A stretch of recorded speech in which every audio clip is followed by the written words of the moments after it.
The streets are dark, and the sound of ragged breathing can be heard along the empty street. A man with blonde hair runs down the alley and looks back, saying that he shouldn't have gotten into this situation. He stops for a moment and turns around, trying to figure out if he is being followed. Not hearing any footsteps behind him, the man sighs with relief, thinking that he managed to escape. As soon as he finishes speaking, a knife is put to his throat. The pursuer crept up on him silently and caught the man by surprise. Looking at the people passing at the other end of the alley, the blonde man says that he will give all his money if they let him go. However, the pursuer is adamant and orders the man to die. At this point, the unknown person finishes his work. A few hours later, a normal morning arrives. 17-year-old Shinjjo high school student Kai walks to school and yawns sleepily, saying he wants to sleep. The brunette is a hired killer, so he says that he shouldn't have gone to school right after a night job. However, he cannot go home because the school is already right in front of him. Students were already gathered in his classroom, waiting for classes to start. The boy lazily opens the classroom door. His classmates turn around to look at him, but the boy doesn't pay any attention to it and walks into the classroom without greeting anyone. The class president and soccer club member Mito Shuji approaches Shinjjo and says hello. Shinjjo briefly responds to the brown-haired man's greeting and sits down in his seat. Mito remains standing with his hand raised next to the brunette, who rests his head on his hands. A pink-haired girl named Nagase Reina says that Shinjjo is acting very badly as usual. She asks the class president why he is trying to talk to him, and he says that Shinjjo, no matter what, remains their classmate. The class president notices that the brunette has already fallen asleep, causing Nagase to say that the guy has no sense of tact. The door to the classroom opens and a tall, brown-haired man with piercings in his ears enters the room. Nagase turns to him and says that an even worse version of his classmate has arrived. The guy with the piercing is named Arashi Shunsuke, and he is known in the area as the leader of the hooligans. The two boys stand up from their seats and greet Arashi in unison, wishing him good morning. The guy greets them with a smile and starts looking around. He notices Shinjjo sleeping at the back of the classroom and can't help but approach. Stopping next to the brunette's desk, he calls him loudly. However, Shinjjo doesn't pay attention to him and continues to sleep. Arashi says that the boy should answer when he is called, and if he continues to sleep, he will be in trouble. But despite his words, Shinjjo continues to sleep, so Arashi reaches out to him. Before the hand has time to reach its target, another hand intercepts it.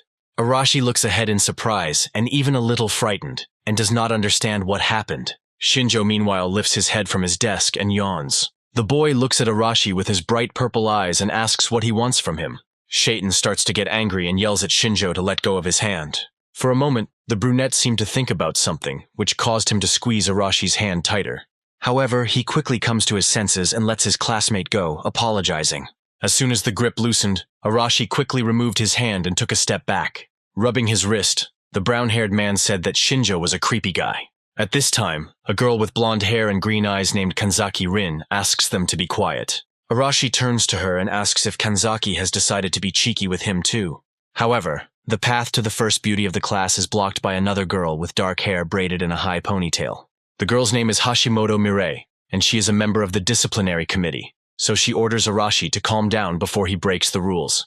A blonde guy with piercings named Narumi Rhea tells the girl to calm down, because no one will pay attention to her anyway. Shinjjo decides not to get involved in this argument, so he lays his head on the desk, falling asleep again. Arashi is angry about the whole situation, but decides not to escalate the situation, so she sits down at her desk, putting her feet up on the table. The students took their seats and the class fell silent for a while. Kanzaki let out a sigh of relief and turned towards her book. Hashimoto continued to argue with Narumi, who was sitting in front of her. The class president was chatting happily with Nagase. This was the first grade, the second year of Kagura High School. In this class, such conflict scenes are a daily routine. Therefore, Shinjjo does not pay much attention to this, continuing to think about his own. Suddenly, the brunette feels something strange, so he opens his eyes. He sees that a strange spot has appeared under the feet of the headman of Maido. Soon the spot grew in size and turned into a magical pentagram. The light began to fill the classroom, which frightened the students inside. The teenagers looked at the shining floor in horror, trying to understand what was happening. Some students stood up from their seats, but others continued to sit at their desks, afraid to move.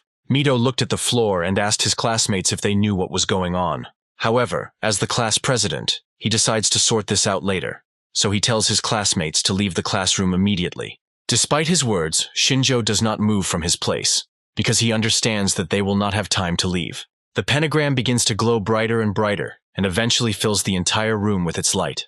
The school children lose consciousness and move through space, finding themselves in a large hall with columns. Shinjjo is the first to come to his senses and sits up, looking around in an attempt to figure out where they are. They are in a stone building with huge columns for reinforcement, so he only has one guess. As hard as it was to believe, the white light from the pentagram absorbed them and transported them somewhere. At this time, the rest of the guys begin to come to their senses and ask where they ended up. Nagase looks around and asks what that white light was. Mito calls on the guys to calm down. He also doesn't know what happened, but wants to make sure that no one was hurt. Shinjjo looks at the headman with approval, thinking that Mito managed to calm even those who were one step away from panic. Arashi, meanwhile, says that he is not going to waste time on such trifles. He is unhappy that the headman does not want to sort out the situation first, so he decides to leave with his friends. Shinjjo understands Arashi's zeal, but still asks him to stop. The guy stops and asks what Shinjjo wants from him, and he says that there are footsteps outside the door, as if someone is coming towards them. Only after this do classmates actually hear the sound of footsteps and turn their gaze to the door. Shinjjo listens to footsteps and realizes that a man and a woman are approaching them. The brunette is interested in what intentions they are coming to them with, and at that moment, the door opens. A gray-haired man with a beard and a young girl with long white hair appear in front of the schoolchildren.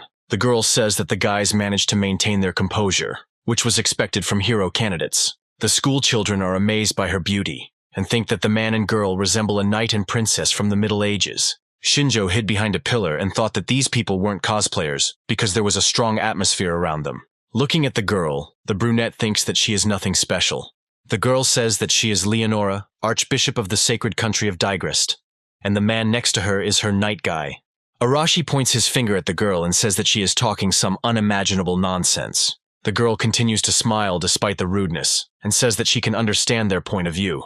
Mito steps forward and apologizes, saying that they themselves don't understand how they ended up here, so they are confused. The headman politely asks the strangers to tell them what is going on here. The girl happily announces that she came here precisely for this purpose. The Archbishop decides not to delay, so he answers their question briefly. She says that the boys were summoned to another world because they are humanity's hope that can overthrow the Demon King. Mito says that her words are hard to believe, and Arashi continues to complain that the girl is talking nonsense. The knight begins to get angered by his speech, and he orders Arashi to be silent, because before him is the saint of their country. The brown-haired man tells the old man to shut up, or else he will kill him.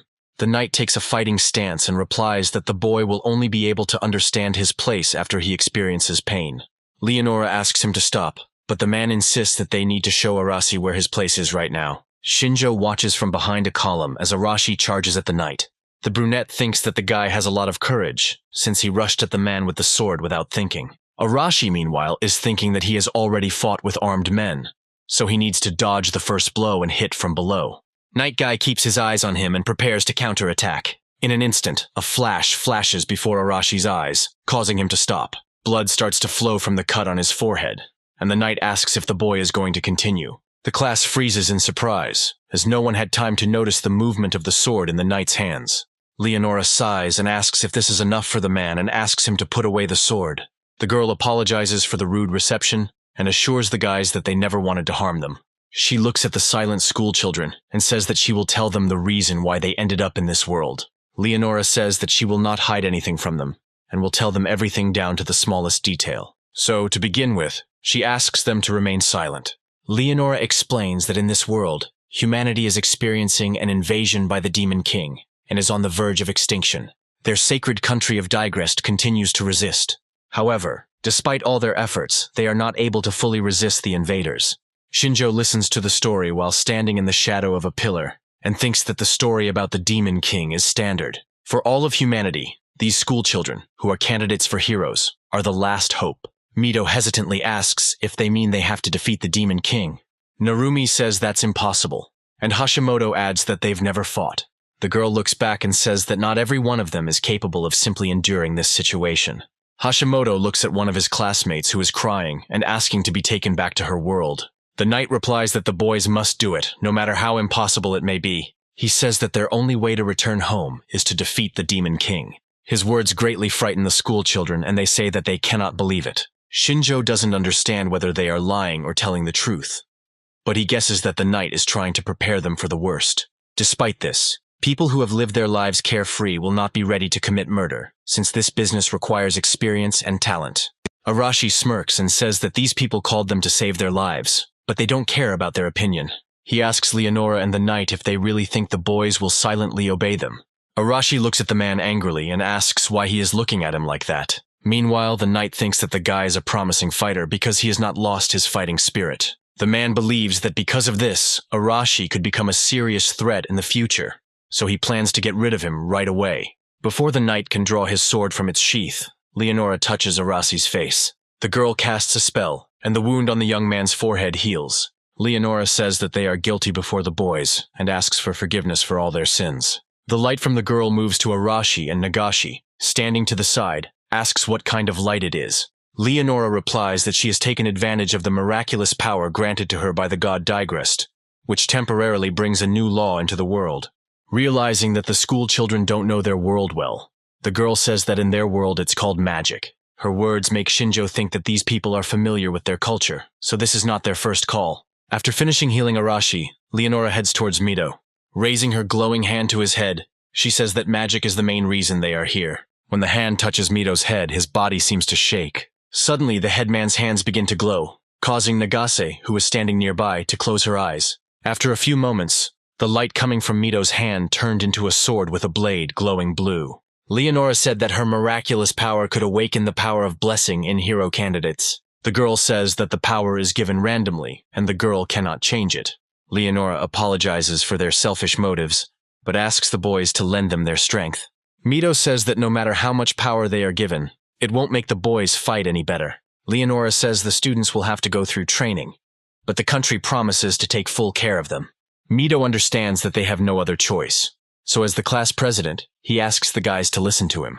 He says that for their own survival, what they need most now is protection and knowledge. The elder suggests listening to strangers, because in an emergency, a blessing can save them. After listening to their classmate's speech, his classmates agreed with him. Leonora was pleased with their decision, and with their permission, she began to grant the boys God's blessing. Hashimoto Mirai, having received the blessing, was able to move objects in the air, gaining the ability of telekinesis. Arashi was very happy with his ability. He began to control the force of the explosion. The students were interested in learning about their newly acquired abilities. Someone could not unravel the secret of his power at first glance. When Leonora finished the blessing, she looked at the school children and asked if all of them had received their gift. At this moment, Shinjjo decided to come out of the shadows and raised his hand, saying that he was the only one left. The girl approached the brunette and apologized for not noticing him earlier. When Leonora touched Shinjjo, lightning began to appear before his eyes. The boy's eyes changed color to red, and he began to feel like something was wrong with his vision.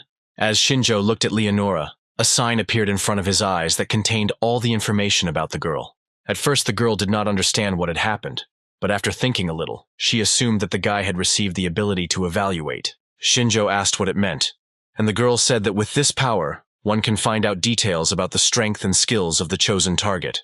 The guy thought about her words, raised his hand in front of him and looked at her. Shinjo's own ability chart appeared in front of him, and he compared it to the one in the game. Suddenly, his gaze was caught by movement from behind. The next second, Arashi landed next to Shinjjo and slammed into the ground, causing an explosion. However, the brunette was no longer in his previous place. Feeling threatened, Shinjjo jumped to the side. At the sight of the impact, a hole appeared in the stone floor. Arashi raised his fist, which was emitting heat, and asked Shinjjo how his new power was. He laughed at the brunette, saying that he had received an ability that allowed him to change the color of his eyes. His classmates liked his joke, so they started laughing at Shinjjo together.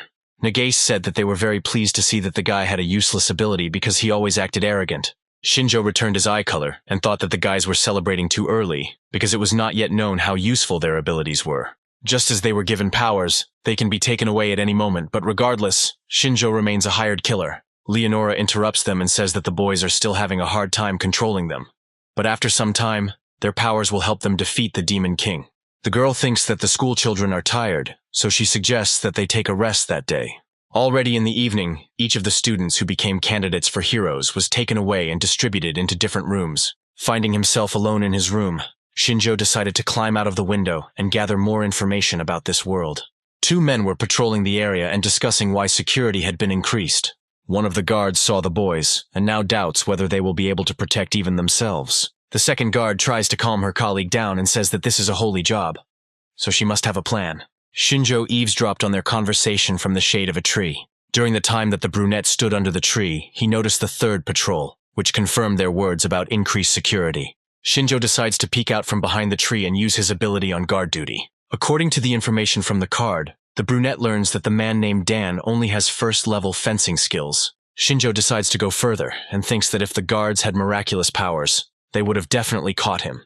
The brunette decides to walk around the area to understand where exactly he is. After some time, he roughly understood the geography around the castle and called it a typical fortified town. Shinjjo stops near the entrance to the main castle and sees that it is being guarded by 2 people. Hiding in the bushes, the brunette thinks about what the situation inside the castle looks like and how difficult it will be to get inside while security is strengthened. Shinjjo thinks that there is no need to rush for now, so he decides to head back.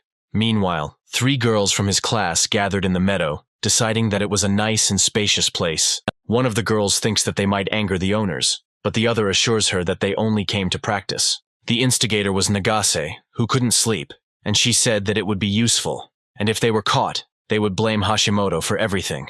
The girls decided to start training. One girl controlled plants, the second controlled water, and Nagase controlled fire. Shinjjo noticed them on the way to his room and decided to watch them from the side. The so-called blessing of God makes Shinjjo uneasy, so he decides to watch the girls from the sidelines. At some point, the guy tenses up from the feeling that someone is watching him. He turns around and looks behind him, trying to find what caused this feeling. One of the girls noticed a strange movement in the bushes and asked what was there. Her words attracted the attention of the other girls, and now each of them looked towards the bushes in fear. As if sensing that it has been exposed, a lizard-like monster emerges from the tall grass. The girls scream in fear, trying to understand what is in front of them.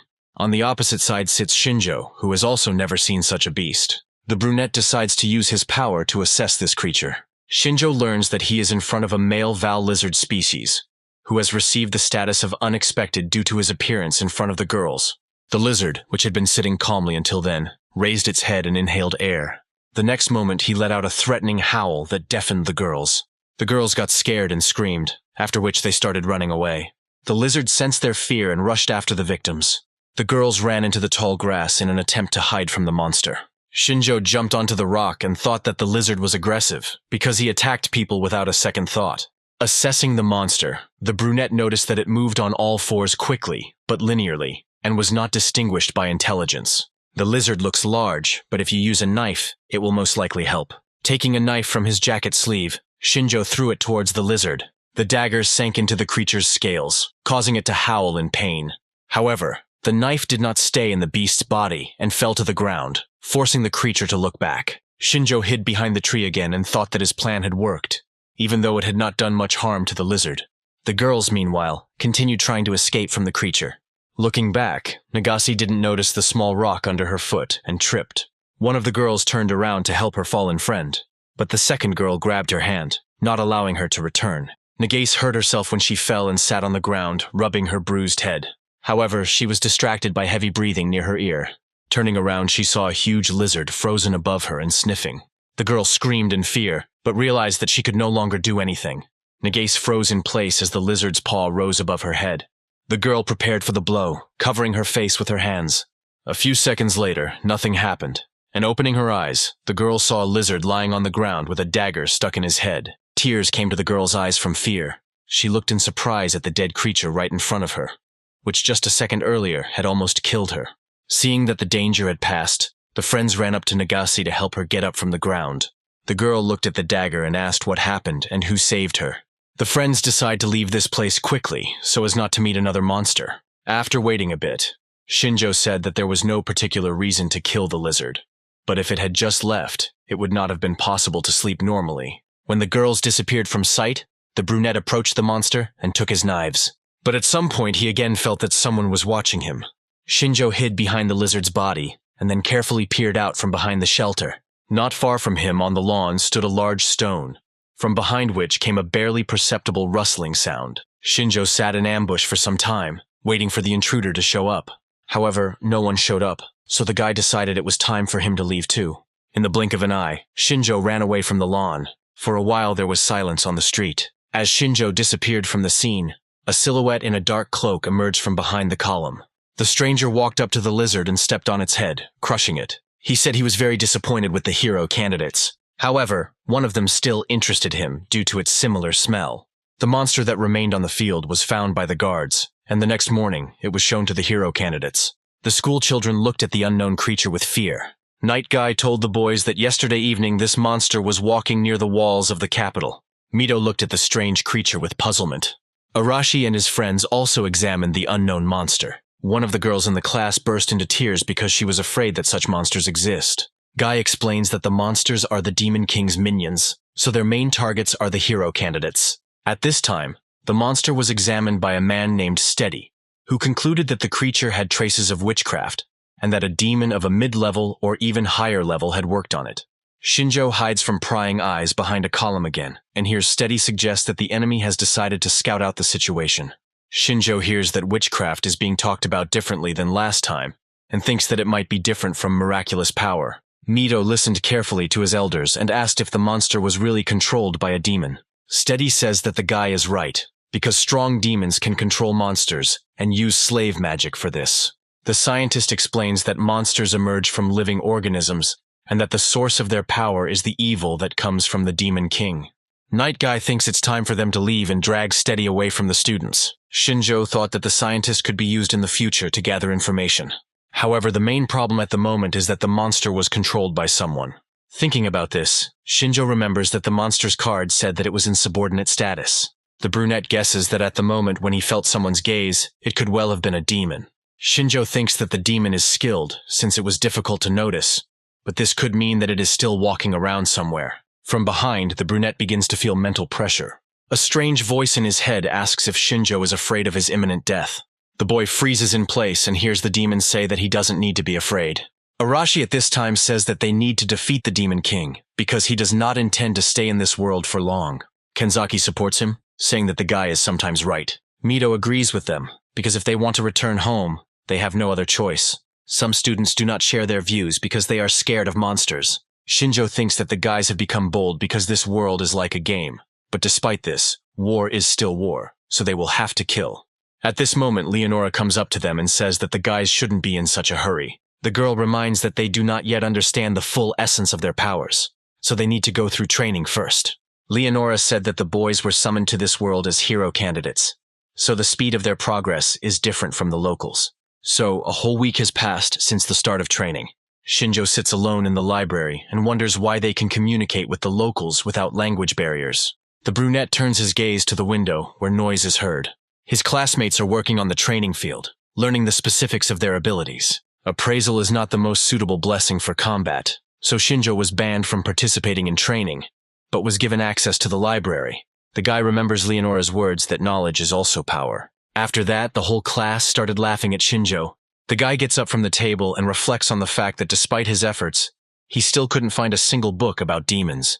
Under the leadership of the knights, the students split into pairs and fought against each other. Shinjjo went outside and watched them from the side, thinking that the guys were developing by leaps and bounds. Among all the students, the brunette singled out 5, one of them being Narumi with his wind ability. Second is Arashi, due to his explosive power and dedication to training. The third was Kanzaki, who had the power to force her opponent to obey her orders. The fourth is Hashimoto and her ability to control earth rocks. Closing the list of the strongest is Nagase with her ability to manipulate fire. Besides these 5, there is one more person who surpassed them all. At that moment, the sword was torn from the knight's hands and flew in the opposite direction. This outstanding student fought with the knight and was able to disarm him. The knight gave in, saying that the guy was truly amazing, as he had already become stronger than him. This outstanding student was the class president, Mito. The boy looked at the knight with a smile and thanked him for his instructions. Shinjjo uses his ability on Mito and notices that his strength has increased at an incredible rate. Even if the chief is a genius, this is an unimaginable leap, which may indicate that God's blessing not only gives ability, but also affects their bodies. It was decided to take a break, so the students began to leave the training ground. Noticing Shinjjo standing at the edge, they began to laugh at them, telling him to read books since he didn't know how to fight. The brunette didn't pay attention to their ridicule. Shinjjo had long since noticed that the entire class had begun to look down on him. He believes that this was provoked by their growth in power. One of his classmates reaches out to Shinjjo, telling him not to ignore him, since they are friends. Unbeknownst to his classmates, the brunette knocked the guy down. The classmate didn't have time to understand what had happened before he found himself lying on the ground. Shinjjo asked him what happened and if he was hurt. Some looked at the fallen guy with surprise, and some with a grin. The victim was about to fight Shinjjo, but Arashi stopped him, saying that Leonora was coming towards them. The girl left the building accompanied by her knight. With a smile on her face, Leonora walked closer to the training ground. The students immediately turned their attention to her, and the knights helping with the training knelt down. Leonora thanked them for their attention.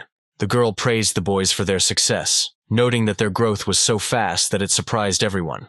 In connection with this, a decision was made to accelerate the training schedule. The boys were scared that they would be sent to fight the Demon King right now, but Leonora calmed them down. She said it was time to move from training to practice, that is, to fight a real monster. The students thought about her words. The girls, who had previously come face to face with the monster, looked scared. A smile blossomed on Shinjo's face at that moment, because he wanted to evaluate his classmates' abilities in action.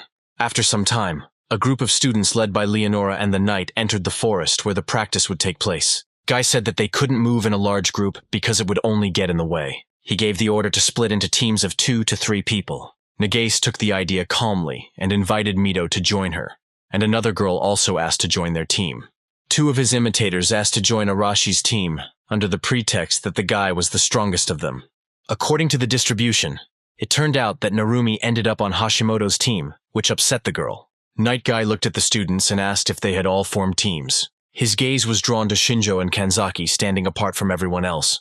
The girl was upset that no one invited her to join their team. His classmates didn't dare to do this because they were very afraid of Kanzaki. The girl didn't pay attention to them and suggested that Shinjjo join forces, to which the guy agreed. Looking at Kanzaki, the brunette thinks that this girl is very confident and cold-blooded, so she will not let anyone stand in her way. The girl hadn't paid any attention to Shinjjo all this time, but feeling his gaze, she turned around. She asked him why he was looking at her so strangely, but Shinjjo told her not to worry about it. When the boy turned away, the girl turned her attention to the mentors.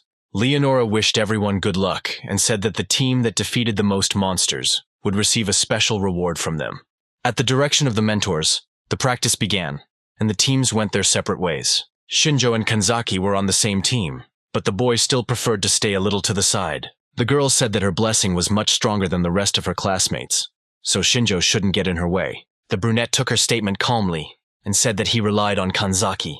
The girl took his behavior as a lack of pride on the part of the guy and continued on her way. Shinjjo decided to stand aside and assess Kanzaki's fighting potential. While the girl walked carefree through the forest, the brunette already felt where the monsters were. According to his observations, 4 monsters were following him and decided to surround them.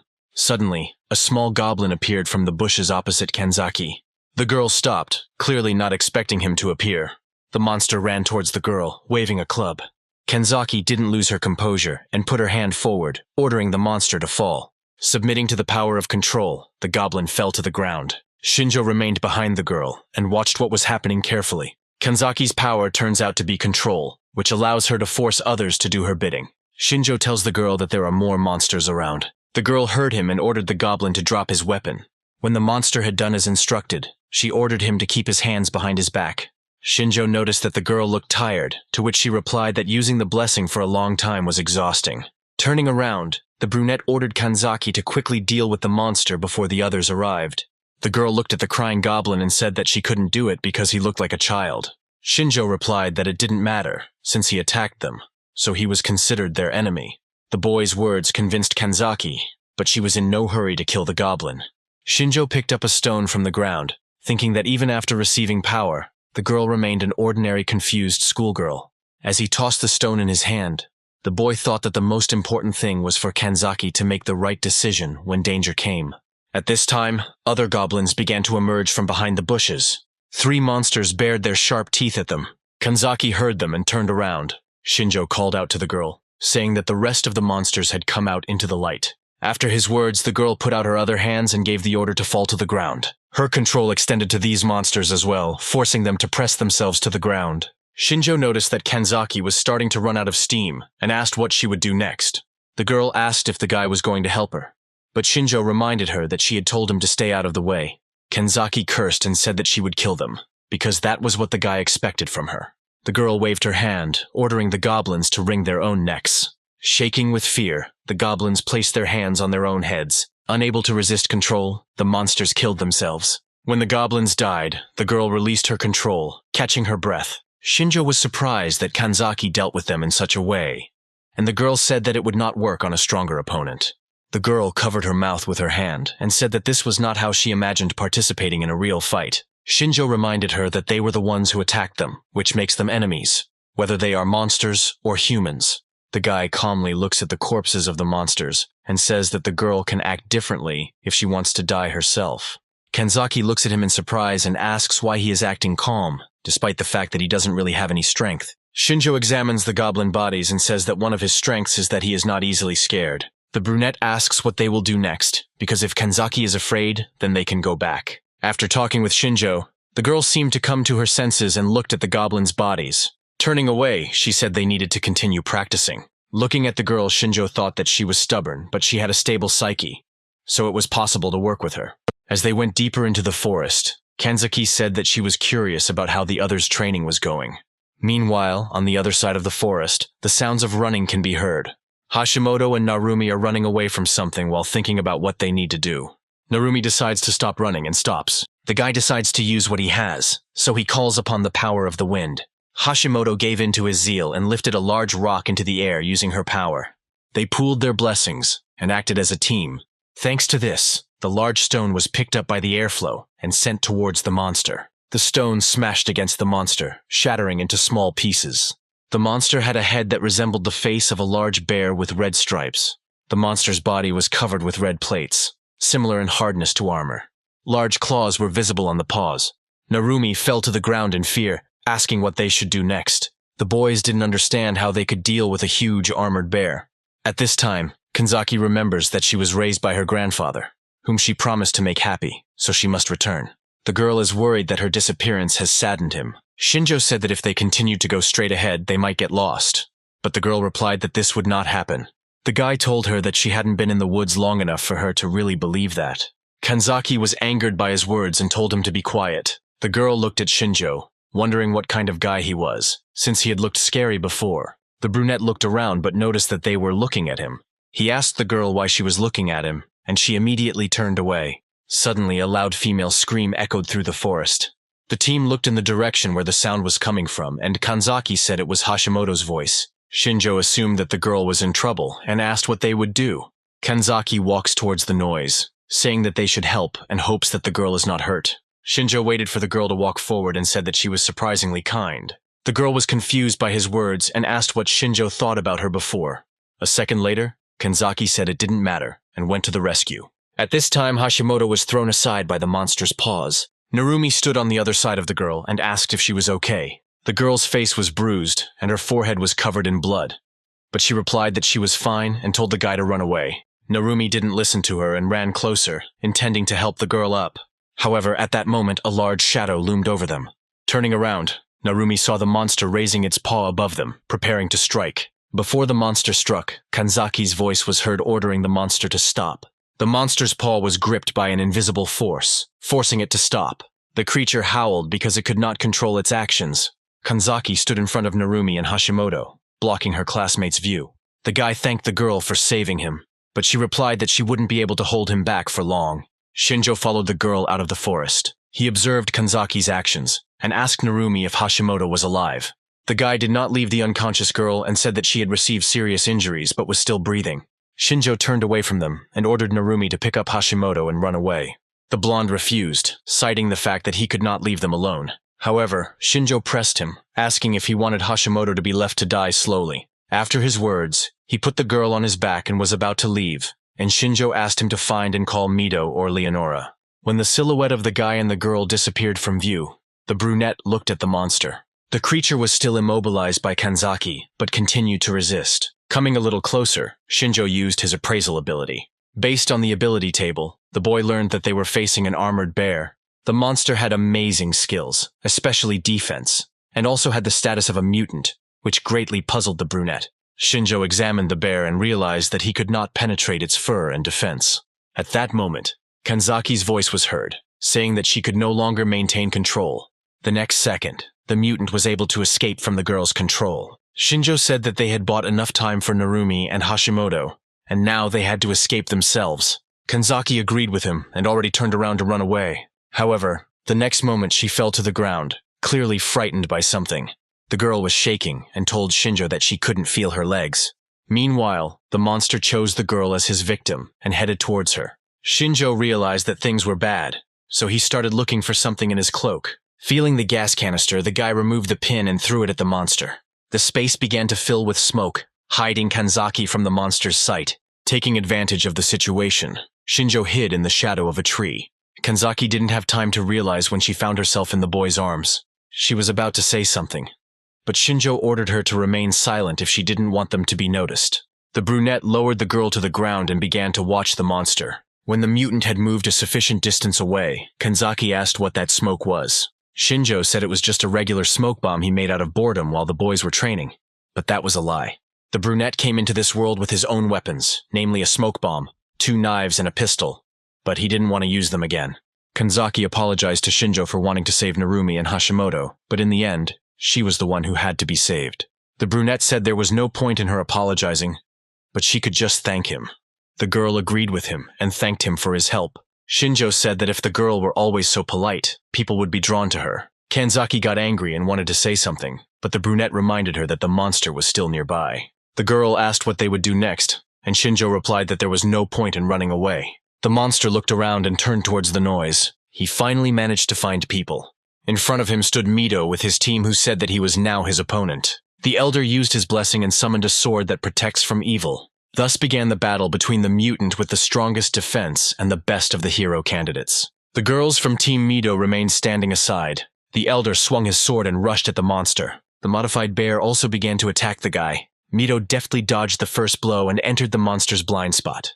Gripping the sword tightly with both hands, Mito put his strength into it. The next second, a barely noticeable bright flash flashed by. Mito struck with great speed and force, injuring the mutant's paw. The blow should have caused more damage, which allowed the elder to assess the strength of the skin. At this time, Nagase covered Mito from behind and told him to step aside. Using her power, the girl sent a fireball towards the mutant. Despite the fact that the monster's fur was durable, it still consisted of flammable material. The girl grinned smugly, saying that she had expected this from the start. Mito jumped away from the monster and praised Nagase for the job he had done. But contrary to their expectations, the fire quickly went out without causing significant damage to the beast. Their actions only made the bear even more angry. The smirk disappeared from Nagase's face, and she now looked scared. Mito ordered the girl to remain calm. The elder noticed that after Nagase's attack, the beast noticeably slowed down. Mito is confident that the 3 of them can defeat him. The main thing is not to rush. His words gave the girls confidence and made them believe in themselves. The boys took turns hitting the beast, exhausting it. At this time, the demon Delphus, who had previously been watching Shinjjo, was watching them from the side. He said with a grin that it was only a matter of time before these children died. Delphus understood that the armored bear would not defeat them. He was amazed by the speed of development and the calmness of some of the guys. Mito especially caught his attention. The demon took out a dagger and thought that before he wanted to scout out the situation, but now he decided to kill Mito here and now. Meanwhile, the class leader continued to hit the bear. The mutant was wounded and his movements became constrained. Mito told the girls to finish. The elder dealt the bear the final crushing blow. The demon thought that the boy should take this lesson with him to the next world. The lesson should be that after killing an enemy, you can't relax. The demon was already preparing to jump out of the bushes and strike Mito in the back, but something made him freeze in place. While the demon was distracted, someone crept up on him unnoticed and put a knife to his throat. Shinjjo stood behind Delphus, his eyes glowing red. The demon was confused, and the brunette told him to remember that one should never let down one's guard before killing. Delphus had no choice but to throw the dagger to the ground. The demon raised his hands up, showing that he was surrendering.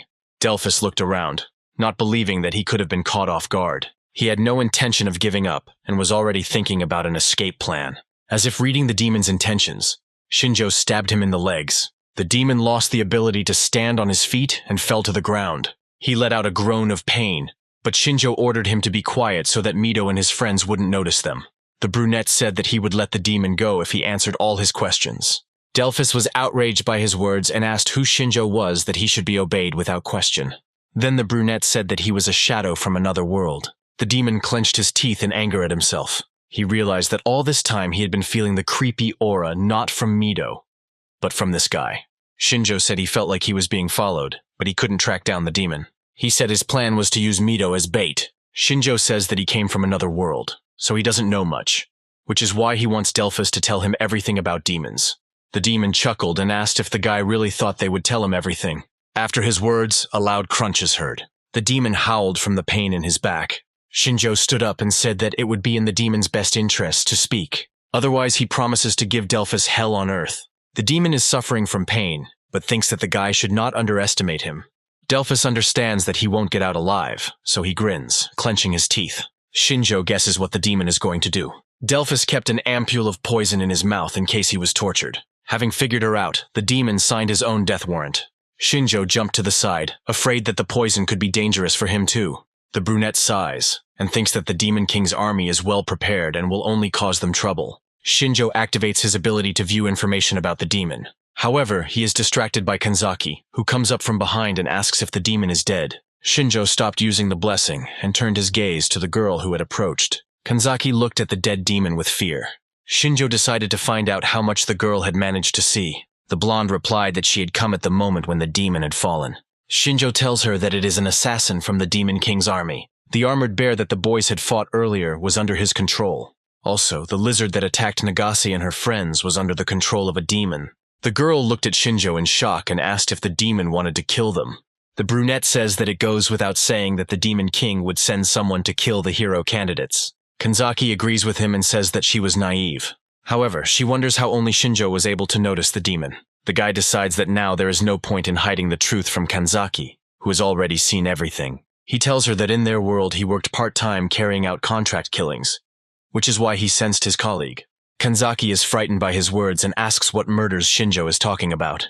The brunette says that he doesn't care whether the girl believes his words or not, but she sees the corpse with her own eyes. The girl begins to suspect that the main danger now is her classmate. Shinjjo asks Kanzaki not to tell anyone about what she saw today. Their class is already saddened by Hashimoto's injury. His words make Kanzaki relax a little, and she agrees with the guy. She says that Shinjjo is kind because he is considerate of his classmates' feelings. The brunette explains this by saying that they are not used to fighting, unlike him. Shinjjo heads towards his classmates, glancing towards Kanzaki. He believes that her powers of control may be useful to him in the future. After some time, the class gathers in one place, but Shinjjo continues to stand a little to the side. One of the students uses her divine power to heal Hashimoto. This girl's name is Hano Shiori. She has long dark hair and dark gray eyes. She uses her healing power and runs her hand along Hashimoto's body. Warm sunlight emanates from her hand as she holds it to the victim's face. The next moment, the wounds on Hashimoto's body quickly heal, leaving no trace. The crowd of classmates watches what is happening in amazement. Narumi sits down next to Hano and asks if Hashimoto is okay, and the girl reassures him, promising that in an hour the girl will be completely healthy. The blonde sighs in relief and begins to praise Mido for defeating such a ferocious monster. The elder confirms that the monster was strong, but also says that together they can defeat anyone. His words raise the class's spirits, but Shinjjo remains aloof from it. He stands leaning against a tree with his eyes closed, but he still feels someone's gaze. He asks Kanzaki why she is looking at him like that, and the girl immediately turns away. At this moment, Leonora comes out to the class with the night guy. Their appearance makes the students turn towards them. After they appear, Mido greets them but looks quite confused. Narumi asks them where they have been all this time. Night guy says that they were watching them from nearby, and these words made Narumi angry. The man explains why they didn't help them by saying that the training wouldn't be effective if they had to help all the time. Mido doesn't like the situation either, saying that Hashimoto was in such danger that she could have died. The knight replies that in a real battle, everyone's life is in danger of death. In the future, the guys will face exactly such battles. So Guy recommends that the guys come to their senses and gather their strength. Mido says that Leonora and the knight deceive them by saying that only weak monsters live in the forest. Leonora interrupts their conversation and says that this is most likely the work of a demon killer. After her words, some of the students begin to whisper fearfully. Leonora explains that there were never any armored bears in this forest, so the demon tried to assess their strength in this way. The knight suggests that the demon is still in the forest. Leonora says they will increase security and increase training, otherwise all the guys will be killed. Some of the students are unhappy with this arrangement. They believe that they are already working at the limit. Others tremble with fear at the thought that they might all be killed. Mido says that all this is ridiculous because this is their first real fight and the guys are nervous. With a smile on her face, Leonora replies that the boys will have to go through this, even if it is ridiculous. Otherwise, they will all be killed. Her answer makes even the class president scared. Arashi expresses his displeasure at the fact that they were already summoned against their will and are now being given orders. He was about to get closer to Leonora, but his path was blocked by the Knight guy. The Knight says that they are all just pawns of Lady Leonora, and therefore must obey her orders without question. All these words make the guys feel humiliated. Arashi gets angry at the Knight and threatens to kill him here and now, but Mito tries to calm him down. Arashi doesn't understand why the headman is standing up for these people. Mito explains his actions by saying that if they harm them, they will become enemies of the entire state and will not be able to survive. The Knight calms down a little and promises that as long as the boys obey them, no one will be harmed. Arashi smirks and asks if they will really become enemies of the country, after which he decides to challenge them and activates his power. Knight Guy did not expect that Arashi would dare to engage in open combat. He doesn't have time to react to the attack and sees the flash of an explosion approaching him. Arashi's view is blocked by the light from the explosion and a smoke screen. There is no sound because of the smoke. Arashi clenches his hand into a fist and says it was very simple. In an instant, the foggy veil clears and a knight appears before him, surrounded by blue light. Arashi doesn't understand how the man managed to remain unharmed. While he was looking at the knight in surprise, the latter hit him in the face with his fist. Guy was surrounded by a blue glow, as if from lightning, and he looked very angry. The force of the blow was so great that Arashi was thrown to the side. The guy fell to the ground and froze motionless. The blow he received caused his nose to bleed. The students looked on in horror as the class's biggest bully was defeated in one blow. After teaching Arashi a lesson, the knight calmed down a little and said that this was all the students were capable of. As he left with Leonora, he told the boys to get ready, because tomorrow their training would be more rigorous. The friends immediately ran to Arashi to help him get up from the ground, but he pushed them away. The boy promised himself that he would kill this knight someday. The next day after combat practice, the class gathered next to the stone building in front of Leonora and Steady. The man informed them that by order of Madame Leonora, he was becoming their trainer for the day. Steady remembers that some of the students were injured and asks if they are okay. Hashimoto raises his hand and says that she was injured, but thanks to Hano's healing, it is already healed. After this, the girl points her finger to the side and says that this scoundrel is also normal. She points to Guy Arashi, who has recovered from the blow and who only reacts with a snort. Steady is overjoyed to hear that the blessings also included healing. The scientist suggests getting down to business and explains the essence of today's training. He says that the guys are now near his research center, where they will fight monsters today. Mito decides to rephrase his words, saying that the place is overrun with monsters. Steady grins and adjusts his glasses. The doors begin to open, and the scientist says that it will be easier if the boys see everything with their own eyes. The building is indeed overrun with various monsters, but they are all in cages. For example, several goblins. In another cage sits a lizard, already familiar to the children, who is trying to gnaw through the bars. The further the guys go, the stronger the monsters become. For example, the red ogre. The monster looks angrily at the boys passing by, which makes the girls scared. The students follow their mentors, looking around. Leonora and Steady walk ahead, and the scientist says that this is his collection of monsters for experiments. Leonora explains that the Steady Research Center is also used as a field training ground for soldiers. The scientist says that it is useful for him to watch battles, because that is how he learns about the characteristics of each monster. Being in this room, even Mito, who always seems unperturbed, looks a little scared. And so the combat practice of the candidates for heroes began, each of them fighting separately with different monsters. However, Shinjjo still remained aloof from this. He watches his classmates from the sidelines and is surprised by their calmness, but considers this to be the result of yesterday's events. Despite this, Shinjjo still senses fear in their movements. At this time, Nagase is fighting the orc on the field, but she cannot stay on her feet and falls. She rises to her feet, rubbing her bruised areas. The orc is wounded in places by fire, but still maintains a fighting spirit. Mito jumps up and tells Steady that the monster is too dangerous. The scientist says that he doesn't think so, because Leonora asked him to be stricter with them. He looks back at the battlefield and says that the boys still don't fully understand what's going on here. Steady says that firstly, a hero candidate who received divine blessing would never lose to such a weak monster. Nagase, meanwhile, was clearly tired of all these games. She raised her hand up and summoned a powerful stream of fire. The girl directed the stream towards the orc, and he was engulfed in a powerful flame, burning him alive. Steady watches this from the stands with a smile and says that the guys were capable of more from the very beginning, but fear and hesitation hinder them. Mito calmed down a bit and asked if that was really the only problem. Steady says that as the level of divine blessing increases, it is even possible to receive another blessing. Their conversation is interrupted by Shinjjo, who asks Mito to pay attention to him. The class president turns to his classmate in surprise and asks what happened. Shinjjo activates his blessing and says that he has discovered another blessing on Mito. The ability table says that the first blessing is a sword that protects against evil, and the second is a deadly attack on a monster.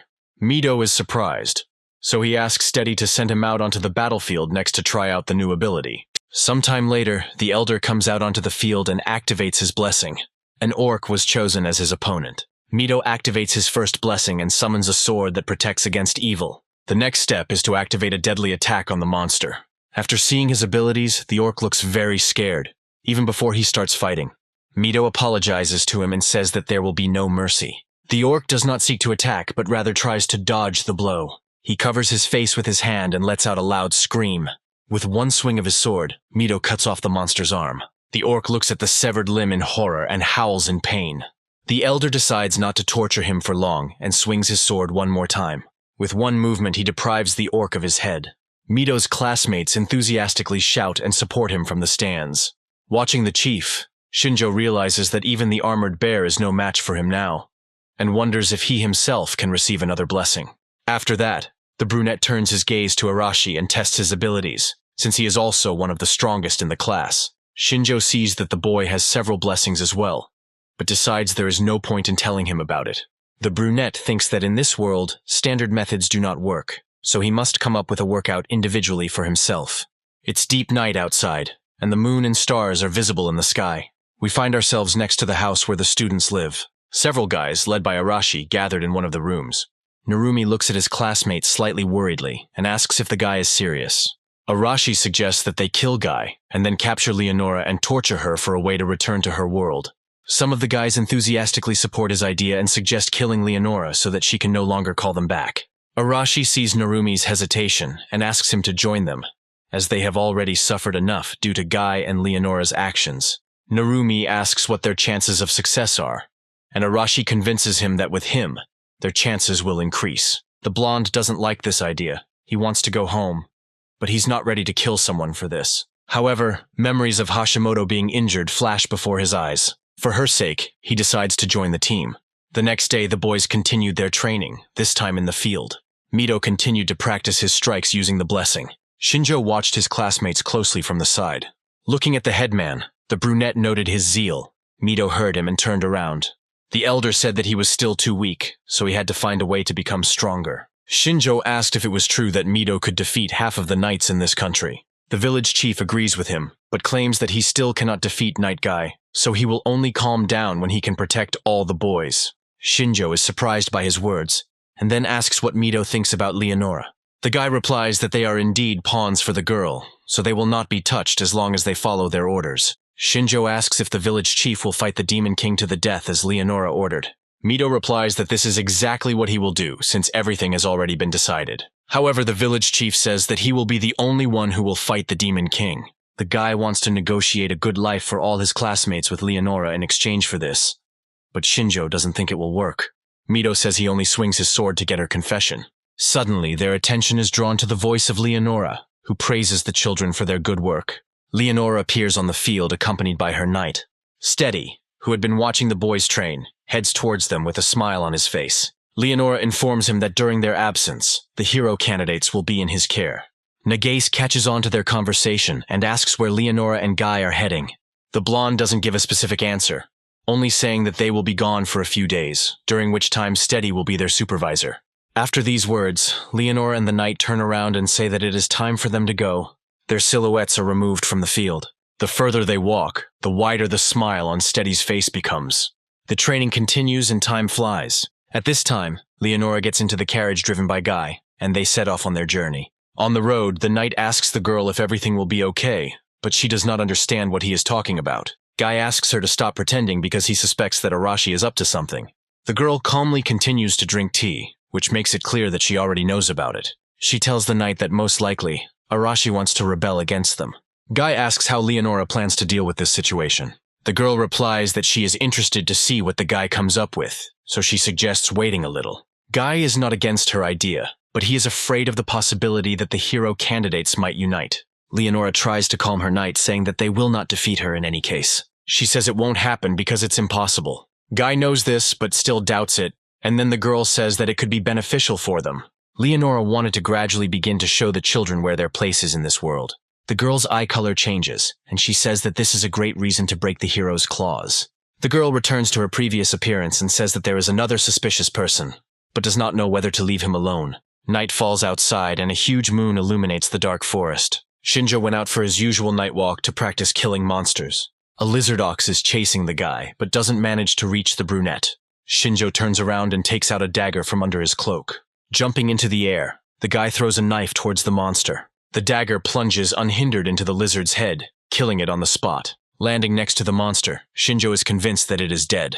After this, he activates the evaluation ability on himself, saying that he killed this monster in 13 seconds. Shinjjo assumes that he leveled up after killing Delphus, but doesn't understand how this can be put into practice. The guy's attention is drawn to a noise behind him, so he turns around.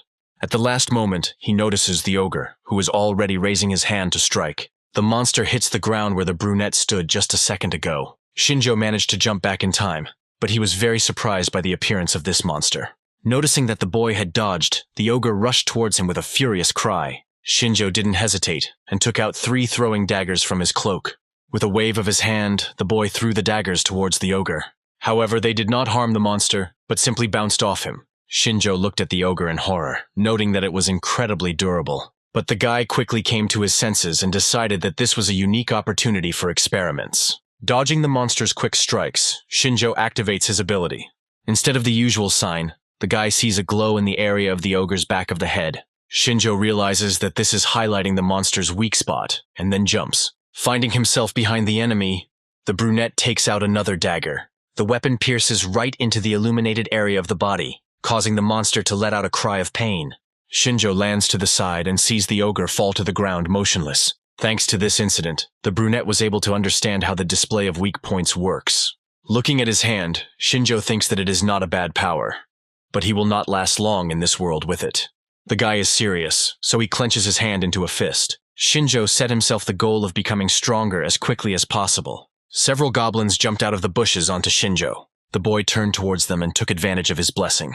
Weak spots on the creatures' bodies instantly glowed red. Without relaxing for a moment, Shinjjo took out several throwing daggers and threw them at the targets. The knives unerringly pierced the monster's weak points. With one blow, the brunette managed to kill all the goblins. The guy remained standing in his place with his hand extended to the side. As he expected, the weak points of these creatures were the brain and heart, since they were ordinary monsters. Shinjjo thought that he should find other types of monsters to train against. Suddenly, he heard the sounds of footsteps, and apparently the stranger was approaching the brunette. A silhouette with a flashlight in his hands appeared among the trees in the depths of the forest. After a few moments, Shinjjo was able to make out Kanzaki's silhouette, who was not very surprised by the meeting.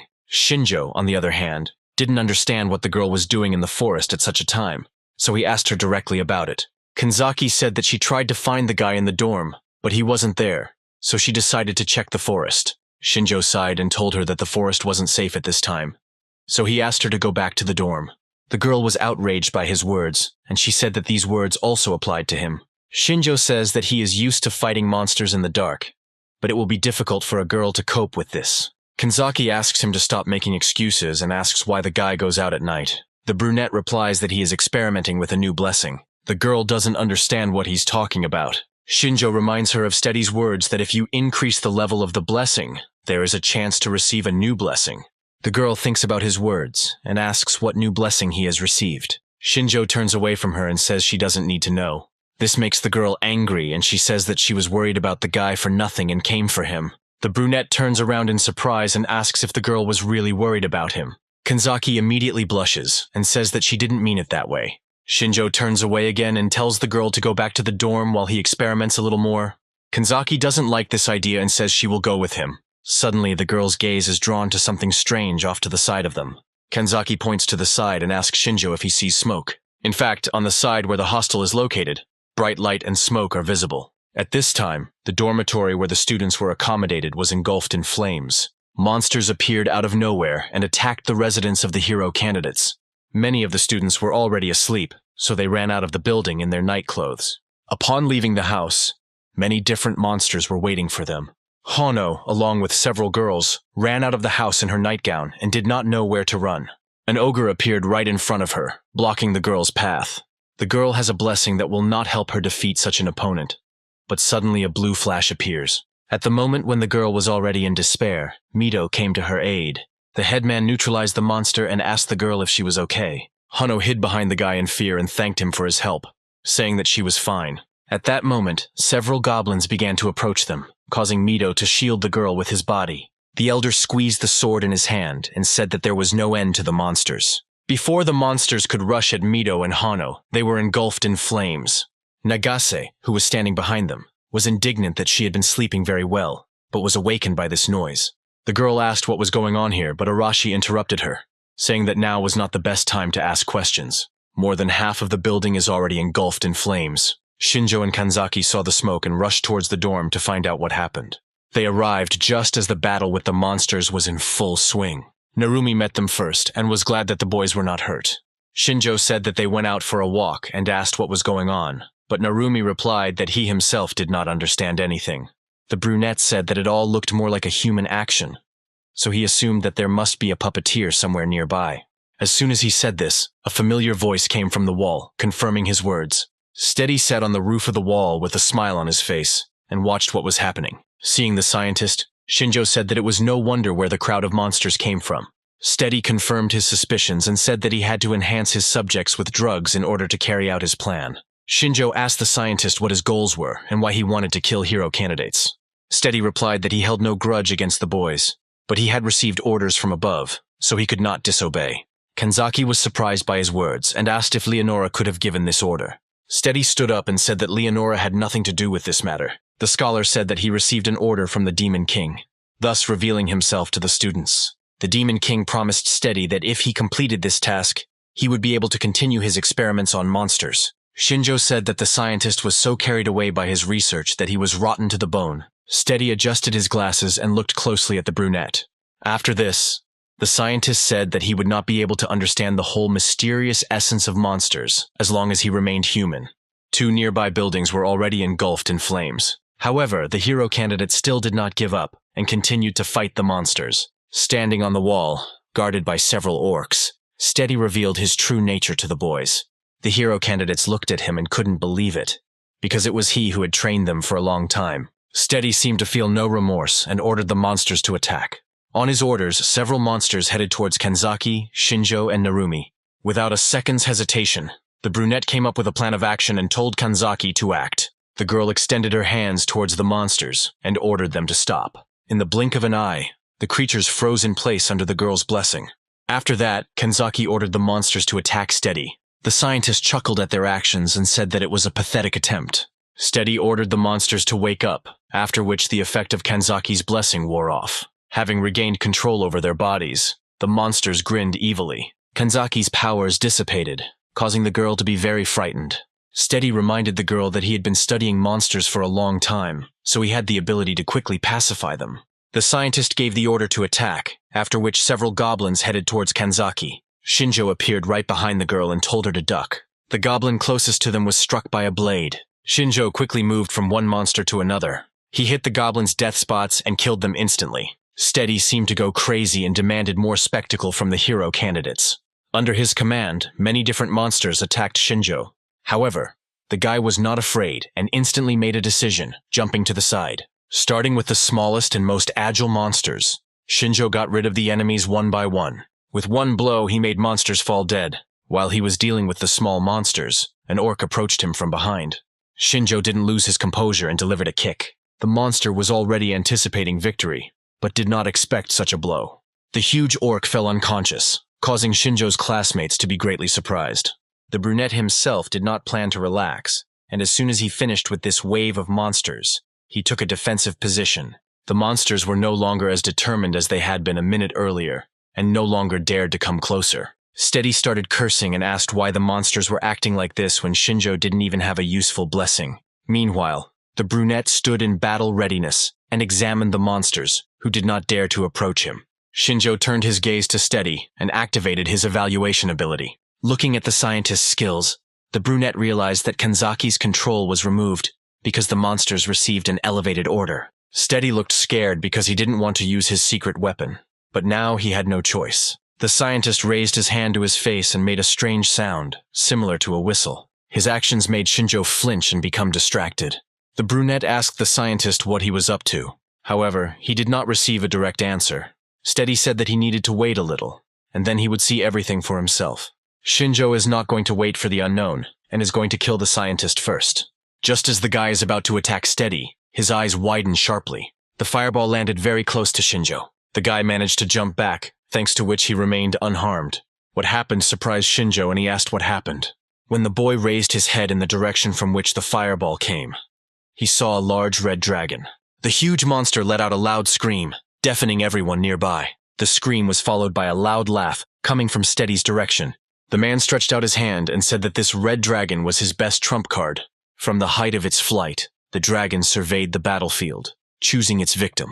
His attention was drawn to the three boys standing closest, after which the dragon waved his tail. Having struck the pipe of one of the intact houses, the lizard directed the fragments towards the enemy. Seeing the fragments flying towards them, the boys became frightened and froze in place. Looking at the danger, Kanzaki said that she wouldn't be able to dodge it. Before the fragments reach her, Shinjjo covers the girl with his body, pushing her aside. The dragon looked down upon its victims, unwavering. When the danger had passed, Shinjjo pulled away from the girl and asked if she was okay. The brunette looked at the surviving Narumi and said that there would be another attack soon, so he ordered the guy and the girl to leave. Immediately after his words, the red dragon flapped its wings, ready to strike again.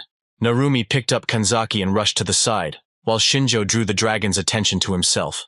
The lizard raised its head, emitting an angry growl, but a blue glow appeared right under its head in the neck area. This light could only be seen by Shinjjo thanks to his ability, as this spot was the dragon's weak point. Noticing him, the brunette jumped up and ran the knife along the lizard's scales. But not only did his dagger fail to damage the creature, it also broke in the process. The dragon descended and stood on the ground, looking at Shinjjo. The brunette landed a little away from the creature and looked back at it. The guy looked at the broken dagger and realized that with his abilities, at the moment, he would not be able to break through the dragon's defense. While Shinjjo was trying to come up with a plan for what to do next, the dragon prepared for another attack. Suddenly, Arashi's voice came from the roof of the house, saying that such a big monster suited him. The boy rushed at the dragon, activating his explosive ability. The dragon felt pain from his blow and retreated back. Thanks to this, Arashi was able to jump to the ground without any unnecessary obstacles. Looking at the dragon from below, the guy grinned and asked how the monster could handle such a blow. But as soon as he looked towards the dragon, fear appeared in his eyes. His actions did not cause much harm to the dragon, but only angered him. The monster attacked Arashi with a volley of fire, hitting its target without fail. The guy fell to the ground, covered his face with his palms, and began rolling on the ground, trying to escape the fire. When he was able to put out the flames, Shinjjo told him that he shouldn't have relaxed. Looking at Arashi rubbing his shoulder, the brunette thought that his strength should be enough to carry out his plan. Shinjjo approached the brown-haired man and told him to listen carefully to the plan of action. They looked at the dragon, who had become angry during the battle. The guy was convinced that together they would be able to defeat this enemy. Shinjo's words angered Arashi, and he asked what use the brunette could be. The guy replies that he knows the enemy's weak points, but he doesn't have enough strength to get to them. Arashi chuckled at his words and replied that he had no intention of teaming up with a weak person. While the brown-haired man was distracted, Shinjjo kept a close eye on the enemy and warned that he was returning. The dragon, meanwhile, turns 360 degrees in order to knock the guys off their feet with its tail. Arashi was indignant just a minute ago, but after hearing Shinjo's warning, he jumped up, dodging the blow. Taking advantage of the fact that the boys were distracted, the dragon fills its mouth with flames. Arashi had just landed and immediately noticed the threat. However, he doesn't have enough time to dodge. The dragon directs fire towards the guy who is crouched in place. Screaming in pain, Arashi tries to get rid of the fire. The dragon hit the target and is now happy. Shaitan managed to get rid of the fire, but it caused him serious damage. Shinjjo was able to dodge the attack and tells Arashi that if he thinks he can defeat the dragon on his own, then he can proceed. The brown-haired man understands that he cannot cope alone and asks the brunette where exactly he should hit. Shinjjo tells Arashi that there is one inverted scale on the dragon's throat. Listening to his words, the brown-haired man begins to look for this place, and having found it, asks if this is it. Shinjjo says he will distract the dragon while Arashi needs to hit that scale with his power. The brunette asks if the guy can handle it, and he answers in the affirmative. Steady's impatient cry comes from the wall. The scientist asks why the dragon is hesitating and hasn't killed the boys yet. Steady puts his hand forward and uses his power to command the dragon to attack. The red dragon is filled with anger and throws his head back, letting out a menacing growl. The lizard begins to flap its wings with force, sending streams of air towards the guys. Arashi and Shinjjo crouch down, trying to resist the gusts of wind. Shaitan already wanted to start implementing the plan, but the dragon's actions did not allow him to accomplish what he had planned. After a few moments, the dragon roared threateningly. For a brief moment, he stopped flapping his wings. Taking advantage of the moment, Shinjjo takes action. He delivers several blows to the dragon's face. Shinjjo does not cause any harm to the monster, but successfully lures its attention to himself. When the dragon is distracted from Arashi, the brunette begins to run away. According to plan, the monster rushes in pursuit of Shinjjo. The dragon opens its mouth wide, ready to grab the guy running ahead. But when he approaches, the brunette manages to jump to the side. Shinjjo moves back a little to see the location of the dragon and Arashi. After making sure that the weak spot is open and accessible for attack, the brunette tells Arashi to attack. The brown-haired man runs towards them and climbs under the dragon's neck, which has dropped its head down in an attempt to grab Shinjjo. A couple of seconds later, he finds himself right under the vulnerable spot. Without hesitation, Arashi activates her blessing and sends a blast wave towards the inverted scale. The dragon lifts its head up, howling in pain. With a final howl, the lizard falls to the ground. Steady stands on the wall and cannot believe what happened. Arashi approaches the head of the defeated monster and rejoices at his new victory. Shinjjo reminds him that the guy himself can barely stand on his feet, but continues to brag. The brunette, meanwhile, turns to Steady, asking what he will do without his trump card. The scientist starts looking around in panic, saying that he still has many monsters. However, as soon as he saw the whole situation, he froze in place. While Arashi and Shinjjo were fighting the dragon, the rest of the boys were tirelessly fighting other monsters. Steady was distracted and didn't notice that all his monsters were killed by other students. Wiping the blood off his sword, Mito reports that they have already dealt with the rest of the enemies. All the hero candidates stand ready to get rid of Steady. The scientist realizes that he is at a disadvantage and decides to escape. However, Narumi was already waiting for him behind him, having used his blessing and flown up to the wall in a couple of moments. Steady didn't expect to see an enemy behind him, causing him to stumble. He doesn't have time to understand what happened, but he's already rushing down from the high wall. Steady was already preparing himself to fall to his death, but he lands in a water bubble. He didn't expect to find himself in the water, so he started coughing as soon as he surfaced. But his troubles don't end there. As soon as he opens his eyes, he sees a blade in front of him. Shinjjo stands in front of him and says that Steady attacked them in the middle of the night, so he now has a lot of questions for him. The scientist tried to escape from the water bubble, saying that he would tell them everything if they spared him. Before he can say another word, a sharp pain pierces him. The hero candidates look in fear at the man who is groaning in pain. Before they know what happened, Steady is already dead. Mito asked what happened, and Shinjjo suggested that it might be some kind of curse technique. The elder suggested that the curse was activated at the moment when Steady wanted to tell them everything. Looking at this, Shinjjo said that the threat from the Demon King's army towards the hero candidates will only increase. At this point, the night came to an end. The day after the Steady incident, a fire brigade was sent to deal with the aftermath of the fire. At this time, the hero candidates gathered in the castle to talk with Leonora, who had arrived. The girl couldn't believe that something like this could happen in their absence. Narumi asked if the girl really didn't know about this when she entrusted them to Steady. The girl removed her hand from her face and everyone could see the smile playing on her lips. Leonora apologized for any misunderstanding that might have arisen between them. She wanted to say that she didn't expect such a big damage from a monster lord of Steady's level. Her words made the boys freeze in amazement. Nagase asked Leonora why she didn't do anything about it despite knowing who Steady was. The girl replied that she had already mentioned earlier that their training would become more rigorous. So this was just the beginning. One of the students exclaimed that some of them could have died because they were sleeping in their rooms at the time of the arson. Night Guy told him not to complain because they must not let their guard down even at night, otherwise they would die instantly. His words further anger the boys who survived the brutal attack. Shinjjo thought that even as a killer, he couldn't immediately notice the horde of monsters. And even more so, this cannot be expected from ordinary schoolchildren. Leonora decided to change the subject of the conversation. The girl informed the hero candidates that they would soon be heading to the capital. Mito, as the class president, asked why they needed to leave. Leonora says that hero candidates are the hottest topic in the entire kingdom right now. It was decided to hold a parade to mark their arrival. In this regard, residents will be pleased to see the heroes of the occasion. The detachment accompanying the hero candidates set out on their journey. As night fell, Night Guy gave the order to set up camp, saying that they would set out at dawn. Once the tents were set up and the fires lit, the students huddled in small groups, resting around their fires. Near one of these fires, a group of Arasi settled down, and he said that there were about 30 people in the camp. The boy was warming himself next to the fire and chewing a piece of dried meat. His friends did not understand what he was talking about. And then Arashi explained that he was talking about the guards that had been assigned to them. Looking at the knights, the brown-haired man said that he did not see anyone serious among them. One of the guys said that Arashi could defeat them all with one blow. But he doesn't understand why they need this information. The brunette tells him to turn on his head, as this is a great chance to carry out their plan. Only after this did the guys begin to understand that they really were in a favorable position. Usually they are surrounded by many more soldiers, but this time there are only 30 of them, and all of them are weaker than any student. Arashi takes another bite of meat and is outraged that they are not being treated as anything. Observing the soldiers' behavior, Arashi concludes that they do not even think about the fact that they can start a riot. Shatten says that they will make their escape today, and demands that Narumi and the others be called immediately. Shinjjo watched their conversation from the shadow of the tent. He also noticed that there was not as much security around them as usual. However, the reason is not that they are not valued, but that Night Guy and Leonora are confident in their own strength. Shinjjo needs more time to understand their intentions, so he decides to approach Mido. The brunette asks the headman to step aside for a moment to talk. Some time passes and the camp looks deserted. Only the guards remain on the street, but even in the tents there are no hero candidates to be seen. A few guys were hiding in the bushes away from the camp. Arashi has gathered his entire team and is preparing to carry out his plan. Shaitan asked if everyone except the guards had fallen asleep. Narumi says that this is most likely the case, and this sounds like a call to action for Arashi.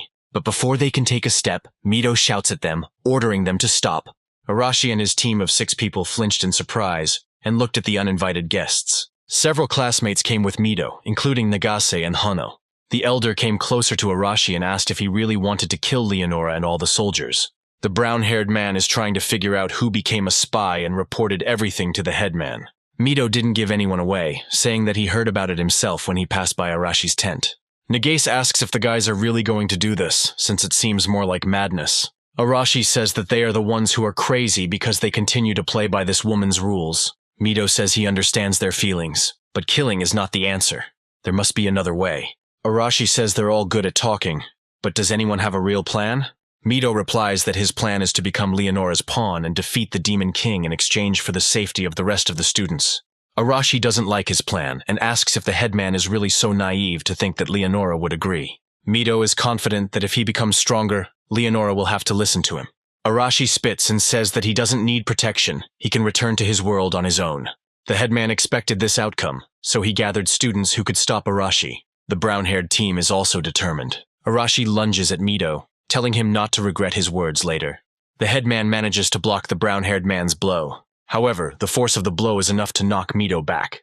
The elder did not expect such speed and strength, and now looks in surprise at his shaking hands. Arashi also looks at Mido in surprise, not understanding how he was able to block his attack. The boys freeze in place when they hear the guard asking what they are doing. Arashi hears the sounds of approaching footsteps, and doesn't know what he should do. Mido takes it upon himself and turns to the soldiers, saying that there was a small quarrel between them. After his words, the guards are about to leave, telling the boys that it is too early for them to get up, so they should go to their tents and go to bed. As the soldiers disappear from sight, Mido hears angry sounds coming from Arashi. The brown-haired man turned away from the headman and was about to leave. Mido watches him go, hoping that the boy will give up his attempts to start a rebellion. Arashi says that the softness of their headman is starting to irritate him. Despite his indignation, Arashi did not try to cause chaos for the rest of the journey. The long road to the capital of the sacred kingdom of Digrest is coming to an end. The street was crowded with people, and merchants were standing everywhere, welcoming new people. Narumi looked around with interest and said that the capital really did look amazing. Hashimoto does not share his enthusiasm. The girl does not like crowds of people. Nagase once noted that it was not as bad here as in Tokyo, with which her friend agreed. A crowd of people lined up to let the hero candidates pass. At the head of the procession was a carriage with Leonora, driven by the night guy.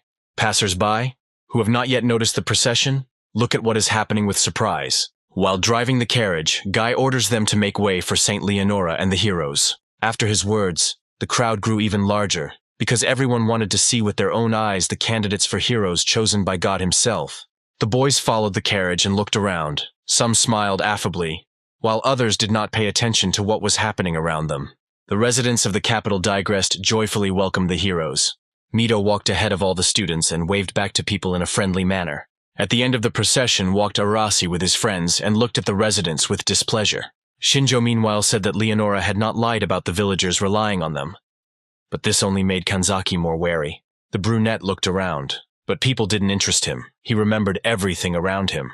What interested Shinjjo most was the white castle with blue roofs, standing on a hill. Upon arrival at the palace, the boys were met by the Holy Knight Rains, who invited the heroes to rest after a long journey. The boys happily jumped onto the bed, because they were very tired after so many days of sleeping on the ground. The girls immediately headed to the baths to wash away the traces of fatigue. Most of the guys from Arashi's team went to the cafeteria to eat their fill. Mito, meanwhile, wasted no time and decided to head to the training hall. Shinjjo found a convenient spot that overlooked the castle and its surrounding areas. Just like the first time, the most important thing for Shinjjo was to gather information about the place he found himself in. The guy tried to move around the castle as unnoticed as possible. He observed the security system and studied their capabilities. However, his observations did not last long, because there were too many guards in the castle. Walking along one of the corridors, the guy noticed a familiar person from the window. Standing next to the guard was the Knight Rains, who met them and escorted them on the way to the castle. Shinjjo jumped out of the window unnoticed and took a place under a tree, watching what was happening. The guard asked the knight about the hero candidates, and the man replied that they were resting in the guest rooms. He is asked if God really chose these children, and Rains says that these kids have powers that few can possess. The guards are concerned that inviting hero candidates to the capital may provoke the Demon King's believers. Another guard confirms his words, reporting suspicious actions on the part of the enemy.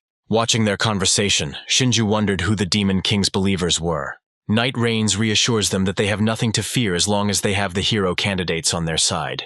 The man decides to end the conversation there and says that they have to go, because training will start soon. Shinjjo remains in the shade of a tree and ponders whether he should go into town to get more information. He decides to do just that, so he waits until night falls. The tavern is where most rumors are heard at this time, so they become Shinjo's target. The guy goes into one of these establishments and sees quite a lively crowd. Shinjjo approaches the main counter and, holding out a coin, asks for a glass of ale. The owner asks him to wait a minute and leaves. Shinjjo overhears some of the villagers mocking the hero candidates, saying that they are too young and weak. But the controversy subsides when it comes to the fact that the heroes are chosen by a saint, which indicates that the church has great influence. A minute later, the tavern owner places his mug of ale in front of Shinjjo. The brunette says that he is a wandering traveler and knows nothing about local traditions, so he asks permission to ask a few questions. Shinjjo decides to first ask about who the Demon King believers are, citing what everyone is talking about. The old man immediately understands what the guy is talking about and asks if he knows that they are at war with the Demon King. The Demon King controls a huge army, making him seem all-powerful to many. Because of this, there were those among the people who admired and worshipped his power. The owner told us that recently sectarians have been raging throughout the country and recently blew up several aristocratic houses. Shinjjo compares them to terrorists and says it sounds like a serious problem. The brunette found out everything he needed and, after sitting for a while for appearance's sake, went on. Everyone in this city believes that only the hero candidates can defeat the Demon King, so the believers may soon begin to take action. As Shinjjo walks down the street lost in his thoughts, he is attracted to Kanzaki, who is walking towards him. The girl said that she had been looking for the guy for a long time and asked where he had been all this time.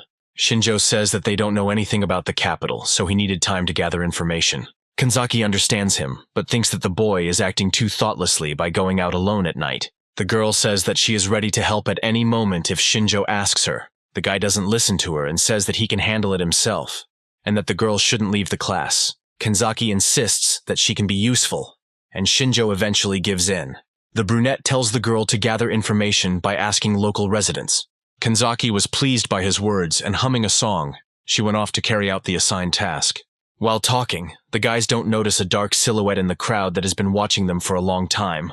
The stranger smiles and continues to watch the hero candidates. After walking around the city a little more, Shinjjo decides to return back to the castle. In the middle of the night, he climbs through an open window. Throwing off his cloak, the guy thought that he hadn't learned anything useful, but what he had learned would be quite enough. While Shinjjo was deep in thought, he heard someone's voices. The boy put his coat back on and walked to the door, listening. Shinjjo decides to leave the room and see for himself. In one of the large rooms, his classmates gathered and discussed something. Shinjjo came closer and asked what happened. and one of his classmates told him that they couldn't find Kanzaki anywhere. Motono, who lives in the same room with her, noticed that she had not returned, so the boys started looking for her. Shinjjo thought that he had also been absent for a long time, but perhaps they had not looked for him because he lived alone. Mito turned to Shinjjo and asked if he knew anything about Kanzaki's location. The brunette replies that he doesn't know anything because he was in his room the whole time. The headman sighs sadly. Mito says that there is definitely no girl in the castle, so they need to split up and find her before it gets completely dark. Nagase says that Kanzaki can stand up for herself, but she doesn't resist the class president's suggestion. Shinjjo thinks that in fact it is already deep night outside, so all the townspeople are already asleep. The guy decides that he is partly to blame for the girl's disappearance, so he decides to help in the search. He headed out into the city streets alone. He quickly managed to find the place where he and Kanzaki had parted ways. His eye fell on a piece of paper lying in the middle of an empty street. Coming closer, the boy saw that it was Kanzaki's student card. While he was looking at the map, a stranger began to approach him from behind. When the attackers decide that Shinjjo is distracted, they jump out of their hiding places with the aim of killing the guy. The first person who approaches the brunette misses his target, due to Shinjjo blocking his blow with his dagger. The brunette turns back and sees another person. Before he can be hit, Shinjjo grabs his attacker's arm. The brunette directs the opponent's hand in the other direction. His actions caused one guy to stick a gun into another. By the time the stranger managed to free his wrist, it was too late, causing him to curse. Shinjjo doesn't leave the guy alone and kicks him in the face. The stranger in the cloak falls to the ground, stunned by the blow. His body is pierced by severe pain, which makes it impossible for him to get to his feet. The rest of the strangers stand aside and tremble with fear, afraid to approach the guy who dealt with their acquaintances. Shinjjo said that they were all beginners in both swordplay and concealment. After using his blessing, the brunette learns that the attackers are ordinary people and asks what they are trying to achieve. The stranger is so afraid of Shinjjo that he cannot say anything in response. The brunette is not going to back down and begins to approach the guy. Meanwhile, in one of the stone buildings, there is a gathering place for the sectarians. Kanzaki was captured, beaten and chained, leaving the girl looking angry but scared. She looks at her captors with anger. Two guys, one of whom is holding a whip in his hand, laugh at the girl, saying that they are very scared by her look. Kanzaki says that they can torture her as much as they want, but she won't tell them anything. The kidnappers say they want to know about the hero candidates and nothing more. One of the guys reaches out his hand to the defenseless girl. He grabs her by the collar of her shirt and pulls it hard, ripping the shirt across her chest. The kidnappers laugh at the embarrassed girl and ask how long she can endure this. While the boys are laughing and making fun of the girl, they let their guard down and don't notice Shinjjo lurking around the corner. After using the blessing, the brunette learns that the kidnappers are just amateurs, so they couldn't have kidnapped Kanzaki themselves. Not intending to wait any longer, Shinjjo throws throwing knives in their direction. Every knife hits the target and kills strangers. Kanzaki doesn't have time to understand what happened. The bodies of her tormentors fell motionless at her feet in an instant. She looked down at them and tried to understand what had happened. Her attention was drawn to Shinjo's voice, asking if the girl was okay. Kanzaki looked at her savior in surprise. While the guy was freeing her from the chains, the girl wanted to tell everything, but Shinjjo interrupted her, saying that now was not the best time and they needed to leave quickly. Having freed himself, Kanzaki thanks the brunette for his help. While Shinjjo was looking around the place, something caught his attention. He rose to his feet abruptly and walked closer to Kanzaki. A glow was quickly approaching them from the darkness. A stranger in a blue robe runs towards them and prepares to strike. However, the blow lands on an empty floor, without hitting the girl and the guy. Shinjjo reacts in time and, picking up the girl in his arms, jumps to the side. The man is surprised that the boys were able to dodge his sword. When the dust settles, we see Night Rains saying that they cannot be left alive. Shinjjo unmistakably recognizes the man who greeted them as the Knight. Rains corrects him, introducing himself as the head of the Demon King's church. Shinjjo prepares to attack and says that this country does not have much time left if the enemy has crept so close to the top of power. Rains also takes a combative stance, saying that once he kills all the hero candidates, they will be able to bring about the day of destruction. Shinjjo let go of Kanzaki so that she wouldn't get caught in the fight. Rains decided that there was no time to waste, otherwise the other hero candidates might expose him. Shinjjo uses his blessing on the knight to learn about his abilities. Thanks to this, the brunette learns that Rains has fencing skills and fire techniques. All the knight's indicators are at level B, which makes the man universal. At some point, Rains felt that Shinjjo had become distracted. It is at this moment that the knight rushes into attack. Quickly approaching Shinjjo, Rains raises his sword over him. However, he hits the floor again because the brunette manages to jump to the side in time. The man begins to get angry at his opponent's agility. He puts his hand forward and a pentagram appears on his palm. Reins uses his blessing and commands fire to burn his enemies. Fireballs emerge from the expanding pentagram and head towards Shinjjo.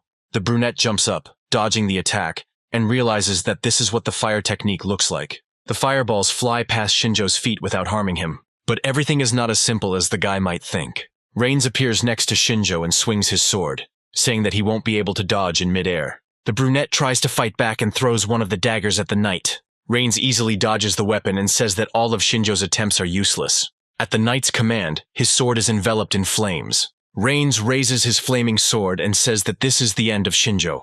But before the attack reaches the hero candidate, a gunshot is heard. Sensing that the situation had taken an unfavorable turn, Shinjjo pulled out his pistol and fired. The field hit the surprised knight right on the head. Shinjjo lands on the floor, still holding the gun in his hand. At this time, Reins falls down dead.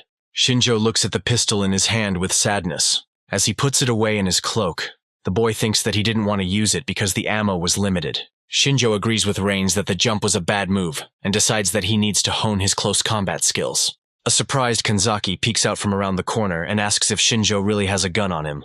The brunette says that this will happen naturally, because he is a hired killer, to which the girl expresses her dissatisfaction. But despite her words, the girl once again thanks Shinjjo for coming to save her. The guy says it's just a coincidence, and asks why Kanzaki didn't use her control power. The girl explains that the handcuffs she was handcuffed with are blocking the power of the blessing.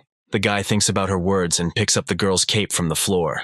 Having covered the girl, Shinjjo turns towards the exit and says that it is time for them to leave. Kanzaki tells the boy that these people are going to attack their classmates. Shinjjo replies that he already knows everything, because the guy who attacked him on the street told him about it. The brunette remembers the guy who begged him for mercy. Stroking the dagger, Shinjjo replied that it all depended on how the boy behaved. The guy said that he was ordered to do this, because the very existence of hero candidates is an insult to the Demon King. Holding a knife to the cultist's throat, Shinjjo asked what they had done to Kanzaki.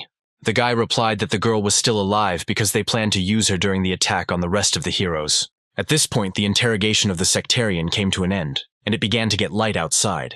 Kanzaki and Shinjjo walked towards the castle, and the boy said that, unlike Steady, the curse did not silence the cultists.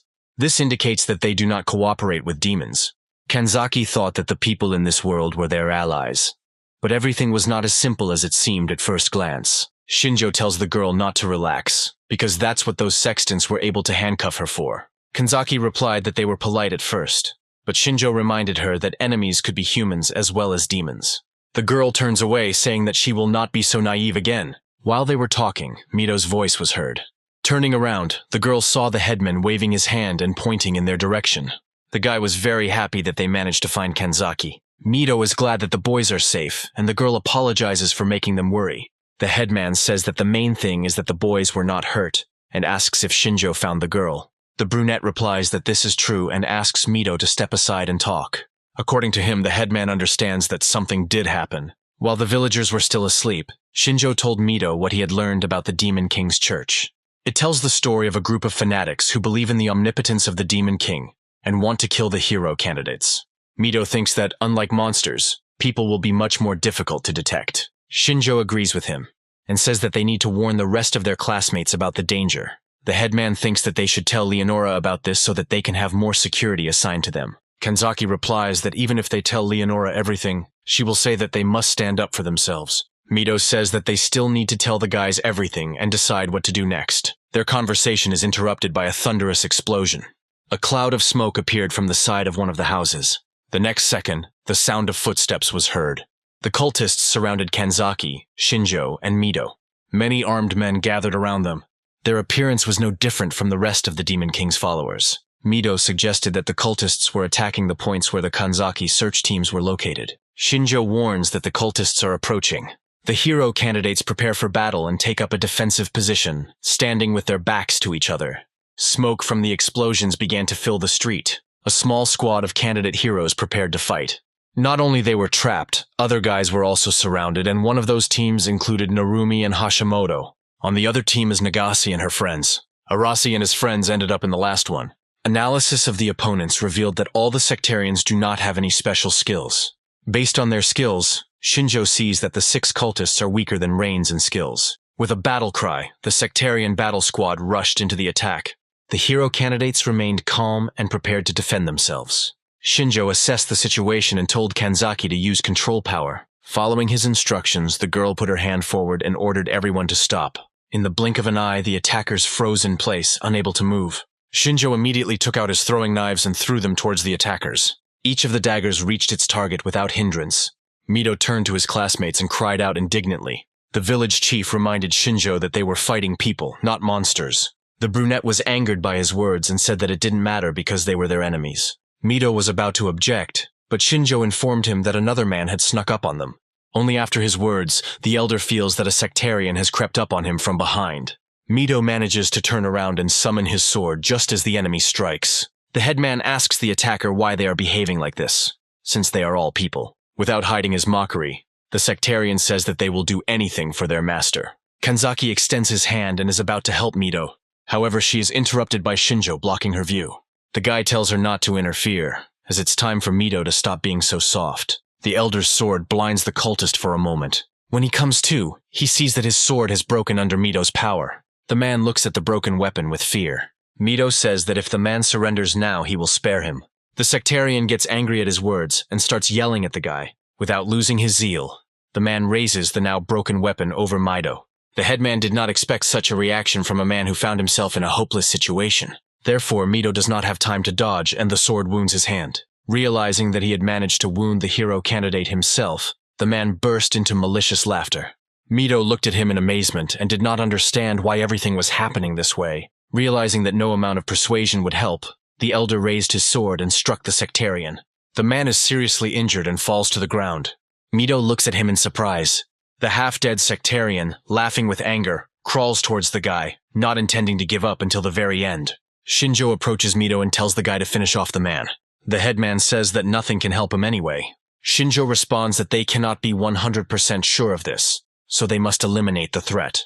Mito asks why the brunette is so calm, and he replies that the class president must choose whether to kill the man now, or wait until he attacks one of their classmates. Shinjjo reproaches the class president for being the strongest in the class, but unable to make a decision. Seeing doubt in Mito's eyes, the boy asks what is more important to him, the life of a stranger or the lives of his classmates. The headman is silent for a few seconds, after which he says that he understands everything. Mito moves towards the man and delivers the finishing blow. Having finished, the headman turned to the boys and told them to help the others. Meanwhile, we are transported to one of the city streets. This group of cultists had the misfortune of encountering Arashi's team. The guy is already holding the last surviving person by the neck. He can't say anything to the hero candidate because he's suffocating. Arashi looks at the suffering man with an evil smile on his face. The guy clenches his hand into a fist and builds up the force of the explosion. The next moment, he points his fist towards the cultist. Arashi seems to be happy to have the opportunity to fight someone. At this time, the man who was burned by the explosion falls to the ground. His classmates turn around and smile, saying that the guy is merciless. The other team is also doing quite well on offense. Nagase uses his firepower to help the others. One swing of her hand is enough to burn several opponents to ashes. However, the sectarians continue to arrive time after time. Nagase turns to her friends and asks why they aren't fighting. The girls answer that they were taught to fight monsters, but in front of them are people. Nagase brings them to their senses by telling them that if they don't kill them, they will die at their hands. At that moment, an opponent approached one of the girls and kicked her. Taking advantage of the moment, another sectarian attacked the second girl. Nagase looked at what was happening in shock and didn't know how she could cope on her own. Leonora, meanwhile, asks how she should evaluate the children's abilities. At some point, because some of the girls refuse to fight with people, they find themselves trapped. It is now that Leonora appears on the battlefield. The sectarians turn around and look at the saint with horror. Some of the Demon King's followers are starting to get angry. With a smile on her face, Leonora says that the hero candidates are under her command, so it is not surprising that she helps them in times of danger.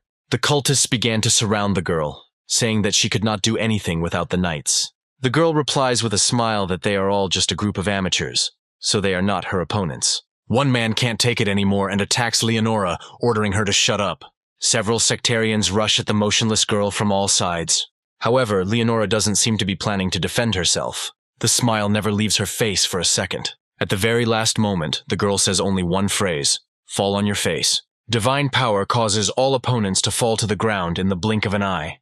The entire area is filled with sunshine. Enveloped in divine power, the sectarians are unable to move. It was as if they were pressed to the ground by heavy stones, immobilizing them. Nagase watched from the side and realized that Leonora's divine blessing was very similar to Kanzaki's power. As Leonora walked closer to the hero candidates, she asked them not to compare her strength to anything like that. The girl said that her strength, area, and enslavement techniques surpassed Kanzaki's in all aspects. Nagase asks Leonora why she decided to help them. The girl replied that she was assessing their abilities, but if possible, she did not want to interfere in this fight. Nagase says that in that case, they should thank her for her help. The saint asks not to thank her, because directing subordinates is part of her job. The girl's attention is drawn to the voice of one of the sectarians. Lying on the ground, the man turns to Leonora. He demands that the saint not ignore them and tell them what will happen to them. The girl looked at him with a smile and apologized, saying that she forgot that they were still alive. Leonora uses her power and orders the hero candidates to kill all the cultists. The sun's rays envelop the girls' bodies and make them obey. The girls, trembling with fear, hold weapons in their hands and look frightened. While raising her sword over the cultist, one of the girls asks Leonora to stop. The man over whom she raised her sword begs for mercy. Tears welled up in the schoolgirl's eyes. She struck with a loud scream, trembling with fear. Their bodies are unable to resist Leonora's control. Shinjjo and Kanzaki are watching all this from the roof of a neighboring building. They see Leonora standing still and watching as the hero candidates, driven by her control, kill the unresisting cultists. Shinjjo realizes that this is exactly what her third-level enslavement technique looks like. Kanzaki says that Leonora's power far exceeds her own, as she was able to control a huge number of people. Watching everything that was happening in the square, something was bothering Shinjjo. He thought that they definitely needed to figure out how to resist Leonora. All teams coped with the attack. After this, it was decided to return back to the castle. Half a day has passed since the attack of the Demon King's believers. All the guys gathered in the large hall discussing what happened. At that moment, Nagase entered. Hashimoto approached the girl and asked how the others were feeling. Nagase shook her head and said that the guys were not feeling well, because this situation was a big shock for each of them. Hashimoto sighs sadly. She is genuinely worried about her classmates. Narumi said that he couldn't forgive Leonora for controlling them like puppets, killing people. The guy asked Nagase how she felt, since her body was also controlled. The girl replies that she doesn't care about it, but she's irritated by the situation. Mito clenches his fists and says that it is all his fault because he did not have time to come to the rescue. Classmates begin to calm the class leader down because he managed to help many people. Kanzaki said that everything could have changed if they had made it in time. However, she's interrupted by Shinjjo, who says that their arrival would not have changed anything. After defeating the believers, Shinjjo and Mito split up to help more people. They managed to protect several groups, but none of them managed to reach Nagase's group. Shinjjo thought that the Demon King cult would go quiet for a while because he killed their leader, Reigns. Now Shinjjo is worried about something else, so he calls Kanzaki. The guy is about to leave the room and asks the girl to step aside for a conversation. Kanzaki agrees and leaves after Shinjjo. The boy and girl enter Shinjo's bedroom and close the door behind them.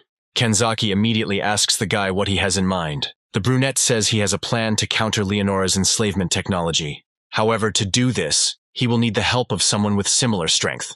That is, the help of Kanzaki. The girl is embarrassed, but replies that she doesn't see any problems with his proposal. Kanzaki asks what she needs to do. Shinjjo turns to face the girl and tells her to use the control technique on him. The girl looks at the guy in horror, not understanding how this can help. The day after the victory over the Demon King's sect, a grand parade was held to celebrate the appearance of the hero candidates. The procession passed through all the main streets of the capital. People watched the hero candidates with smiles on their faces.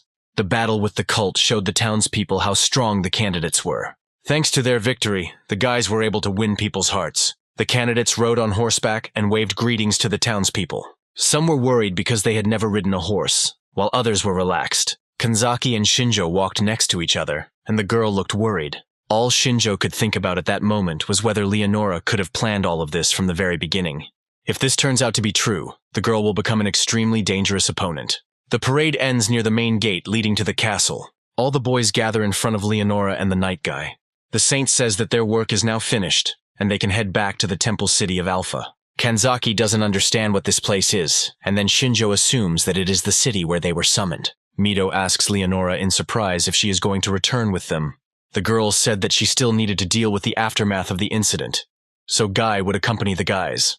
Nagase jokes that their dorm also burned down at one time, so this is a favorite maneuver of demons. However, few people laugh at the joke, which makes the girl turn her attention back. Her friends have not yet recovered from the incident in which Leonora took part, so they look tired and depressed. Nagase approaches a girl named Naomi and asks if she is okay. With tears in her eyes, the girl replies that she is fine and asks not to pay attention to her. Suddenly, a smiling Leonora appears next to Naomi and asks if the girls are doing well. The blonde is so frightened by the appearance of the saint that she screams. She steps back but trips over her own feet. Nagase manages to run up and supports the girl, saving her from falling to the ground. Naomi says haltingly that she is fine. Leonora says that since nothing terrible has happened, she will leave them. Nagase angrily shouts at Leonora, who pretends not to understand anything. The saint was already leaving at that moment, but after the girl's words, she stopped. Naomi felt sick and lay down on Nagase's lap, asking the girl to stop. A smile blossomed on Leonora's face again. After that, she continued on her way, saying that they would see each other again. All the students saw the saint off with angry expressions on their faces. Even Mido was no exception. Shinjjo watched silently from the sidelines. Arasi smiled in turn, as if to say that he was right about Leonora. When the saint disappeared behind the gate, the night guy gave the order to advance. The boys spent the whole day on the road, and when night fell, they set up camp. This time there was no trace left of the previous fun. After waiting until it got dark, Arashi got up and went towards the forest. His team followed him. This time, Shinjjo did not react to their actions in any way. However, from their behavior, the brunette realized that they were prepared. Kanzaki sat next to Shinjjo and asked if they had really decided to carry out their plan. The guy says that they decided to do this because Leonora is not around and only 30 people are guarding them. Even Shinjjo thinks that this is the most opportune moment to kill Guy, and given all the circumstances, the guy is not going to stop this spectacle. At this time, the guys began to carry out their plan. Narumi lured the night guy into the forest under the pretext of seeing a dragon-like monster. The guy assures the knight that the lizard was recently right in the place where they are. Guy looks around and says that they are near the main road to the capital, so they should inform the tamers about the monster so that no one gets hurt. Suddenly, Narumi screams as if he was scared of something. The guy points to the side, saying that the monster is there, to which Guy takes a fighting stance. However, at that very moment, Arashi approaches him from behind, catching the knight off guard. Without hesitation, Arashi casts her blessing and causes a massive explosion. Narumi manages to fly into the air and says that it was dangerous because he could have been hit too. The explosion fails to kill Guy and he jumps out of the dust that rises into the air. Due to the unexpected moment, the knight was seriously injured. His body was scorched by fire, and blood was running down his face. The man turned back and called out to Arashi in anger. The guy stood at the sight of the explosion and shook himself off, saying that he hit with all his might. But the knight still did not die. Arashi smiles and says that the man is really cool. However, Guy shouldn't be so confident in himself. Arashi reports that the man is on his territory. Traps are set all over the clearing, and Night Guy steps into one of them. The man doesn't have time to jump back and is hit by another powerful explosion. Arashi reminds that it was they who brought him here. The guys set up traps in this place in advance. Having been hit by another explosion, the man knelt down and tried to catch his breath. Even though the knight protected himself with his blessing, he still got hit. Guy says that a surprise attack is a sign of cowardice and not what he expected from Arashi. The guy says that he doesn't care what methods he uses, as long as they help him defeat Guy. The rest of Arashi's team is already approaching the knight from behind. Noticing this, Guy rises to his feet and takes a defensive position. Arashi gives the command to attack and orders to kill the knight at any cost. The man puts his hand in the inside pocket of his jacket and says he has to stop this. The knight takes a blue sphere from his bosom and throws it high into the air. The hero candidates freeze in place, not understanding what is happening. However, the next moment the sphere explodes in the air. It lights up high in the sky like a signal fire. Its light attracts Mido's attention. Kanzaki was still outside and also saw the signal. Shinjjo stood up from his seat and looked up at the sky. The guy looked at the signal fire with a hopeless expression and said that Arashi had failed. The flash lit up the sky like the sun during the day. The soldiers saw it and doubted whether they were really seeing a distress signal. The guards look around and say that the night guy has not been seen for a long time and wonder if someone could have attacked him. One of the soldiers says that they don't have time to figure this out. They urgently need to run to the signal. However, as soon as he finishes speaking, a dagger is stabbed into his throat. Shinjjo stands behind him with a bloody dagger. The soldiers look at what is happening in shock. Shinjjo jumps to the next soldier without hesitation. He says he has nothing against the man, but he must die. In one move, Shinjjo kills the frozen man. After this, the guards come to their senses and rush towards the guy. However, he dexterously dodges their attacks. Dodging the blows, Shinjjo strikes himself, and each time they become fatal. The guy acts coolly with a blank expression on his face. Shinjjo throws the dead guard onto another man. The guard thrusts his spear forward, slowing the body flying towards him. Shinjjo takes advantage of the man's distraction. Jumping up to the guard from the side, the brunette plunges a dagger into him. Shinjjo had already managed to deal with half of the people. The remaining people look at the guy in shock and ask why the hero candidate is doing this to them. Shinjjo jumps up to him and asks if he heard his words. It doesn't take the guy long to kill all the remaining guards. Meanwhile, the battle between Arashi's team and Knight Guy continues. The students attack Guy from behind. Two guys try to attack the Knight, striking from different sides. However, the man grabs one guy by the arm without any problems and blocks the second guy's blow with his sword. Narumi doesn't lag behind and raises his hand, gathering the power of the wind. He concentrates energy into the spear. The boy rises into the air and throws a wind spear at the Knight. Another guy calls for a blessing of support. Thanks to him, the spear begins to glow red and is filled with more energy. Guy notices the impending threat in time. The man jumps to the side, thereby avoiding the blow. However, he was not paying enough attention and ended up being hit by one of the guys. The Knight hits the guy with his sword, saying that he is too weak. However, the next second his eyes widen. The boy used the blessing of steel, thereby protecting his hands from the sword, which cracked from the collision. The Knight realized that luck was not on his side and jumped aside, saying that the guys had inconvenient blessings. Guy tried to look in all directions, which helped him notice the approaching danger. Taking advantage of the pause, Arashi prepared to strike. The guy caused another powerful explosion, directing it towards Guy. The man called upon his blessing, defending himself from the blow. However, he was too weakened by everything that was happening, so he received more serious injuries. In an attempt to stay on his feet, Guy thrust his sword into the ground. The force of the explosion tore off the Knight's left arm. Arashi laughed at him, saying that the man was too stubborn. Narumi said that most likely Guy had signaled for backup, so the guy decided to try to buy time. The Knight stopped them, saying that none of this mattered now. Leonora was approaching them from the forest, and she grinned at the fact that the boys had managed to corner Guy. Even Arashi looked scared by Leonora's sudden appearance. Meanwhile, the surviving soldiers in the camp were already tied up. Mido and the other guys came up and asked Kanzaki what was going on. The girl controlled one of the guards, forcing him to tie up his colleagues. Kanzaki chuckled, saying that she was just following orders. Mido didn't understand what she was talking about, because he didn't know who the girl was subordinate to. Nagase was amazed that Kanzaki was the type to follow other people's orders. Shinjjo came out of the forest and apologized to Mido, saying that it was he who gave the order. The class leader looked questioningly at his classmate. Kanzaki told the brunette that she'd caught about 7 people, but the rest had managed to escape. Shinjjo approaches the girl and tells her not to worry, as he has already dealt with the others. Mido asks worriedly what the guy did to them, and Shinjjo replies that he killed them all. Kanzaki looked at the boy with concern and said that he was as merciless as always. Mido asked Shinjjo why he did this. The brunette said that he decided to deal with them while Arashi was fighting Guy. Mido realizes that this is why he couldn't find Arashi anywhere. Nagase thought that the boys still hadn't decided to carry out their plan. Shinjjo asked if the girl still had doubts. He pointed to the tied-up soldiers and said they were living proof. Mido asked if Shinjjo had joined Arashi's team, since before that, he thought that the brunette was on their side. Shinjjo interrupts him and says that he has always been only on his own side. The brunette reminded the headman that he was not the priority right now, so he should direct his anger at Arashi. Mido realizes that Shinjjo is right, so he steps away, saying that he will deal with him later. The class president leads the rest of his classmates away. Now their main goal is to establish Arashi. Leonora appears in the clearing next to Guy and smirks at the man being cornered. The Knight looks at the girl with joy and says that old age is taking its toll. Narumi looks at all this from above and asks Arashi what they will do next. The rest of the students froze in place, waiting for the command from Arashi. The guy says they have no choice but to see things through. The boys began to doubt this idea because they knew they would not be able to resist Leonora's control. The girl confirms their words, but says that the effect of her blessing works weaker on strong people. However, she says that all the hero candidates are like children compared to her unrivaled technique. Arashi says that Leonora was a coward because she would never win in a fair fight. The girl thinks for a moment, then smirks. She says that Arashi resorted to a cheap provocation, but she decided to give in to it and break all the guy's claws. Guy says that he expected this from Leonora, but tries to convince the girl otherwise. The girl interrupts him and asks if the Knight remembers that she is a saint. Leonora reminds that God loves her more than anyone else present here.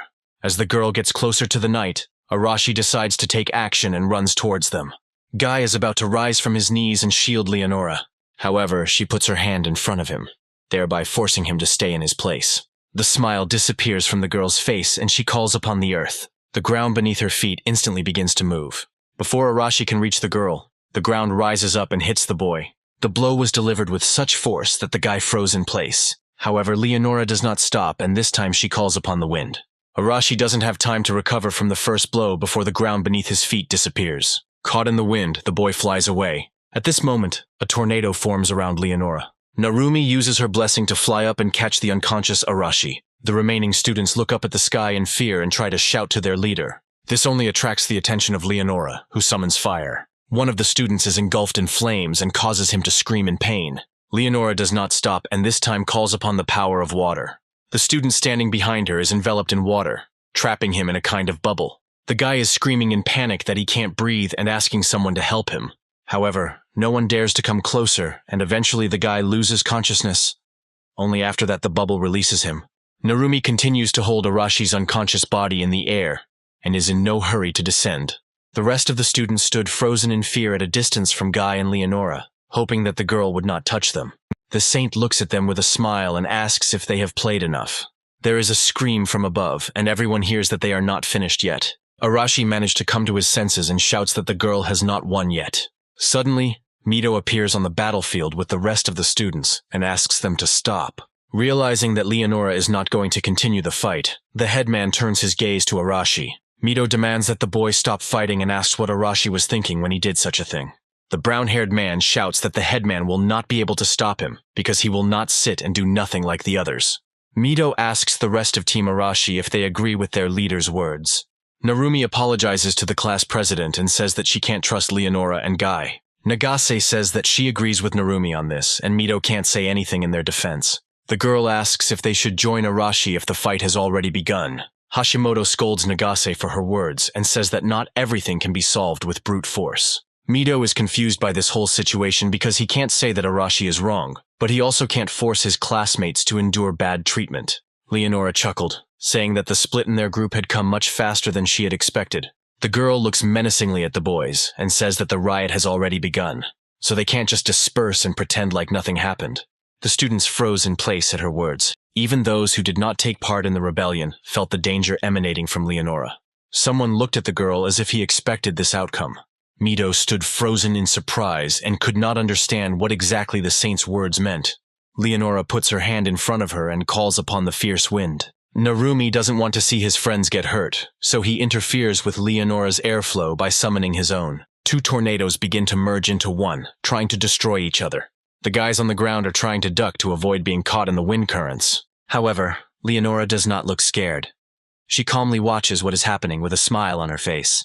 Narumi realizes that he is unable to resist the power of the saint. The next moment, they and Arashi are caught up in the wind currents and carried in different directions. The rest of the students are also under attack. As the tornado begins to weaken, Mito is thrown aside but lands safely on his feet. The rest of the students are not so lucky and can barely get up from the ground. Many were injured when they were caught in the air whirlpool. Someone was hurt worse because they landed badly. Mito looks around fearfully and asks his classmates if everything is okay.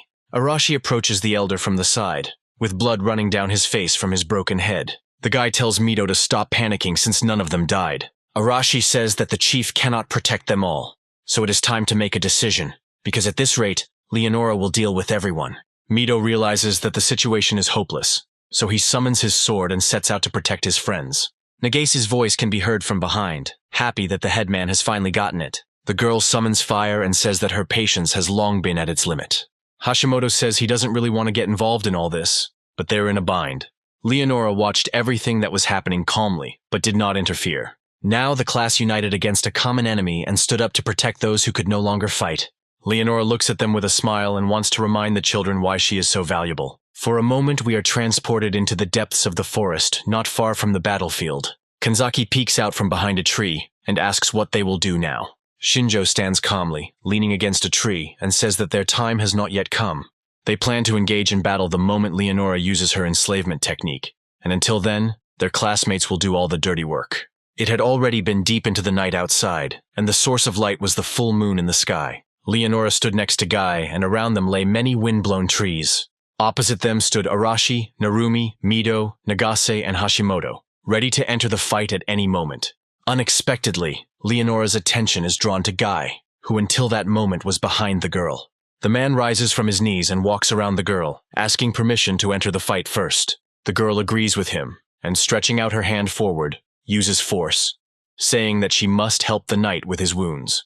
Guy freezes in place, feeling Leonora's divine power fill and envelop his body.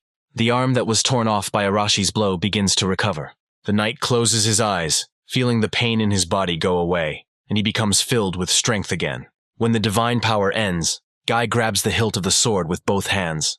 The man has fully recovered, and is now ready to once again fight against the hero candidates. The 5 students prepared to fight the strongest knight. Guy's sword did not waver, and he took his position.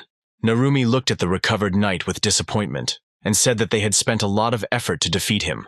Nagase says that they too have more strength now that they are united and fighting together. Leonora spreads her arms and tells the children to start whenever it is convenient for them, because this will be a great test for them. The girl also reminds that if the guys cannot defeat them, then they will no longer be able to become heroes. Mito decides to attack first and asks the others to cover him. The swords of the elder and the knight guy meet, causing sparks to appear around. The swords crossed and, looking closely, the knight saw that Mito had almost cut his sword.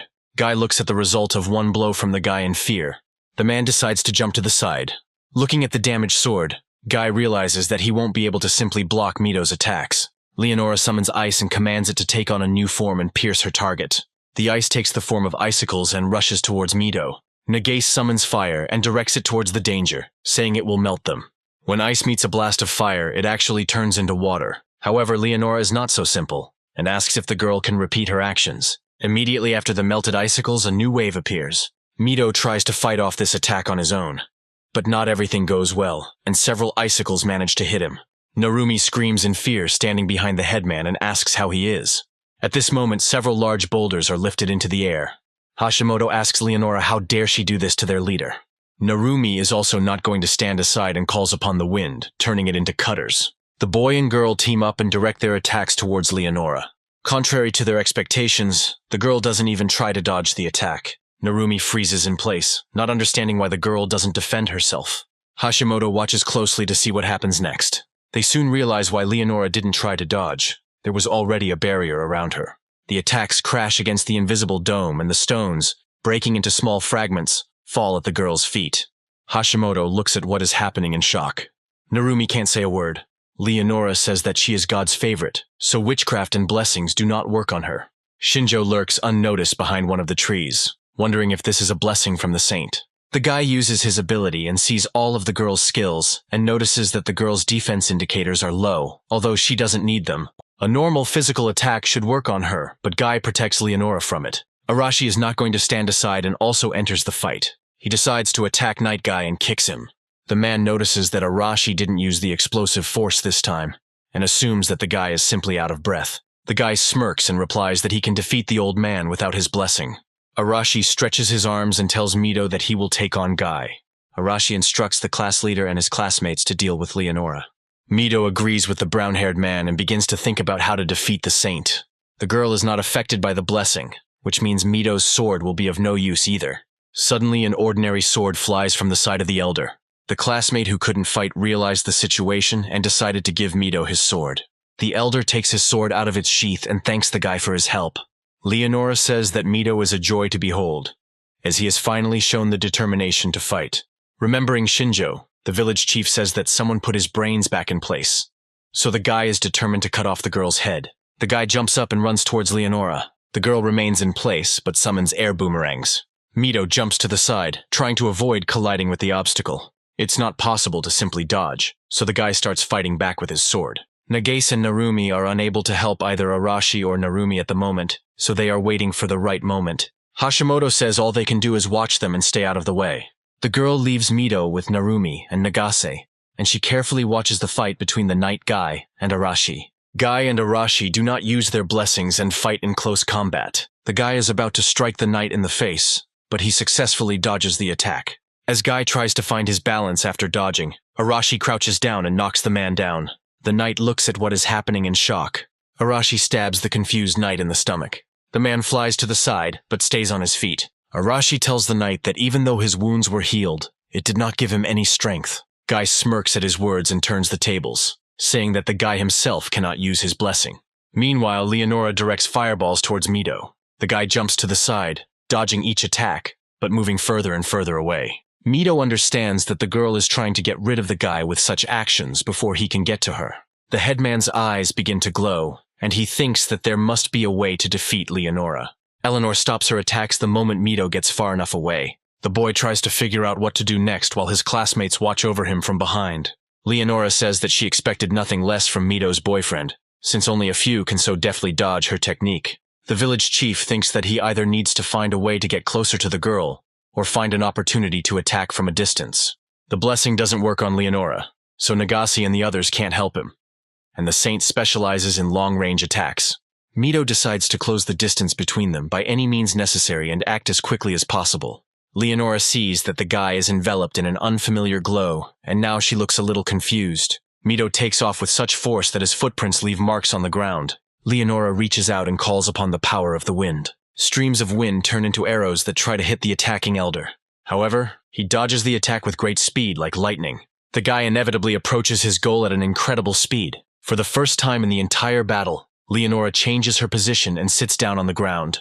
Touching the ground with her hand, the girl uses the diving technique. The ground beneath Mito's feet becomes like quicksand and begins to pull the boy down. The elder freezes in place and the glow begins to fade.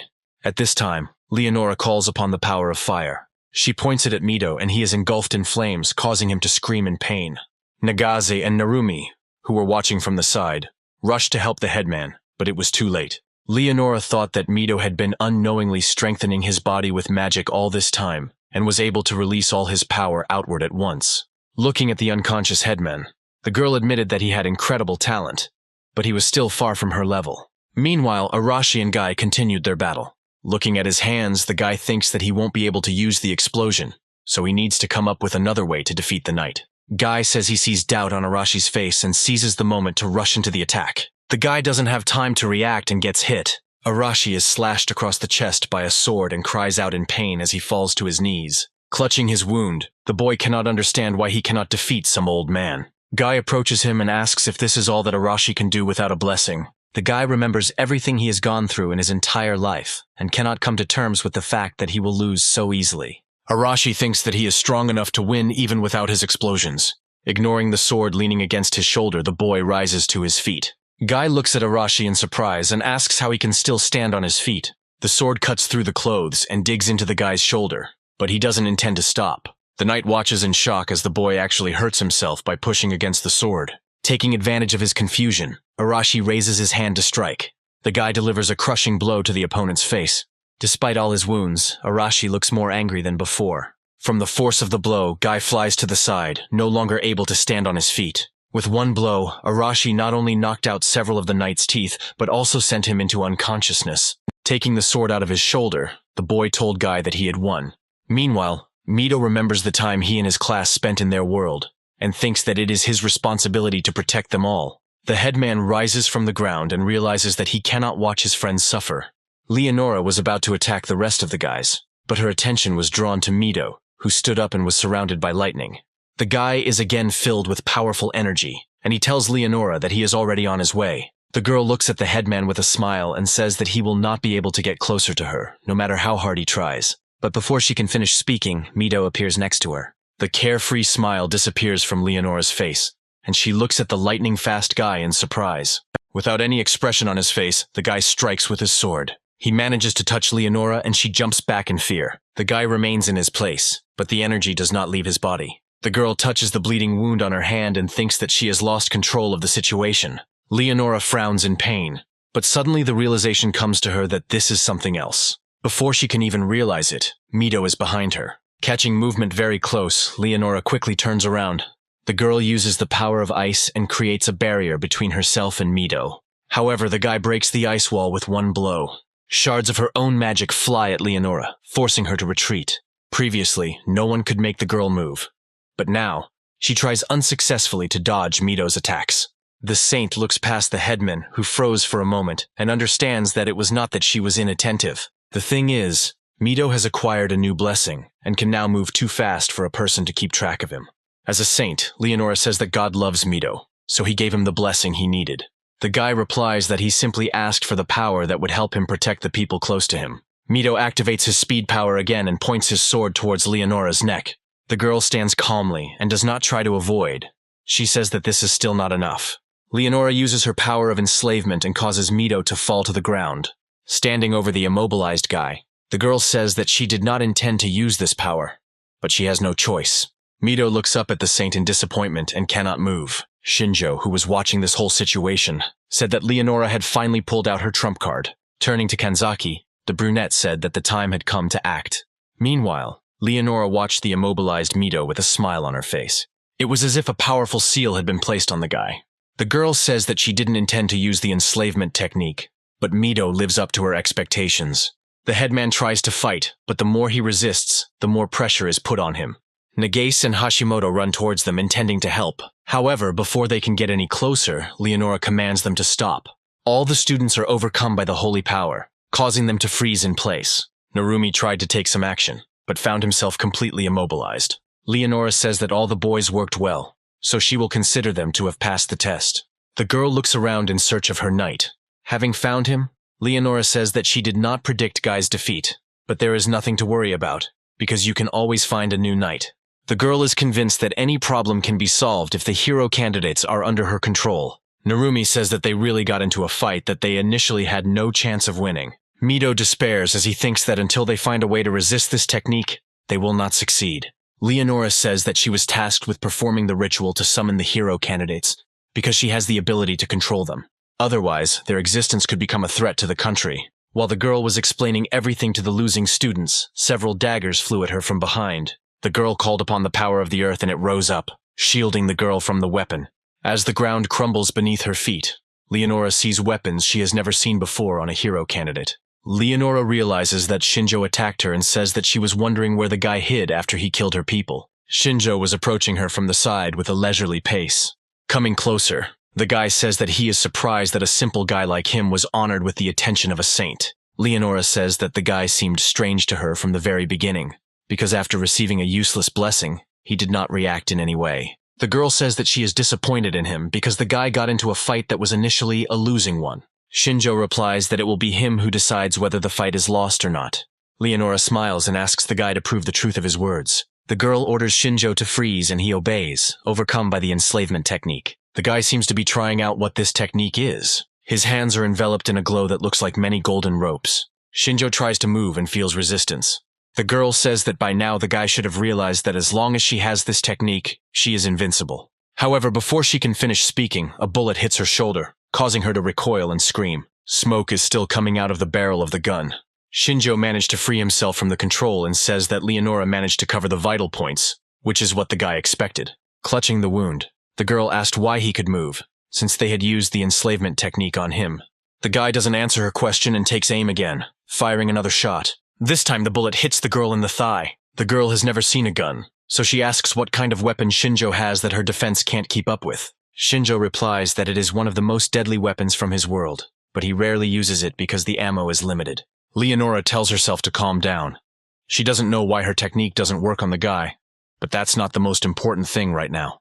The girl calls upon the power of fire and directs it towards the guy. The last thing the girl sees is the guy trying to cover his face with his hands. Deciding that the attack had hit its target, the girl says that Shinjjo let his guard down too early. However, the next moment, her face looks surprised. In the place where the guy had just stood, only a burning cloak remained. Leonora doesn't understand where the guy managed to go, because just a second ago she saw the fire approaching him. The girl hears a click behind her and realizes that Shinjjo is already standing behind her and has cocked the trigger. Shinjjo says that from her fight with Mito, the guy realized that she is not strong in close-range combat, and the girl's technique does not work on him. Leonora frowns in pain and asks why her technique doesn't work only on Shinjjo. The guy grins and says that he doesn't understand it himself, but it was his plan. But he wasn't sure that it would work. Shinjjo remembers the night he called Kanzaki into his room and asked him to use control on him. The girl then stood frightened and pressed herself against the door, not understanding why the guy needed this. Kanzaki blushed and looked at Shinjjo with confusion, saying that she wasn't into that kind of thing. The guy didn't understand what the girl was talking about and asked again. Shinjjo said that while researching the materials on techniques, he did not find information on the enslavement technique, but instead read about one interesting fact. The guy explains that if two subjugation-type techniques are applied to a person, the technique that was applied first takes priority. The girl asks if it's true that if she casts a control technique on the guy, Leonora's enslavement technique won't be effective. Shinjjo thinks that this is the case, and it might also work if Kanzaki's technique is stronger than Leonora's defense. The girl is surprised by his assumptions, because her technique cannot be compared with the powers of the saint. Shinjjo believes that the main difference is that they are at different levels. Kanzaki's ability level is first, and Leonora's is third, but the girl's control should not be interrupted in favor of the saint. The boy remembers that earlier, Steady's technique had prevailed over Kanzaki's control. Previously, Shinjjo thought that it was because the scientist's abilities were higher in level. The solution to the riddle was that Steady managed to apply his technique to the monsters much earlier than Kanzaki did. Shinjjo speculates that Leonora's enslavement technique must work on the same principles. However, the only way to know if their assumptions are correct is to put them into practice, so they must study the control range. Returning to the moment of the fight, Leonora suddenly realizes that Kanzaki may be involved. Holding a gun to the saint's head, Shinjjo says that the girl has finally gotten it. The guy confirms her suspicions, saying that he is now under Kanzaki's control. Leonora clenches her teeth in anger and calls the girl an impudent imitator. Shinjjo doesn't let go of the saint's sights and says that her end has come. The gun in his hands clicks. Contrary to expectations, Shinjjo did not kill Leonora. After the click, the girl turned around in surprise, feeling as if something was restricting her movements. The girl's hands were found to be in handcuffs, which had previously been used to restrain Kanzaki. Shinjjo borrowed these handcuffs from them, hoping that they would block Leonora's miraculous power. The girl looks angrily at the guy and asks what he is going to do with her. The classmates finally regained their ability to move and began to come closer. Shinjjo said that he would let Leonora go if she could send them back to their world right now. The girl says that it is useless because she only has the summoning technique, and another technique is needed to return them home. Shinjjo activates his blessing and realizes that the girl is not lying, since her status does not include such a technique. The guy asks why the girl lied about them being able to return if they defeat the Demon King. Leonora explains that summoning people from another world requires a huge amount of energy, which they borrowed from God. In other words, their presence here is God's will, and when they have fulfilled their role, they will most likely be returned back. Shinjjo guesses that the girl herself does not fully believe it. Leonora confirms his words, saying that the previous hero candidates were unable to even come close to the Demon King. Shinjjo guesses the answer, but still asks what happened to the previous hero candidates. Leonora replies that almost all were killed by the Demon King's army, but some might have survived, but their location is unknown. Anyone would have given up after those words, so Shinjjo understands why the girl didn't want to tell them. Leonora says that they won't be able to just settle here, because the Demon King's army will attack sooner or later, and then the guys will be forced to accept the fight. Shinjjo realizes that no matter how hard they try, they still have no choice. The girl agrees with him and says that she is ready to turn a blind eye to this incident and help them if they let her go immediately. However, the guy is not going to follow her lead, so he swings a dagger, intending to deal with her. Mito grabs his hand and asks him to stop. Shinjjo asks why the village chief decided to intervene, since they thought he had already decided to do so. Mito says he only agreed to this because they believed Leonora knew a way to get them home. In this situation, the village chief wants to keep the status of a hero candidate, but Shinjjo reminds them that they have already started a riot. Leonora stops their argument and says that Mito is right. The girl agrees that she got a little carried away, but they can pretend that nothing happened. Shinjjo thinks that her proposal is logical, but says that she won't be caught off guard a second time. The boy is afraid that Leonora might try to kill Kanzaki once she is released, and then their chances of winning will be zero. Mito says that they won't be able to get away with killing a saint, so they will make Leonora swear an oath and let her go. Hashimoto agrees with the class chief and says that not all of them know how to fight, so if they become criminals, then defeating the Demon King is out of the question. Nagase also agrees with them and says that they will find a way to make Leonora keep her promise. Narumi sides with Shinjjo, saying that the girl almost killed them already, and nothing will stop her from trying again. Mito understands his concerns, but reminds him that they won't have a chance if they kill her right now. Shinjjo understands the class president's concerns, as he wants to ensure the safety of the entire class, and the brunette is not sure that all of them will be able to survive. At some point, Shinjjo senses a moment when Mito is no longer watching his actions. At the same moment, the sound of a shot is heard. Smoke comes out of the barrel of the gun, indicating that a shot has been fired. Mito turned his gaze to Shinjjo and saw him take out a gun and now pointed at Leonora. The shot hit the saint square in the forehead, causing her to look shocked. Mito starts yelling at Shinjjo, asking why he did that. Leonora falls to the ground and the strength leaves her body. The classmates look on in shock at what is happening and cannot believe how cold-bloodedly Shinjjo killed a man. Having come to his senses, the headman tries to grab the brunette, but he has already managed to step aside. A smoke bomb was thrown at their feet between them. The smoke hid from the eyes of his classmates the silhouette of Shinjjo, who told them at the end that they would meet again. Mito tried to find his classmate in the smokescreen. However, all his attempts were unsuccessful. When the smoke cleared, there was no one left. Mito fell to his knees in despair and asked why everything had happened this way. Hashimoto said that Shinjjo committed an unforgivable act by killing Leonora before they could come to an agreement. Nagase chuckled that the guy, as always, only thought about himself. Narumi, in turn, begins to guess the motive for Shinjo's actions, but prefers not to make it public. Kanzaki slowly approaches Leonora's corpse and can't believe it's over. The girl didn't think that Shinjjo would actually kill the saint, but everything happened exactly as the guy said. She remembers how, before the attack began, the brunette told the girl how everything would happen next. Shinjjo said that their main goal would be to capture Leonora and find out from her how they can return to their world. If during the interrogation it turns out that the girl cannot return them, then Shinjjo will kill her. Kanzaki agreed with his words, but she didn't think that it would actually happen. Shinjjo warns that if it is not so easy to return to their world, then Mito will start protecting Leonora. The brunette warns that in this case, he will kill the saint himself and run away. Kanzaki looked at the boy in shock and asked if he really wanted to take the blame for killing the saint. Shinjjo says that this is why he allowed several soldiers to escape, to create the appearance that he was acting alone. If he is the only one considered a criminal, the boys will be able to return to the country without hindrance. Kanzaki thinks that everything might not work out, but the guy recommends that she use control to negotiate with the country. The girl agrees with him and wonders what Shinjjo himself will do then. Then the guy replied that he could handle everything himself, so there was no need to worry about him. Kanzaki understands that everything went according to plan, but she is tormented by a feeling of guilt. She looks up at the dark sky and worries about what will happen to Shinjjo now. Meanwhile, in one corner of the country, the moon turned bright pink. The entire space around the dark castle was filled with dark energy. We see a guy wondering what these hero candidates are like, who came from another world and were blessed by God. The knight reports to his master, saying that they have made several attempts to defeat them, but they have been unsuccessful. The owner tells him not to worry, because their actions on enemy territory are limited, but the heroes will come to them themselves sooner or later. Before us appears the supreme general of the Demon King's army, the Wind King Winberg, who believes that the war with humanity has now become much more interesting.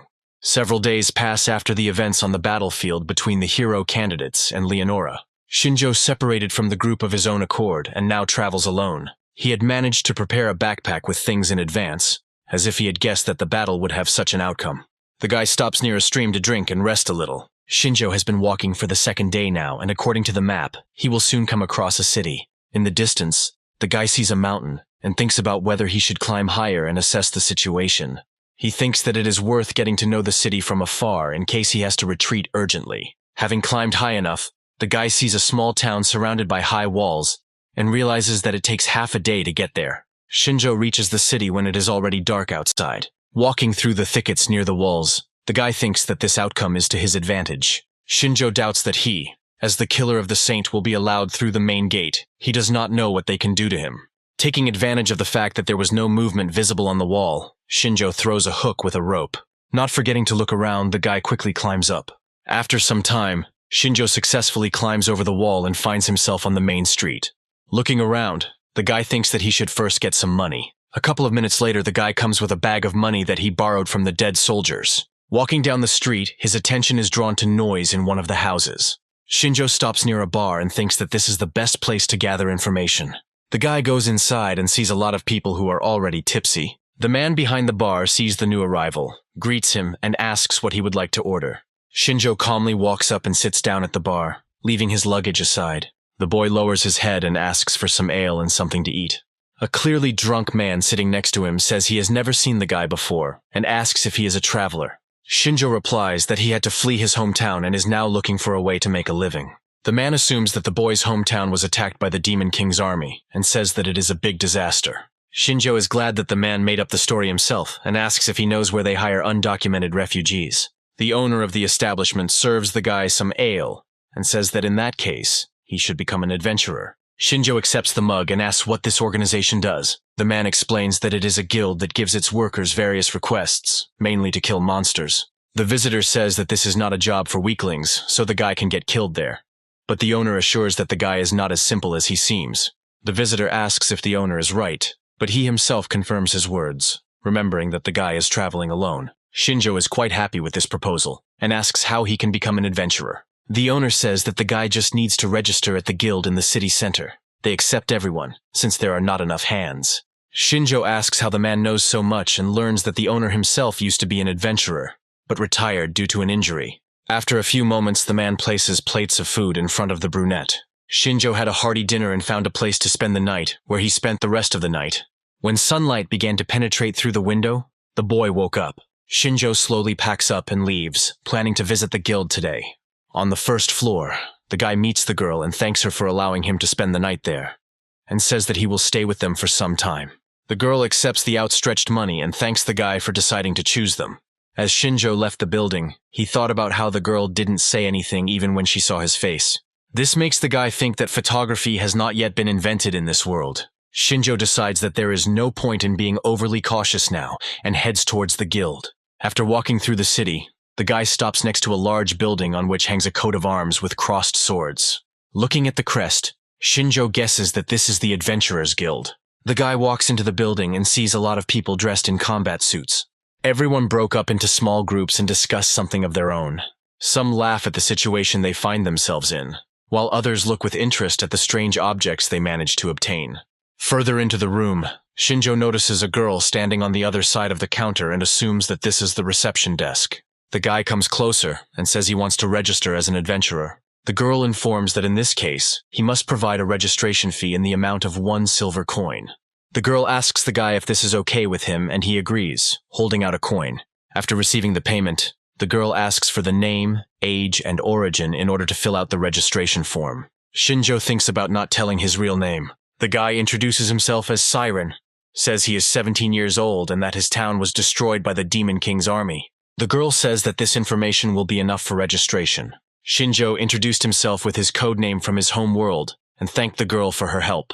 When the girl has written all the data on a piece of paper, she puts a stamp and reports that the registration is complete. She raises her finger and says that she will tell the guy about the activities of the adventurers. Each adventurer is assigned a rank depending on his achievements and abilities. The higher the rank, the more difficult the task and the greater the reward. The girl informs him that Shinjjo has the lowest rank, F, and says that he needs to complete missions and earn reputation in order to raise his rank. The girl points to the board with requests and says that the guy should choose F-rank requests. Shinjjo moves closer to the board and begins to study the available requests. F-rank requests mainly consist of medicinal herb picking and kobold killing. Shinjjo takes the request in his hands and thinks that he should take this one, because he has never heard of kobolds before. While the guy is trying to decide where to start, he is called. A group of several guys approach him and say that they have never seen the guy before, so he should not take on the kobolds, because these creatures will kill him. Shinjjo is angry that someone is interfering in his affairs. Everyone around seemed to freeze in anticipation of what would happen next. Shinjjo turns away from them and advises them to turn around and leave without making any unnecessary noise. The guys are angry that he is giving them advice and ask why the guy is acting so cocky. Other adventurers watch this from the sidelines and say that it will be difficult for the guy, since he is already being picked on. The team leader comes closer to Shinjjo and asks who taught the boy manners. He reaches out his hand, intending to grab the brunette. However, before he can do anything, Shinjjo intercepts his hand. For a moment, the guy was confused by such a speed of movement. Shinjjo looked at the boy with composure. The leader was frightened by this look, and he began to break free from the steel grip. However, his attempts were unsuccessful, and the grip only tightened. The guy understands that he can't escape on his own, so he calls his friends for help. The other two guys surround Shinjjo and want to attack from different sides. The brunette calmly watches their actions, and understands that they do not pose a threat. Sometime later, all three guys are lying on the floor unconscious. The adventurers surround them with interest, trying to make sure that they weren't imagining things. Shinjjo still holds the order, and calmly walks through the crowd towards the exit of the premises. The guy is disappointed in mid-level adventurers, and believes that they are much weaker than any of the hero candidates. Stepping out of the building onto a busy city street, Shinjjo decides it's time for him to fulfill the order. According to the information from the sheet, the guy is heading towards the forest. Shinjjo walks through the forest and looks around. According to the information received, the kobold's lair should be somewhere around here. Suddenly his attention is drawn to something on the ground. Paw prints appear before his eyes. A trail of footprints from a mysterious animal leads further into the forest. Looking at them, Shinjjo realizes that they are quite fresh. The tracks lead towards the bushes, and the guy compares them to those of an animal. Shinjjo heads into the bushes, following a well-trodden path that leads deeper into the undergrowth. The guy looks around and notices another trail of footprints. The creature hides its presence well, leading Shinjjo to believe that he has finally stumbled upon a kobold. At this moment, the guy feels that this very creature is already standing behind him. Shinjjo manages to react and jump to the side, thereby dodging the sword. The beast, similar to a wolf but standing on two legs, holds a sword in its hands, which, apparently, it took from people. Shinjjo barely has time to get a good look at the monster when another kobold jumps out at the guy from behind the bushes with a club in its paw. The guy easily dodges the blow and sits down on the ground, scooping up some soil in his palm. Taking advantage of the moment, Shinjjo throws earth at the kobold. It hits the second creature in the eyes, causing it to close them. While one kobold tries to get rid of the sand in his eyes, the second one tries to attack Shinjjo from behind. However, the guy, without turning to face him, kicks the approaching monster in the face. The creature loses its balance and falls on its back, dropping the sword from its hands. Shinjjo grabs the sword and raises it to strike. Without hesitation, the weapon enters the body of the kobold lying on the ground. The second monster watched this from the side and now looks a little scared. While the kobold looks at his kin, Shinjjo takes out his throwing daggers and throws them towards the monster. The creature doesn't have time to react, and the knives plunge into its body. Shinjjo moves a little away from the creatures he killed. The boy uses his blessing to study a new type of monster. Judging their statuses, Shinjjo thinks that it is not that difficult to kill them, so he considers whether to kill a few more to earn more money. After some time, the guy returns to the guild building and makes everyone present freeze in place. Shinjjo approaches the girl who previously registered him in the guild. The guy lays out a whole mountain of severed kobold ears on the table in front of her. Shinjjo says he decided to bring them as proof of killing the monsters. The girl looks at the mountain of ears in surprise and asks if the guy really killed them all by himself. Shinjjo confirms her words and says that the kobolds were harder to track down than to kill. On this mission, the guy realized that his combat skills were at a sufficient level, but he was not so strong in territorial reconnaissance. The girl asks if the guy has previously worked in another guild, but he says that he is new to this business. The girl says that she understands him and asks him to wait a little while they prepare his reward. Slowly but surely, the day is moving towards its end. Walking through the streets, where night has already fallen, Shinjjo throws a heavy bag of money into the air. The money turns out to be much more than he expected, which suggests that one can make a fortune even on such puny monsters. Shinjjo thinks that he will need money in the future, so he thinks about staying in this city and working as an adventurer. The guy decides that he needs to establish communication with other adventurers in order to get more useful information. Suddenly, someone blocks the Shinjjo road. The boy is greeted by a large blonde man who happily greets Shinjjo. The brunette understands that this man will be stronger than the other guys from the guild, and asks why the blonde came to him. The man says his name is Lyle, and says he is a B-rank adventurer and deals with the internal conflicts of all the adventurers in this city. Shinjjo understands that this will not end well. The man flexes his hands, asking if it was the brunette who beat up his boys. Shinjjo remains calm and says that the boys attacked him first. Lyle pointed his finger at the brunette and said that he was lying because his friends said otherwise. Shinjjo realizes that there is no chance to prove his case in this argument and simply gives up. The adventurer attacks the guy, saying that he will answer for his actions. Shinjjo stands still and doesn't react to the approaching guy. As the fist approaches his head, the brunette takes a smooth step to the side, avoiding the collision. This happens with all subsequent blows. The man cannot keep up with the guy's speed. Layla starts to get angry at this and yells that Shinjjo won't get rid of him that easily. The man leans on his left leg and turns around his axis. He raises his right leg to the level of Shinjo's head and is about to deliver a spinning kick. But before he can land a blow, the brunette trips Layla. Having lost his only support at the moment, the man falls to the ground. The fall makes Lyle cry out in pain. Shinjjo steps aside and says that the man is self-taught, as there are too many open spaces and the technique is too obvious. Lyle is not going to put up with his comments and jumps to his feet. However, even the element of surprise does not help him deal with the candidate for hero. Shinjjo calmly intercepts his arm and twists it. The next moment, the man finds himself pinned face down on the ground.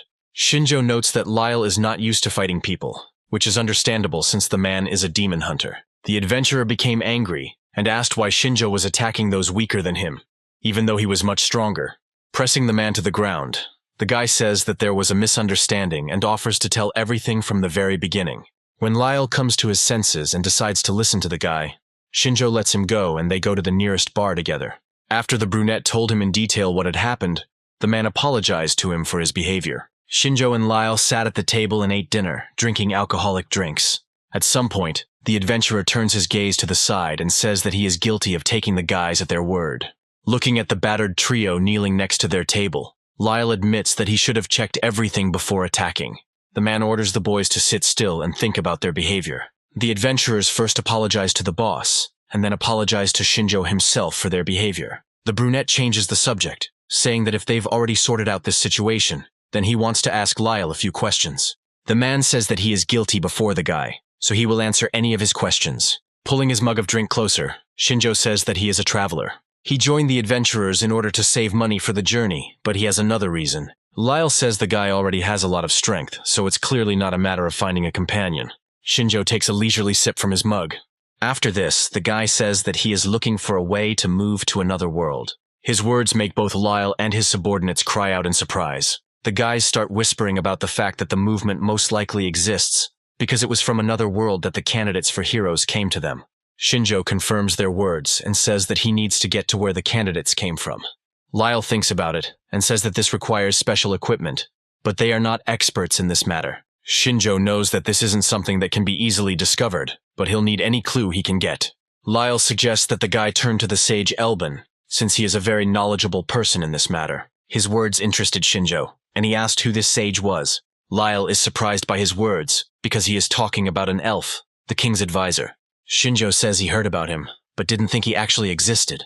When the boy was studying books in the library, he saw many references to the elf sage. Elves are long-lived creatures who live deep in the forest, and there are so few of them left that they have almost become a legend. Lyle says that the sage is over 100 years old, so he knows a lot, and is also a talented magician.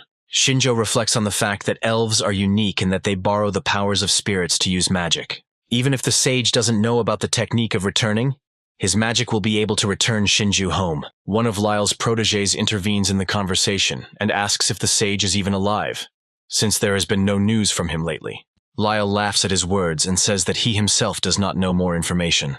The man apologizes for not being able to help Shinjjo, but Shinjjo says that they shared useful information with him. Finishing his drink, the guy says that this information is more than enough. Shinjjo gets up from the table and apologizes, saying that it is late and he is going to go back to his room. Before the guy leaves, Lyle stops him and asks if they can ask one question. Without waiting for permission, the man asks why Shinjjo needs this path to another world. The guy grins and invites the adventurers to figure it out for themselves. Lyle, surrounded by his charges, remains sitting at the table and reflecting on the boy's words. Shinjjo leaves the room slowly. The next few days pass in a constant routine. Shinjjo comes to the guild, takes an order and completes it, after which he returns to receive a reward. The guild girl gives Shinjjo his reward and says that he did a good job today. The whole week passed in this mode, and the guy was already able to save up a sufficient amount. As he leaves the guild building, Shinjjo meets Lyle and his charges, who offer the guy a drink together. The brunette walks past them and says that he doesn't have time for this today. Lyle assumes that Shinjjo is simply overtired, which is why he doesn't intend to press the guy. Walking down a busy street, the guy looks at a piece of paper and thinks that he has gotten enough information about the sage. The sage's name is Elben Kelleth. 10 years ago, he was an advisor to the king, but he retired and moved to the western border. Shinjjo decides that there is no point in him staying in this city any longer, and now he is going to go and meet the sage. Meanwhile, we return to the city of Alpha, where the hero candidates have returned. We meet the commander of the 8th Detachment of the Order of the Holy Knights, whose name is Heinrich. He says he has been keeping an eye on the hero candidates for a month now, and wants to know if they have any complaints. Mido sits opposite the man with blue hair, and says that they are, on the contrary, very grateful to him, since he is very kind to them. The man is happy about this and says that each of the boys is a valuable fighting unit of their country, so they deserve respect. Hashimoto thanks him. She thinks that the guy is not at all like Leonora, but this raises some suspicions. The commander suggests moving on to the main topic, and reports that at yesterday's meeting, it was decided that the hero candidates need to show themselves in action. Mido asks if he means they are going to be sent to the front lines. Henry becomes serious, and says that this is exactly what they want to do. Pointing to a map, the man says that fighting continues along the western border to this day. It was decided to send the candidates to one of the hotspots on the front line between the kingdom of Valdora and the sacred country of Digrest. Mido says that they understand everything, but decides to ask if the commander remembers their agreement. Henry says that according to their agreement, they will take care of those who do not have fighting skills. Mido and Hashimoto breathe a sigh of relief. The commander says that he will assign them other work, since they do not have many resources to provide for those who are not working. Mido remembers Naomi's condition and says that the guys will even be happy about it. Hashimoto decides to ask when they are planning to set out. Henry says that they have little time, so they will set off early tomorrow morning, and asks to pass this information on to the others. After finishing the meeting, Mido and Hashimoto leave the main hall. The girl is very happy that she managed to come to an agreement with the captain regarding her classmates. Mido supports her, but can't help but feel like everything is going too smoothly. The boys think that this is because they killed Leonora, who was the only person capable of controlling them. After a few seconds of silence, Hashimoto sighs and says that she wonders where Shinjjo went. After her words, an oppressive silence hung between the guys. Mido recalls that immediately after Leonora's murder and Shinjo's disappearance, the boys returned to the capital. They informed the bishop that the saint had been killed. The bishop could not believe what was happening and kept asking who and how was able to defeat Leonora. Nagase said that she was killed by Shinjjo, who was also one of the hero candidates. After her words, panic arose among the guards. After some time, the bishop asked where this very murderer was now. Nagase replied that Shinjjo had fled the scene of the crime, as was to be expected from a traitor. The soldiers began to talk about the need to organize a search party, but first to make sure that the saint was dead. The bishop expresses his doubts about Shinjjo running away on his own, as that would play into the hands of the other candidates. His accusations make Arashi angry, because the boy really didn't help Shinjjo escape. The bishop says that he himself does not want to suspect the candidates. However, he cannot be 100% sure that they are not all in cahoots. Mido, who used to always speak up for the whole class, chooses to remain silent and not engage in conversation for the first time. One of the soldiers turns to the bishop, saying that he personally saw everything that happened. He says that the brave hero candidates tried to protect the saint, but they failed to stop Shinjjo, which resulted in the saint's death. The other soldiers present in the camp that day confirmed his words, saying that they also saw everything with their own eyes. The initially negative bishop calmed down after their words. The old man said that he could trust the words of Leonora's soldiers and asked if Shinjjo was really that strong. Mido says that Shinjjo is very strong and secretive enough not to show it to anyone. His words make the bishop think. After a few moments of silence, the old man suggests discussing all the details in the inner room. The students and the bishop are about to leave, and no one notices Kanzaki, who was standing behind the column and using control to direct the soldiers. The girl made the soldiers say those words and breathed a sigh of relief when she realized that Shinjo's plan had worked. Mido followed behind the bishop and silently thanked Kanzaki for the fact that they had successfully passed this stage. However, this does not improve the headman's mood, and he still looks upset. Hashimoto asks if his mood is related to Shinjjo and says that the guy is not worth their worries. Mido smiles at her words and says that perhaps the girl is right. The guy slows down a little and walks behind Hashimoto. Despite his agreement with the girl, the guy believes that it is his fault that what happened to Shinjjo. As the class president, he had to protect them all, without exception. Mido decides that he must protect everyone at all costs. Currently, the class president and Hashimoto met with the rest of the students. Mido informed them that a decision had been made to send them to the front lines, and told the battle group to begin assembling. Some students were afraid that they would have to engage in real combat. Nagase asks why they only started to be afraid now if they wanted to join the battle group themselves. The two boys felt embarrassed after being scolded by a girl. Hano asked if they would be going on this mission alone. Mido reveals that Heinrich will be going with them with the 8th squad of knights, making the entire class part of his squad. Kanzaki walked closer to the village chief and asked if there was any information about Shinjjo. Mido says there's a bounty on the guy's head and they're actively looking for him, but there are no leads yet. Kanzaki looks upset. On one hand, she is worried about the lack of news, but she understands that if there is news, it will mean that the guy is in danger. Mido senses the girl's mood and asks if she is truly worried about the traitor. Nagase summons fire and says that if they meet Shinjjo, she will personally burn him to the ground. It seems that only Kanzaki understands Shinjo's true intentions. She steps away from the group and thinks that she would like to go with the guy. As had been decided, the 8th detachment, under the command of Henry and the candidates for heroes, set out at dawn. Some rode horses, some walked. All the soldiers surrounded the food carts in case they had to defend themselves. The soldiers of the 8th detachment wore a white uniform that was different from the other soldiers in the country. The formation moved in complete silence, broken only by the clatter of the horses' hooves. The cavalry marched in front of the entire procession, while the candidates for heroism walked almost at the very end.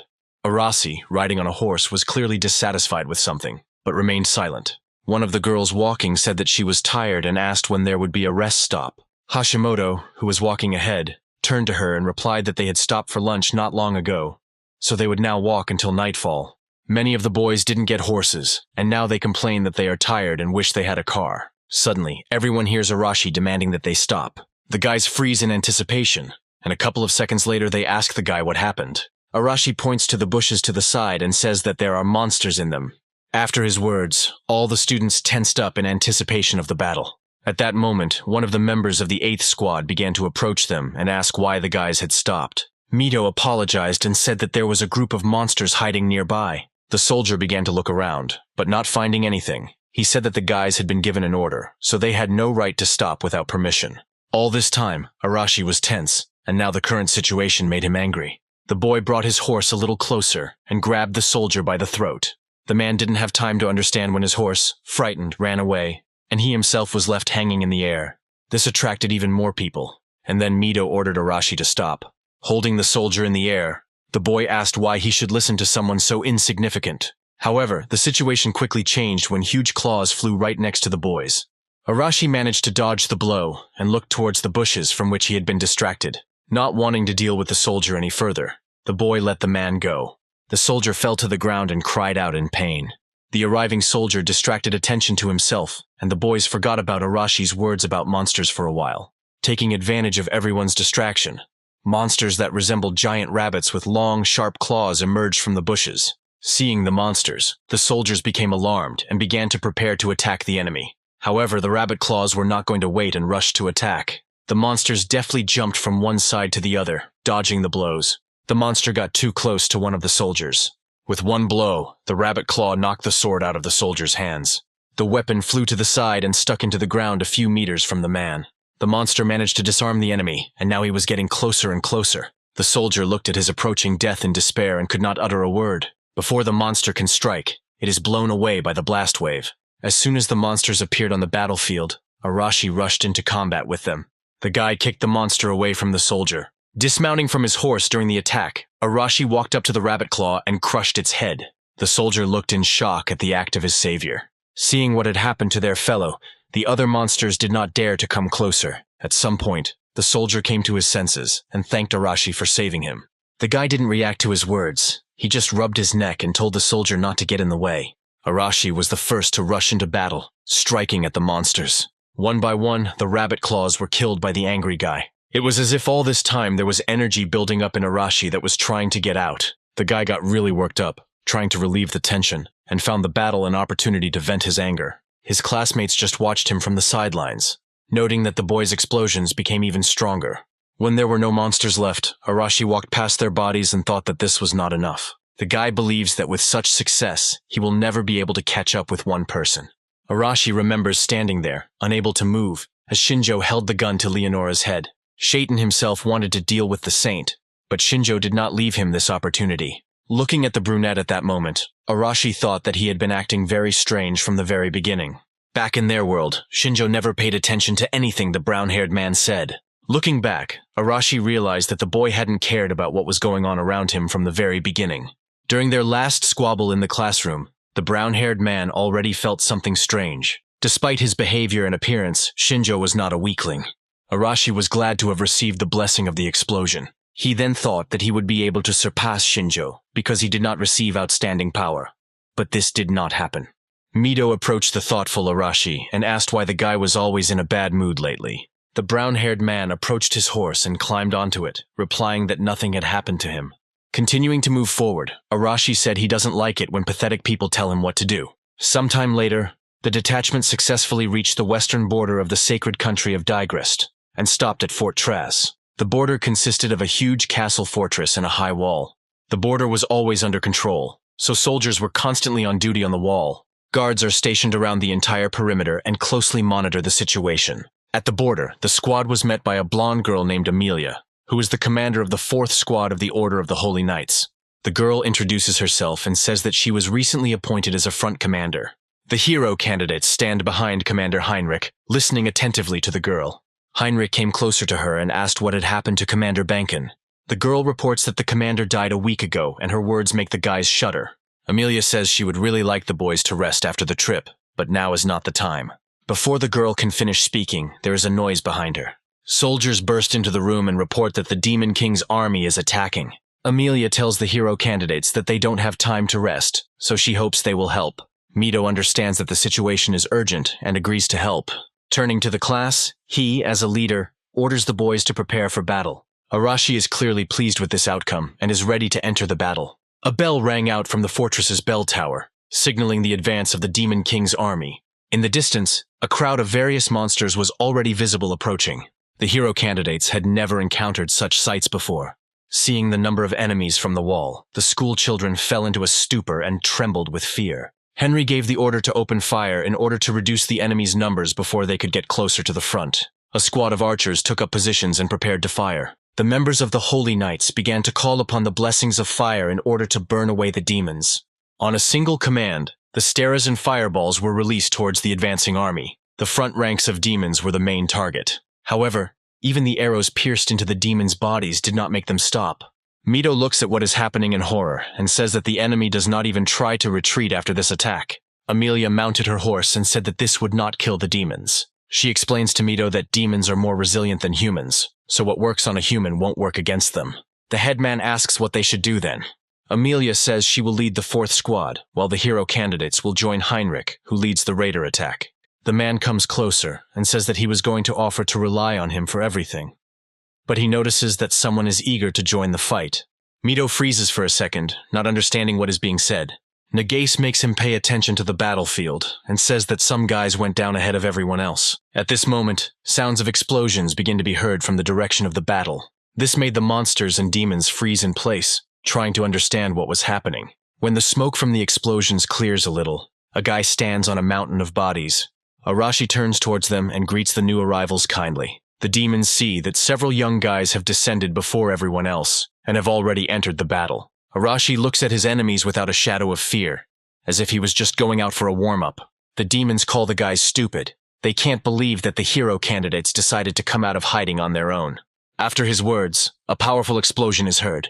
Arashi stretches his arms and says that he doesn't care who is in front of him, monsters or demons. He orders them to come up to him all at once because he hopes it will help him have some fun. However, Arashi and his team alone are not enough to completely protect the wall from enemies. Some of the demons broke through to the wall and made a passage in it. Regular soldiers are much weaker than demons, so one hit is enough to knock back several people. One of the monsters swings an axe at a fallen soldier. However, before he can strike, a blue flash flashes through the air. The monster falls dead to the ground in front of the soldier. The guy looks up and can't believe his luck. Mito managed to climb down from the wall and neutralize the enemy before he dealt the decisive blow. However, many more demons have penetrated the walls and are now heading towards the headman. The guy turns around on the spot and calls the sword to stretch, after which the weapon increases significantly in size. From using the blessing, Mito's eyes begin to glow. Thanks to the extended sword, the elder only needs one blow to neutralize several monsters. The guy wasn't entirely sure that he would succeed, but looking at his new sword, Mito is convinced that his strength continues to grow. The class president turns to his classmates and says that they are capable of defeating their enemies and asks them not to be afraid to challenge them. Mito showed by personal example that they were capable of fighting, so the boys were charged with his energy. The guy understands that now is the moment when he cannot hesitate, so he rushes into the thick of the battle. Mito can't afford to make a mistake, because if he gets scared, his classmates will get scared too, because he is the leader of the class.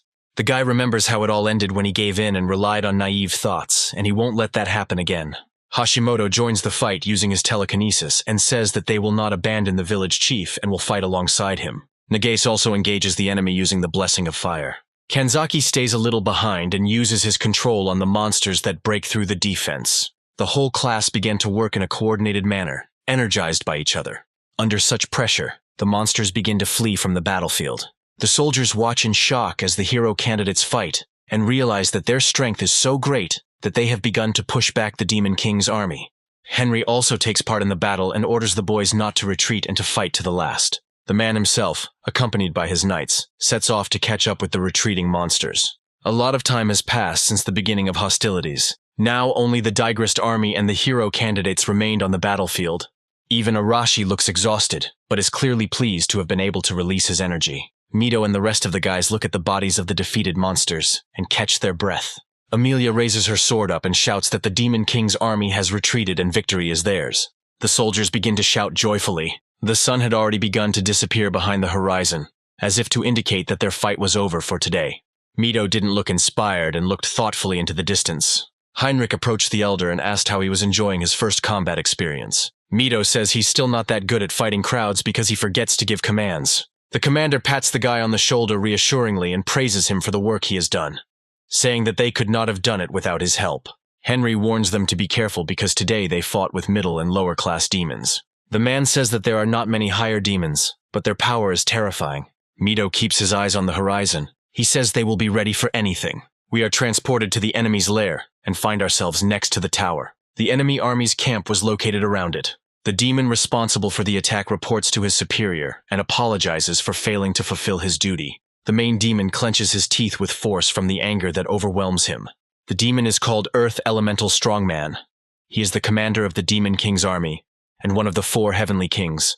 At this time, we are transported to the west of the sacred country of Digrest. To the west, there is a great forest. Shinjjo finished all his business in the small town and set out on his journey. The guy thinks that the exit from the forest is very close, which means that the house of the great sage is not far away. As Shinjjo walked along the path, he had the feeling that someone was watching him. It was at that moment that strange tentacles rushed towards the guy from the bushes.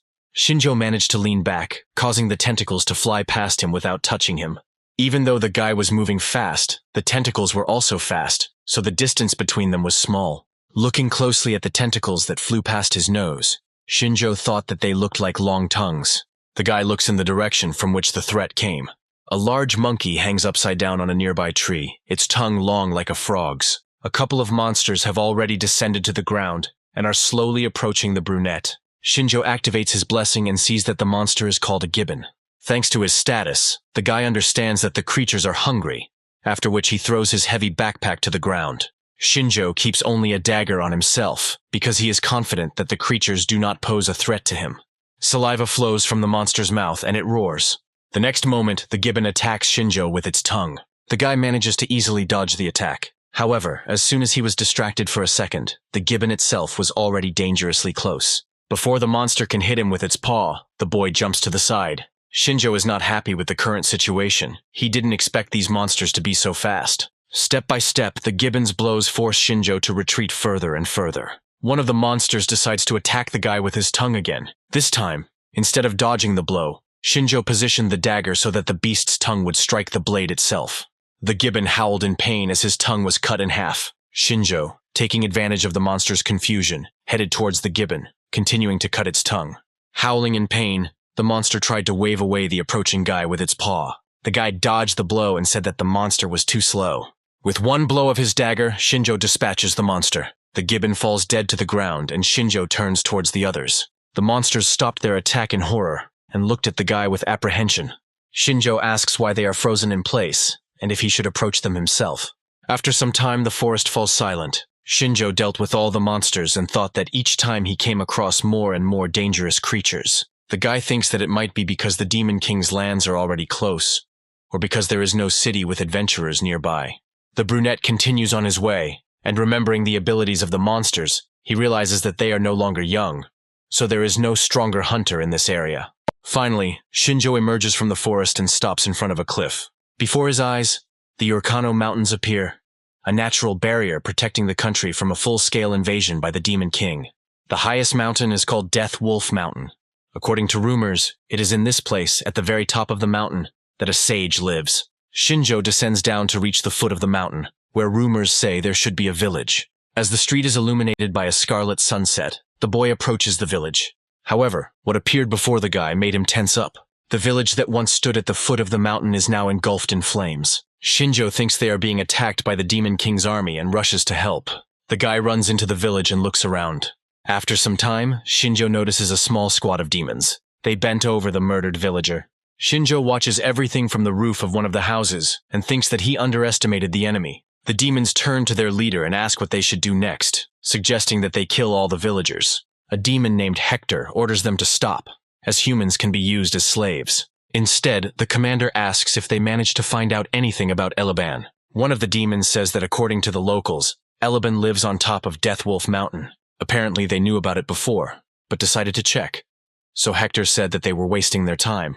Looking towards the mountain, the commander said that their priority objective was to capture Elaban Kellet, known as the Sage. Hector orders a halt for the night so that they can set out at dawn. One of the demons became frightened and said that deadly wolves lived on this mountain. The demon says that it will not be possible to subdue them, so you will have to kill every single one of them to rise to the top. These wolves have a highly developed intellect, which is why their magic doesn't work on them. The demons say that the 4 heavenly kings can even subjugate a dragon, but they are no match for them. Hector says that he is not strong in magic either, so there is no point in this conversation, so they will kill these wolves if they cannot subdue them. The demons shout enthusiastically after his words and are about to settle down for the night. Shinjjo analyzes the enemies and thinks that the enemy is quite organized and assumes that they are part of the Demon King's elite army. The guy finds out that their leader is a higher demon and thinks that there are only 10 higher demons in the enemy army, and attacking them head-on is a bad idea. Shinjjo had relaxed completely, so Hector was able to notice that someone was watching them. However, when the leader turns his gaze to the house, the guy is no longer on its roof. Hector is confident, so he orders the demons to search the entire village and find the spy. Shinjjo jumps off the roof thinking that the demon is very smart. The demons shout at the man to come out and roam the city. Meanwhile, the brunette closes himself onto another roof and thinks that they are unlucky, because hiding is his profile. As Shinjjo moves through the village looking for cover, his gaze catches on something off to the side. Among the crowd of monsters sit several tied-up villagers, including children. Shinjjo turns away from them and pretends not to notice anything. The guy jumps over the fence and lands on the ground. The brunette feels sorry for the villagers, but saving them is pointless, because his goal is to find the sage before the demons. The only chance to do this is to climb the mountain earlier, and in this, he will be helped by the fact that the demons stayed in the village for the night. Night fell, and Shinjjo continued his ascent to the highest and most dangerous of the Orkano Mountains. Because the wall is very steep, at some points the guy has to climb the walls. Periodically, Shinjjo turns around and looks back to make sure he is not being followed. However, behind the guy there is only a sheer wall. Looking ahead, Shinjjo says that he most likely won't find a beaten path, so he'll have to follow the tracks of the animals. Visibility is poor, the ground is loose, so the guy can't speed up, as this is a place where you have to be extremely careful. As Shinjjo walks through the forest, he begins to notice the presence of strangers. The guy barely noticed them, so he decided that he had stumbled upon the deadly wolf and wolves. With every step, Shinjjo notices that there are more and more wolves, but despite this, they leave almost no traces. They have everything under complete control. Suddenly, the howl of the pack leader echoes across the mountain. As if on command, wolves jump out of the bushes, ready to tear Shinjjo apart at any moment. The boy jumps up, dodging the wolf's sharp teeth. Shinjjo jumps up into a tree, hoping to buy time to assess the situation. He met in person the creatures after whom the mountain is named Deathwolf Mountain, and now understands why most of those who risked climbing the mountain never returned. Taking a comfortable position, Shinjjo activates the blessing of appraisal. He scans the hungry pack of wolves, trying to find the leader. The ability table indicates that wolves have the ability to work together. One of the wolves decides that he can't wait any longer and rushes towards the tree where Shinjjo is sitting. The monster crashes into it with its head, breaking the tree trunk. The tree leans dangerously and Shinjjo with it. A guy catches a leaf flying past. He decides to strengthen it with the help of miraculous power. When Shinjjo is dangerously close to the monster's mouth, he throws a reinforced leaf towards the wolf. The little leaf became so saturated with power that it was able to cut off the beast's head. After that, a white glow began to emanate from Shinjjo. The creature fell dead behind the guy. The other wolves were already prepared for the attack and decided to attack from different sides. Shinjjo strikes an approaching monster, sending it flying away. On the other side of the guy, the wolf sees this and tries to slow down. However, it is too late, so his comrade crashes into him. With one blow, Shinjjo was able to neutralize 2 wolves. They lie unconscious on the ground with blood flowing from their mouths. The rest of the pack does not dare to approach the stranger so thoughtlessly. Shinjjo looks at his hand and thinks that he didn't expect the effect of the enhancement to be so great. He recalls Leonora's words about how hero candidates rely on blessings and know nothing about miraculous power. That's why she could control them all at once, thanks to her enslavement technique. While dodging the attack, Shinjjo thinks about how he needs to control his miraculous power and improve his physical abilities to withstand his opponent's magical attacks. This power is not as impressive as a blessing, but it is one of the ways to become stronger in this world. and therefore the time will not be wasted. Another wolf that attacked him was stabbed in the torso with a dagger. Shinjjo thinks that he can practice miraculous power while he reaches the top. Fighting off the wolves, the boy finally found what he was looking for. With lightning speed, Shinjjo approached his target, passing the other wolves. Stopping next to the largest wolf, Shinjjo realized that he was the leader of the pack. The other wolves began to turn their heads in different directions, trying to find where the boy had gone. The leader of the pack did not wait for his relatives and rushed to attack. Shinjjo easily dodged his attack and wounded the wolf. Some time passes while the guy fights with the pack, after which he looks towards the dense forest. After the death of the leader, the remaining wolves retreated, causing discomfort to Shinjjo. Wiping the blood off his dagger, the boy thought that they had become good targets for practice. Shinjjo rushed in pursuit of the wolves, and in the blink of an eye caught up with the remaining pack. While using his blessing, the brunette realized that the wolves were moving in a strange way. Shinjjo seems to see the wolf's intangible spirit changing its trajectory. The guy dodges the phantom and sees one of the wolves moving exactly along the phantom's route.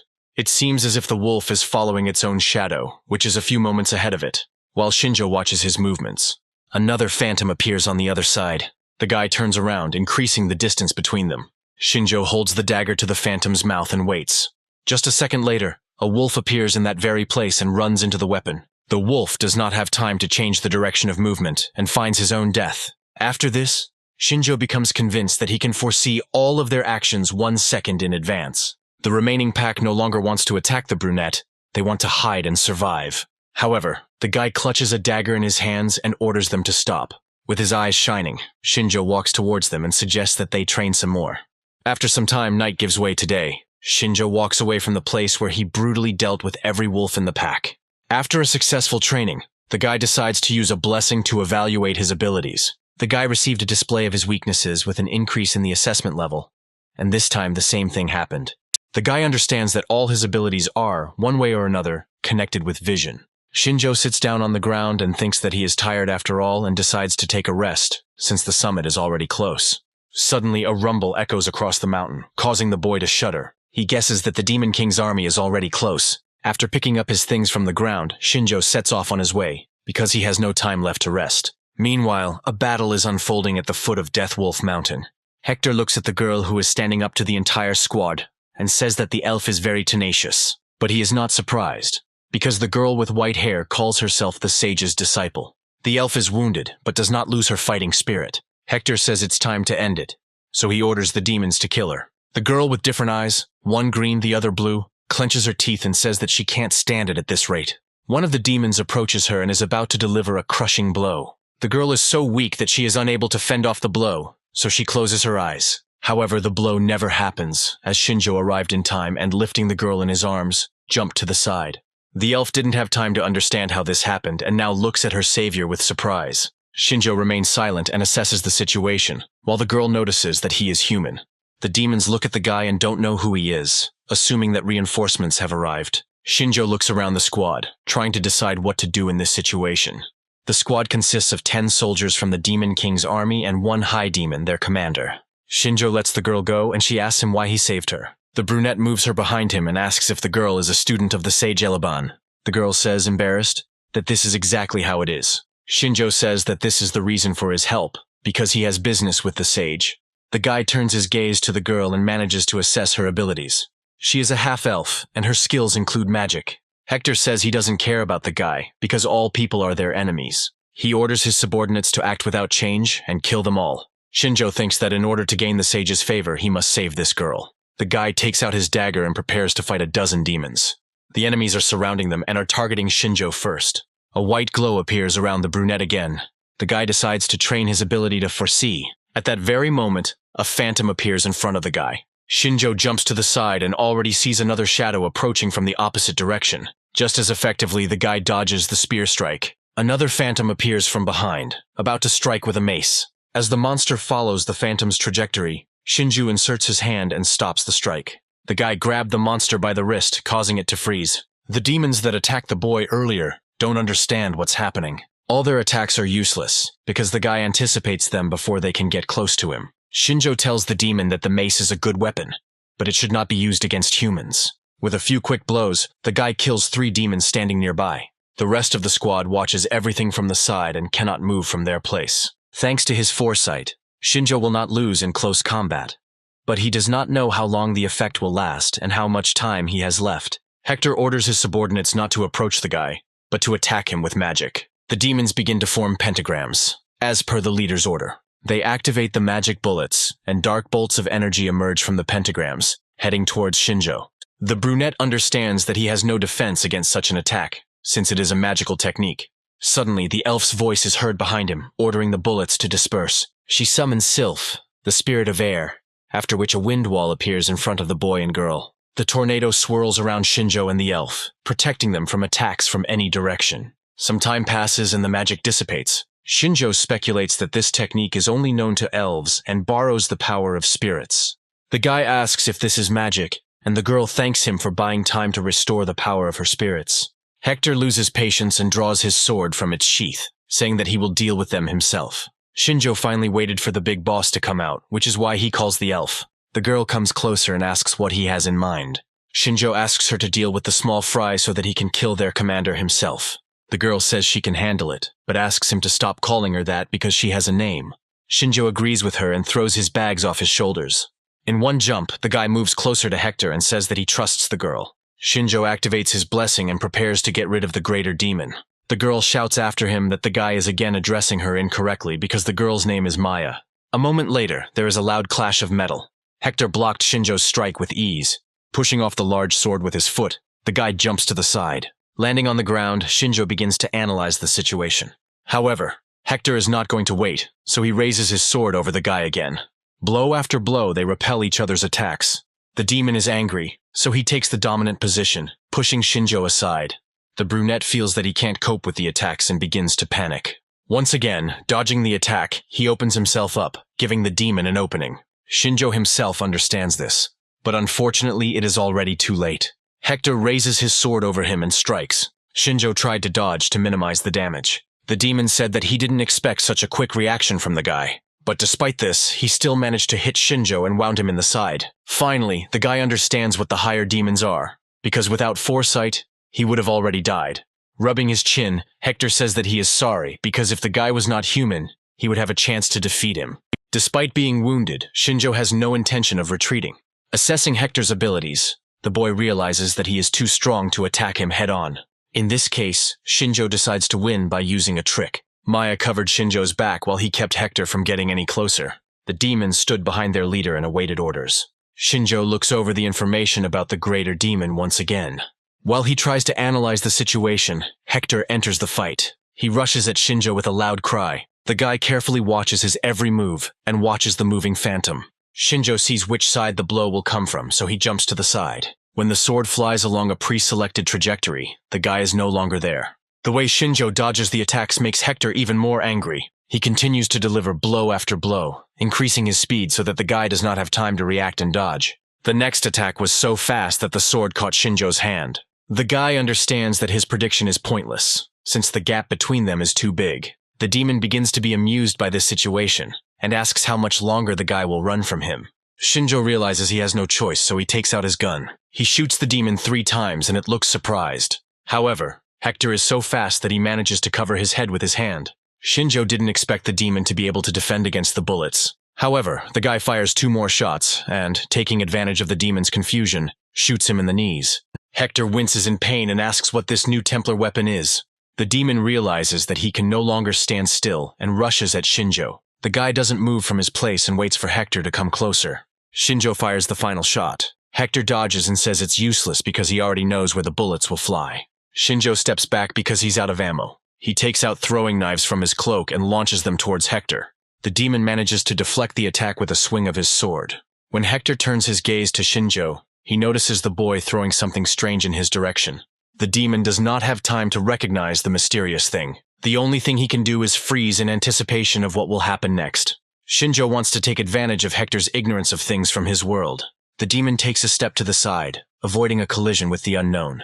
The can falls to the ground, next to his feet. The next second, there is a powerful explosion that engulfs Hector in flames. The demons begin to call out to their captain in alarm. However, they are stopped by Maya, who orders them not to move. The girl is determined to help Shinjjo, because not only her life depends on it. However, the girl still has doubts about who the guy really is. Despite the fact that the guy is a human, he is able to fight a higher demon. Shinjjo gets a better grip on the dagger. There were no more bullets, and this was his last grenade. When the smoke clears, we see an angry Hector, who was not badly hurt by the explosion.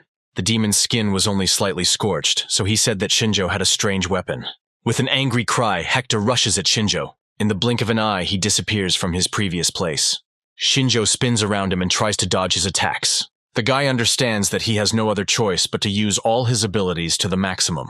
Shinjjo uses his abilities to the maximum and focuses on the enemy's movements. This time he seems to see several phantoms. They repeat each other's movements, uniting into a clearer figure. Shinjjo activates his weakness display ability. A beam appears right in front of his eyes, indicating the phantom's weak spot.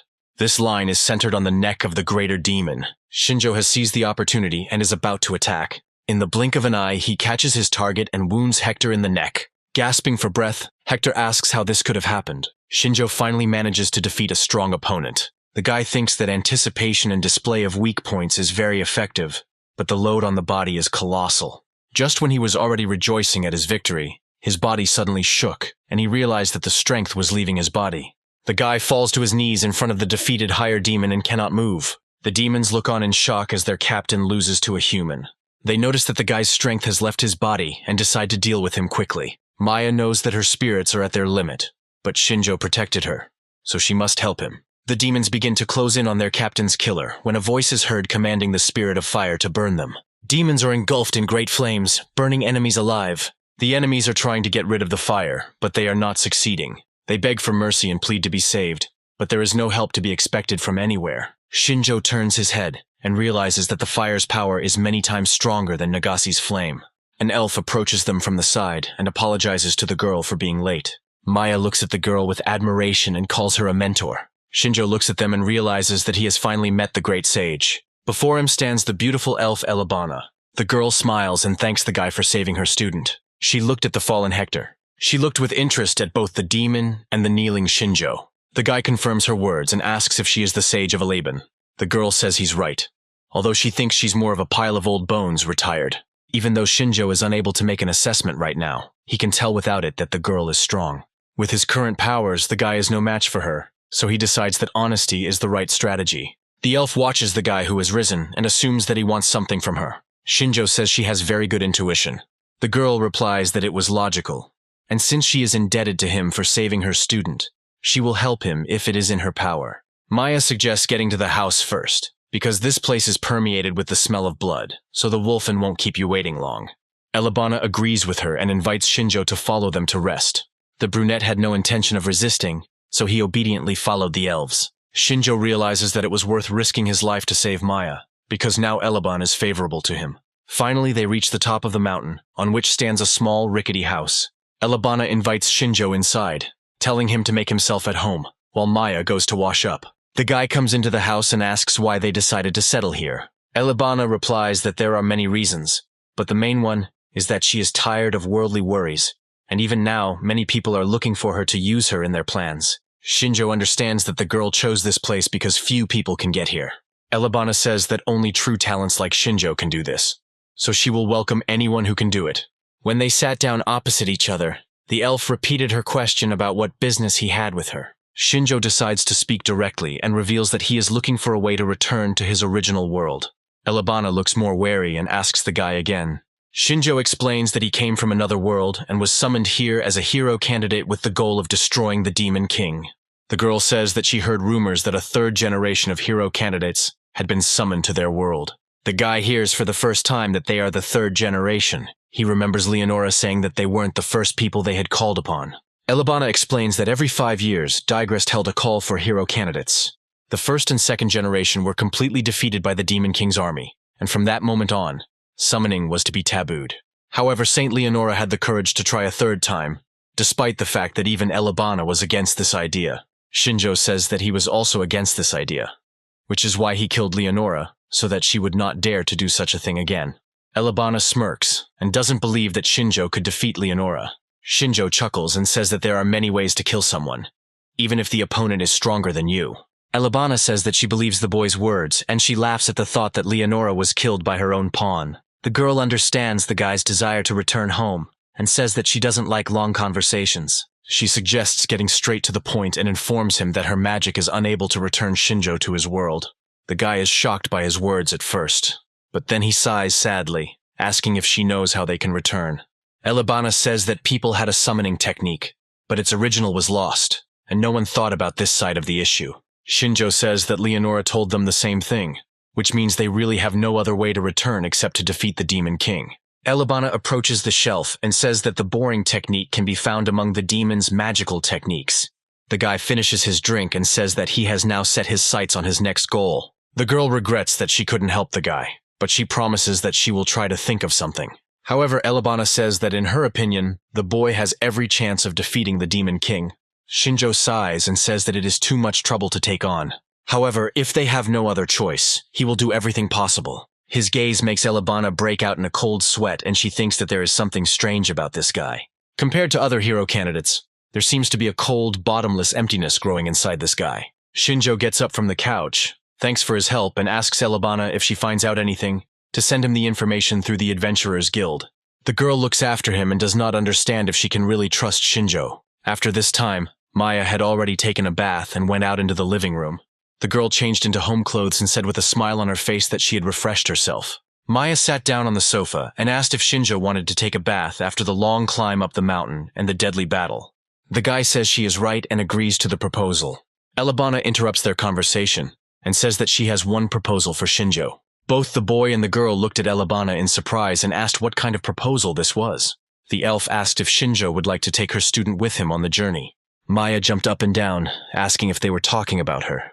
Elebana confirms her suspicions and tells Shinjjo that with Maya, he will be able to achieve her goal faster. The girl looks at the guy, waiting for an answer. Shinjjo rubs his head and says that he refuses to take such a noisy lady with him. After some time, we find ourselves in the eastern region of the Demon Kingdom of Valdora, near the front line with the Sacred Kingdom of Digrest. On a huge field, we see two figures. Shinjjo looks around and says that the weather is fine despite what he was told about the Demon Kingdom having a harsh climate. Maya says that these lands used to belong to a sacred kingdom, but the deeper they go, the worse the climate will become. Shinjjo speculates that these lands may have been occupied by the Demon King's army. The girl says that originally on the western slope of Mount Urkeon there was a large city, Neutrat, but now the city is occupied by demons. They are heading to this very city, and they will get there in about 2 days. Shinjjo guesses the answer, but still asks what happened to the people of Neutrath City. Maya says that half were killed and the other half were made slaves, but some managed to cross the mountains and escape. Shinjjo understands that the girl is very upset about this topic, so he decides to end the conversation. Looking at the girl, the guy understands that it was not in vain that he took her with him, because she was able to tell him a lot. He recalls how he refused Maya's company at the mountaintop cabin. The girl then became very angry and said that she didn't need him either. Elebana laughed at their squabble and said that Shinjjo was refusing too early, since he had not been in their world for long, and Maya knew a lot. The guy said that even if it was true, he didn't understand what benefit she would get from going with him. Elebana walked up to Maya and patted her on the head. The elf said that the girl was still very young and had not seen the world, and that she had taken all her knowledge from books and had not applied it to experience. Elebana had long wanted to send the girl on a journey, but she valued her too much to send her alone. Shinjjo reminded her that the girl could go on a trip with her herself, and she wouldn't have to force him to babysit her. Elebana says that even if she looks young, her strength is already running out, so she will not be able to go on a long journey. And then Shinjjo came along so conveniently, and out of the kindness of his heart he saved Maya. The girl turned away in embarrassment and muttered that she was grateful to him for saving her. Shinjjo warns her that he is going to the Demon King's kingdom, and it will be dangerous there, so if she gets in his way, he will leave her. Elebana sits down next to Maya and says that the last word is hers, because this is her life. After her words, the girl perked up, and delight shone in her eyes. At that moment, Maya finally decided that she would go on the road with Shinjjo. Now the girl no longer looked so inspired, but trudged behind Shinjjo, constantly saying that she was tired. The guy sighs in disappointment and reminds them that they only have one more day on the road. Maya reminds him that she is a mage, not a swordsman, so she is not as durable. The guy stands patiently and waits for the girl to stop complaining and move on. Shinjjo decides to take pity on the girl and, throwing off his backpack, says that they are resting here today. The girl seemed to sense a catch and asked why he decided so, since he had previously said that he would leave her if she got in the way. Shinjjo replies that the girl is talking nonsense, because if he wanted to leave her, he would not have taken her with him from the very beginning. While unpacking his backpack, the guy tells the girl to start setting up the tent. When it gets dark outside, the boy and the girl have already collected brushwood and lit a fire, warming themselves by the fire. The girl ate the loaf of bread with pleasure and watched the flames with interest. Shinjjo had been silently watching the inspired girl until this moment. The guy decides that Maya should know that this journey will be very dangerous. Shinjjo is willing to risk his own life if it will help him return home, but the girl has no reason to take risks. The guy is sure that Elabana did not lie to her about the purpose for which she sent the girl with him. However, he decides to ask Maya if there is another reason why she went with him. The girl stops eating and says that she didn't know how to start this conversation, but Shinjjo sees right through her. Maya reveals that she was born in an elven village that was destroyed by the Demon King's army. Shinjjo believed that demons only fought against humans. However, Maya says that they don't care who they kill, so they killed her entire family, her father, mother, and younger brother. The girl survived only because her father diverted attention to himself, and Maya was forced to watch all this, unable to help. When the army left, the girl could only die in the forest, but her mentor found her, after which Maya became her student. Shinjjo says he's not interested in knowing her past. He wants to know her purpose. The girl says that she decided to become a magician and accepted the mentor's offer because she wants to gain the power to kill demons. She remembers everything that Elabana taught her during these 10 years that she spent next to her and trained with all her might. Maya does all this for revenge. She wants to kill with her own hands those who took her family from her. Shinjjo asks the girl if she knows the name of the demon that killed her loved ones. Maya says it was done by Winberg, one of the 4 heavenly kings of the demon army, the king of the wind. Shinjjo assumes that the girl went with him to find this demon, but he reminds her that he has no need to enter into open conflict with him now. Maya says that until now, the mentor refused to let her go, but allowed her to go with him. She doesn't know the reason for such an act, but she is sure that Elaban has her own thoughts on this matter. So, they will travel together for some time. Shinjjo nods and says he will take the girl's word for it. As they left, Elabana said that she trusted Mayu Shinju, as he would be able to subdue her if necessary. If the girl had traveled alone, she would have quickly died in search of her revenge. Maya apologizes to Shinjjo and says that the conversation got too difficult. The girl assures the guy that she is not going to drag him into her problems. The guy understands that she wants to do everything alone, so he simply says that it's time for them to go to bed because they have to get up early. Maya heads towards the tent and says that she will leave the spirit guards to look out for monsters. When they had already gone to bed, after some time, Shinjjo wakes up and assumes a sitting position. He thinks about Maya's words about the 4 kings of the Demon King's army.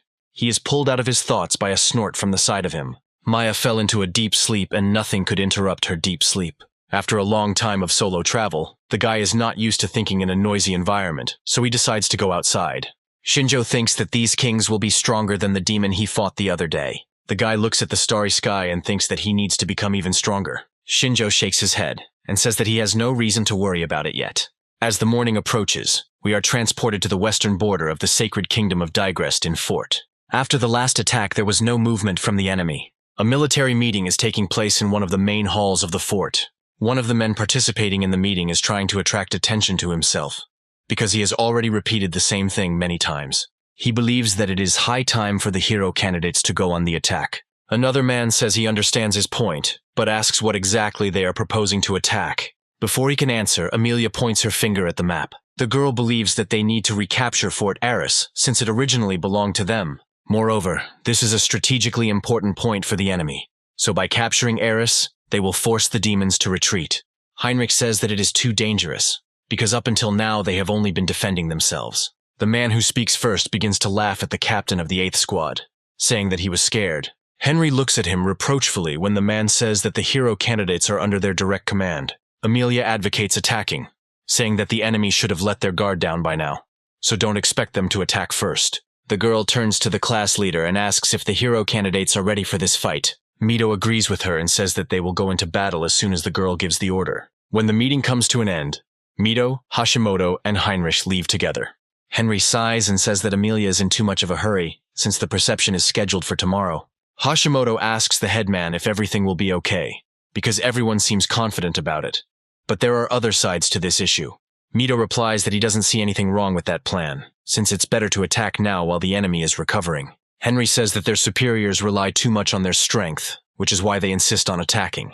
Hashimoto doesn't look satisfied with the answer, but she knows they have no choice. Henry says he will support them with all his might, but the boys are the main attacking force, so they should rest for the night. Mito accepted their offer, but for some reason he feels uneasy. The next day, the detachment set out towards Fort Aris to capture it and clear it of demons. The squad decided to approach the castle walls from the side covered by dense forest. Nagase crouched down by the bushes and asked why they set out at dawn, since the best time for a surprise attack would be at night. Henry explains that demons have well-developed night vision, so only humans will be at a disadvantage. Mito suggests going through the plan again. Their goal is to eliminate the local leader while the main forces are distracted. The main one is most likely a greater demon, so Mito decides to fight him alone, while the rest of the students will have to escape before they are noticed. Mito's classmates listened attentively to his plan, but their faces showed that they did not quite agree with the plan. A soldier approaches Heinrich and informs him that a message has arrived from the main detachment that it is time to begin the operation. After listening to him, the commander agrees and orders to begin.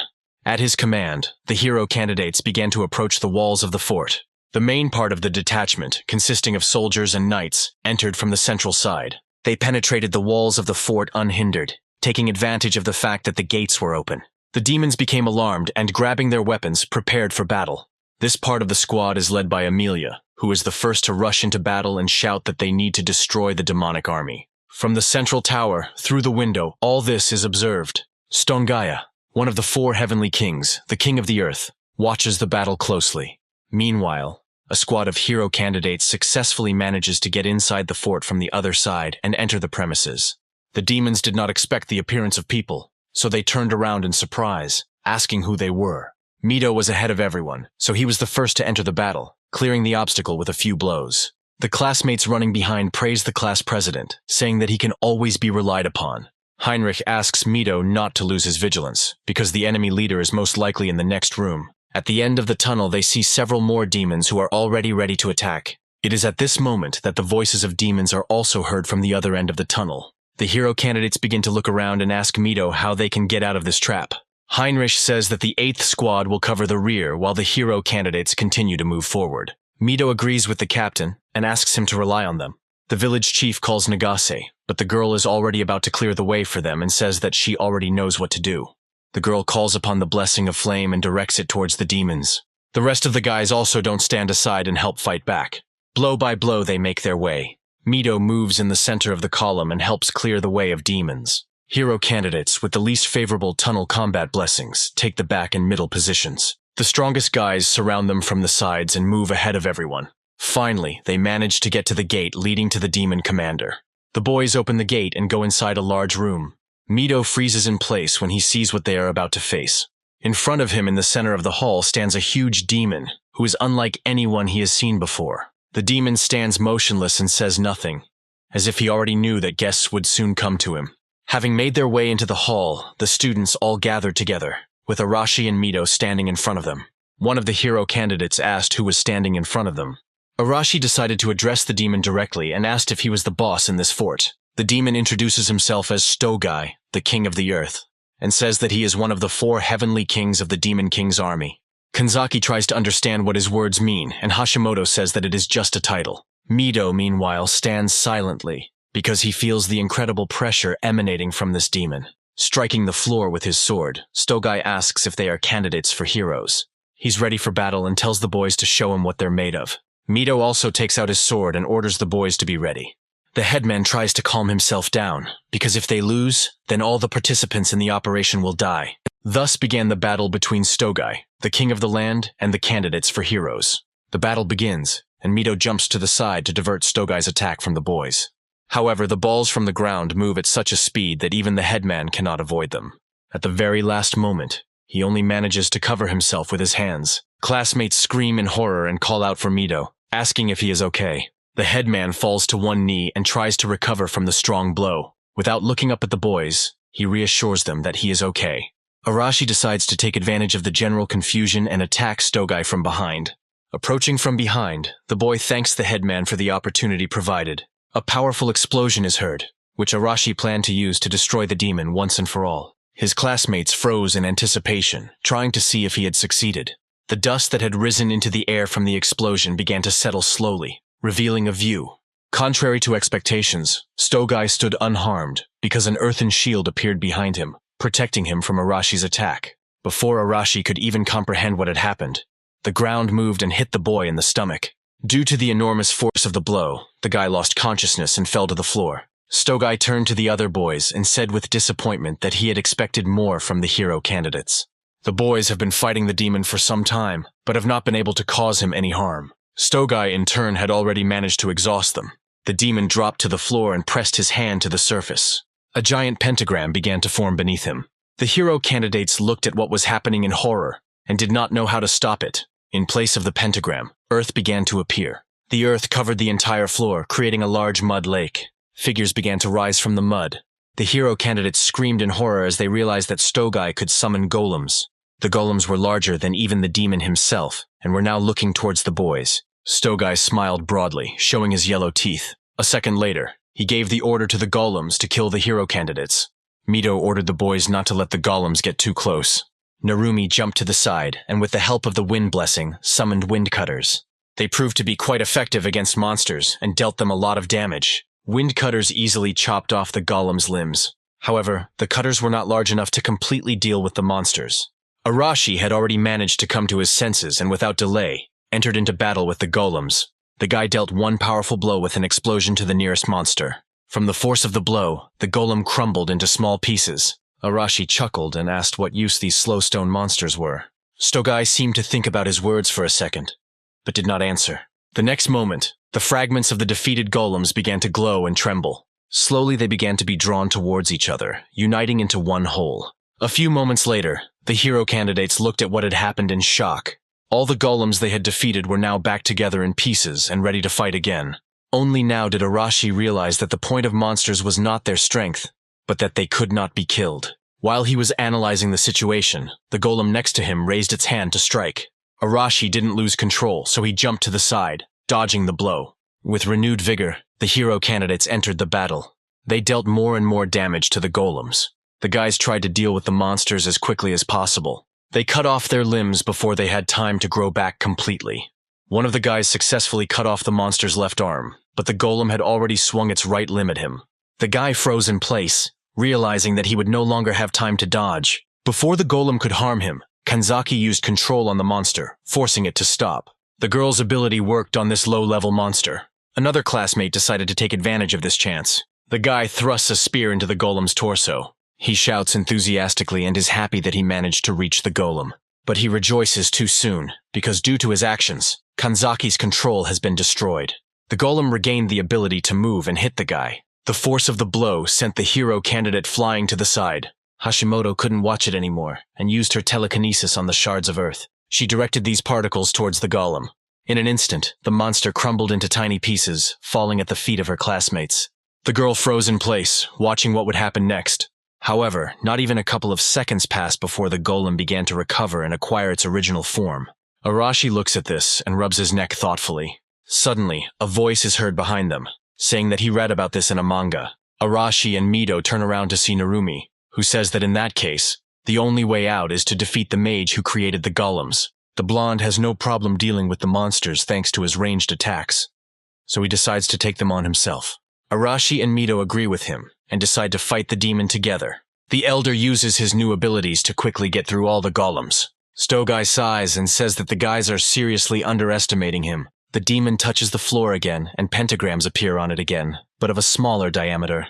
Stones begin to emerge from each pentagram. The more time passes, the more stones appear. When there are enough of them, Stogai directs them towards the approaching Mito. The guy remembers the previous demon attack that he suffered from, and understands that this time there is no room for error. While Mito is fighting one of the 4 heavenly kings, Shinjjo arrives at the city of Neutrath, which has been captured by the Demon King's army. To get inside the protective walls, the boy and girl found a passage underground. Maya has summoned the spirit of fire, and now it lights their way. They walk through a large tunnel, and the girl holds her nose with her hand. She had no idea that they would have to go down into the sewers to get into the city. Shinjjo tells the girl to be patient, because they should already be under Neutrath. The guy says that there's only a field around the city, and the demons can see in the dark, so they couldn't go straight ahead.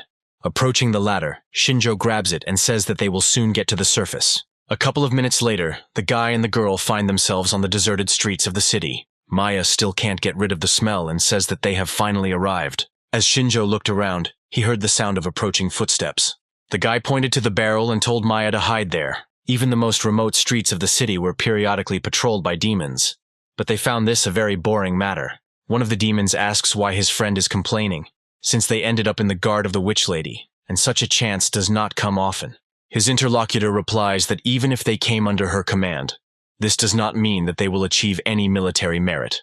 The demons say that the lady is talented, but her behavior leaves much to be desired, so it is better not to blab about it once again.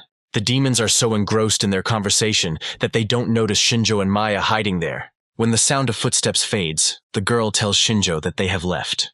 The guy asks if the demons were talking about the princess of the demon kingdom who rules this city. Maya confirms his words and says that the girl was called the Witch of the Void, and that she is the one Shinjjo is looking for. As they set out, Elabana said that in the border town of Neutrath, there lived a witch who could control space. Shinjjo thinks about how they can get to the witch without it turning into another battle.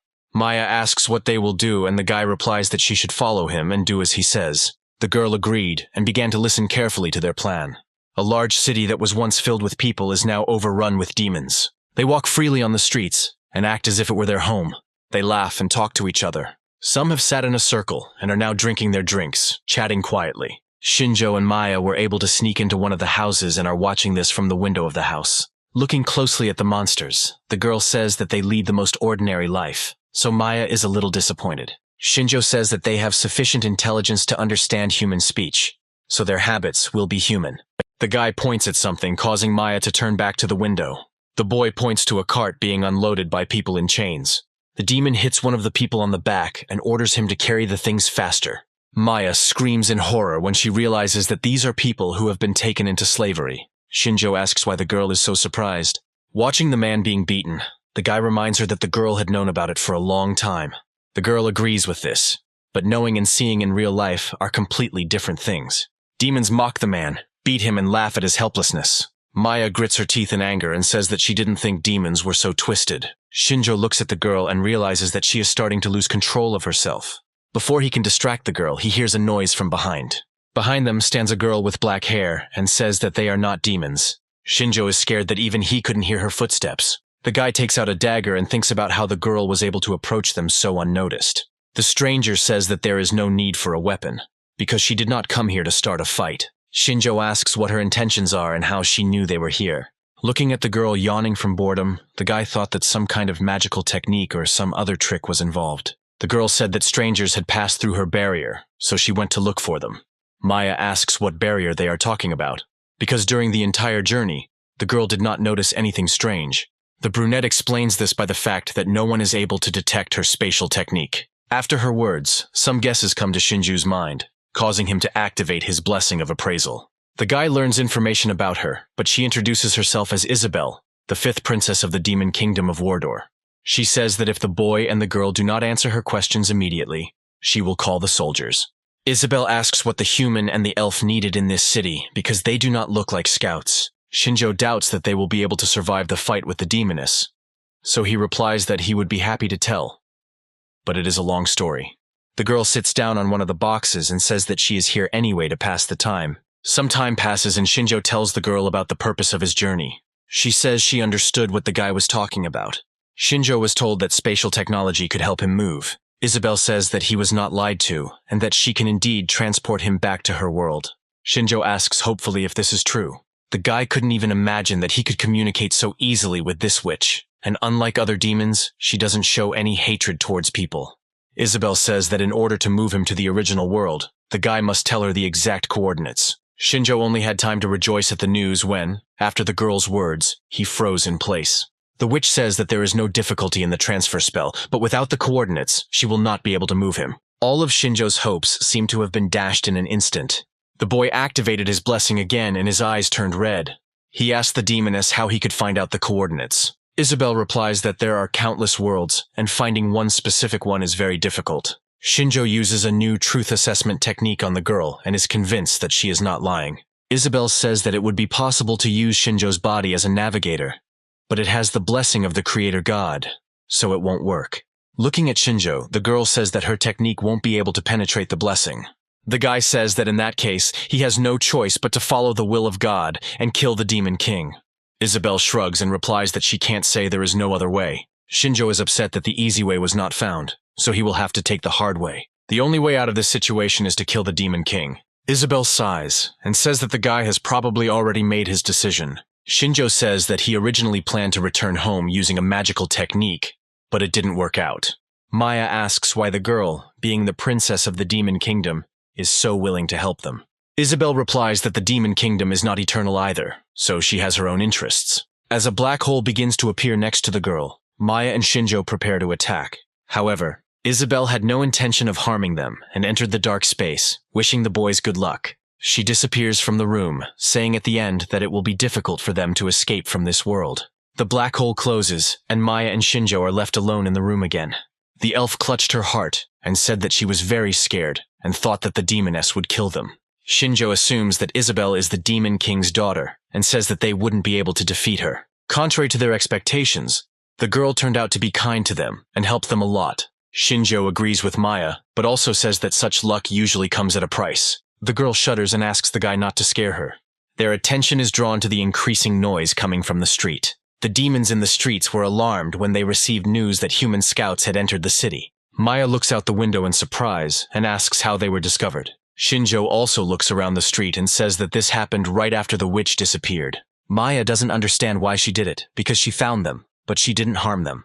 Shinjjo replies that there is no point in trying to understand her train of thought, so they need to leave immediately. A guy and a girl go outside and try to move less noticeably. The best way out in their case is to move along the roofs of houses. They move quickly and silently around the city, trying to remain unnoticed. The demons walk the streets of the city and look around in an attempt to find spies. The guy is sure that someone gave them an order, but he can't see the status of the demons because of the great distance. Suddenly, the guy flinches and freezes in place. Maya asks what he is doing, after which Shinjjo makes her sit down and not move. The boy was able to sense a huge accumulation of power that even surpassed the witch they had just met. Shinjo's full attention is directed towards the man standing in the center of the demon cluster. This demon has long white hair and light green eyes. Maya immediately recognizes this demon as Winberg. Shinjjo looks at the girl in shock and cannot believe what is happening. The elf appears obsessed with revenge and says she can't believe her luck. Shinjjo remembers their conversation by the fire and realizes that this is the very demon that Maya dreams of taking revenge on. The girl says that she will never forget Winberg, the Wind King, one of the 4 kings of the Demon King's army. Shinjjo activates his blessing in order to assess the demon's powers. The man has a high level of wind and fencing techniques, and also has the ability of Hawk's Eye. Shinjjo tries to bring Maya to her senses and says that they can't do anything to him now. After his words, the girl calms down a little and says that she understands everything. Shinjjo starts to descend from the roof and says that the wind technique can be used to detect enemies. They want to move carefully, but they don't notice how a gust of light breeze has already passed over them. Winberg walks along with a crowd of demons and asks if there really were spies among them. The demon walking next to him wants to answer something, but the man interrupts him, saying that it was a rhetorical question. Winberg says that even if they really did infiltrate the city, he will definitely find them and destroy them. The commander-in-chief says that candidates for heroes have been sent to the front, so now is not the best time to surrender the rear. One of the soldiers asks if Winberg really wants to stay in the rear, since he can be much more useful on the front lines. The man replies that this place is much more suited to his skills, so let the others take their chances. All this time, wind currents emanated from the man, running through the streets of the entire city and returning back to the owner.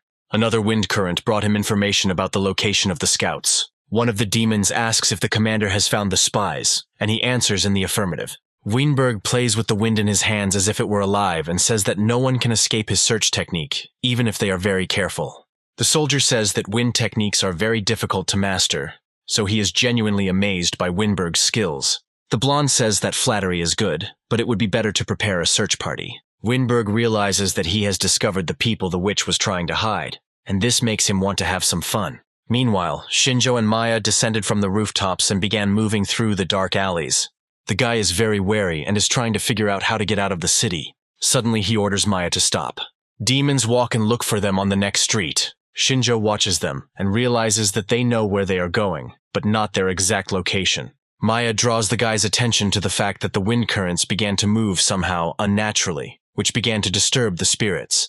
Shinjjo realizes that this is because Winberg uses the wind attribute to search. Maya suggests trying to destroy his technology, but warns that they may be discovered. Shinjjo says to leave things as they are and just try to lose the tail. All the demons in the city were involved in searching for spies, so there were almost no empty streets left. Shinjjo and Maya try to move as quickly as possible. However, it doesn't take long before they are found. The demons discovered them when the boys did not have time to turn onto another street.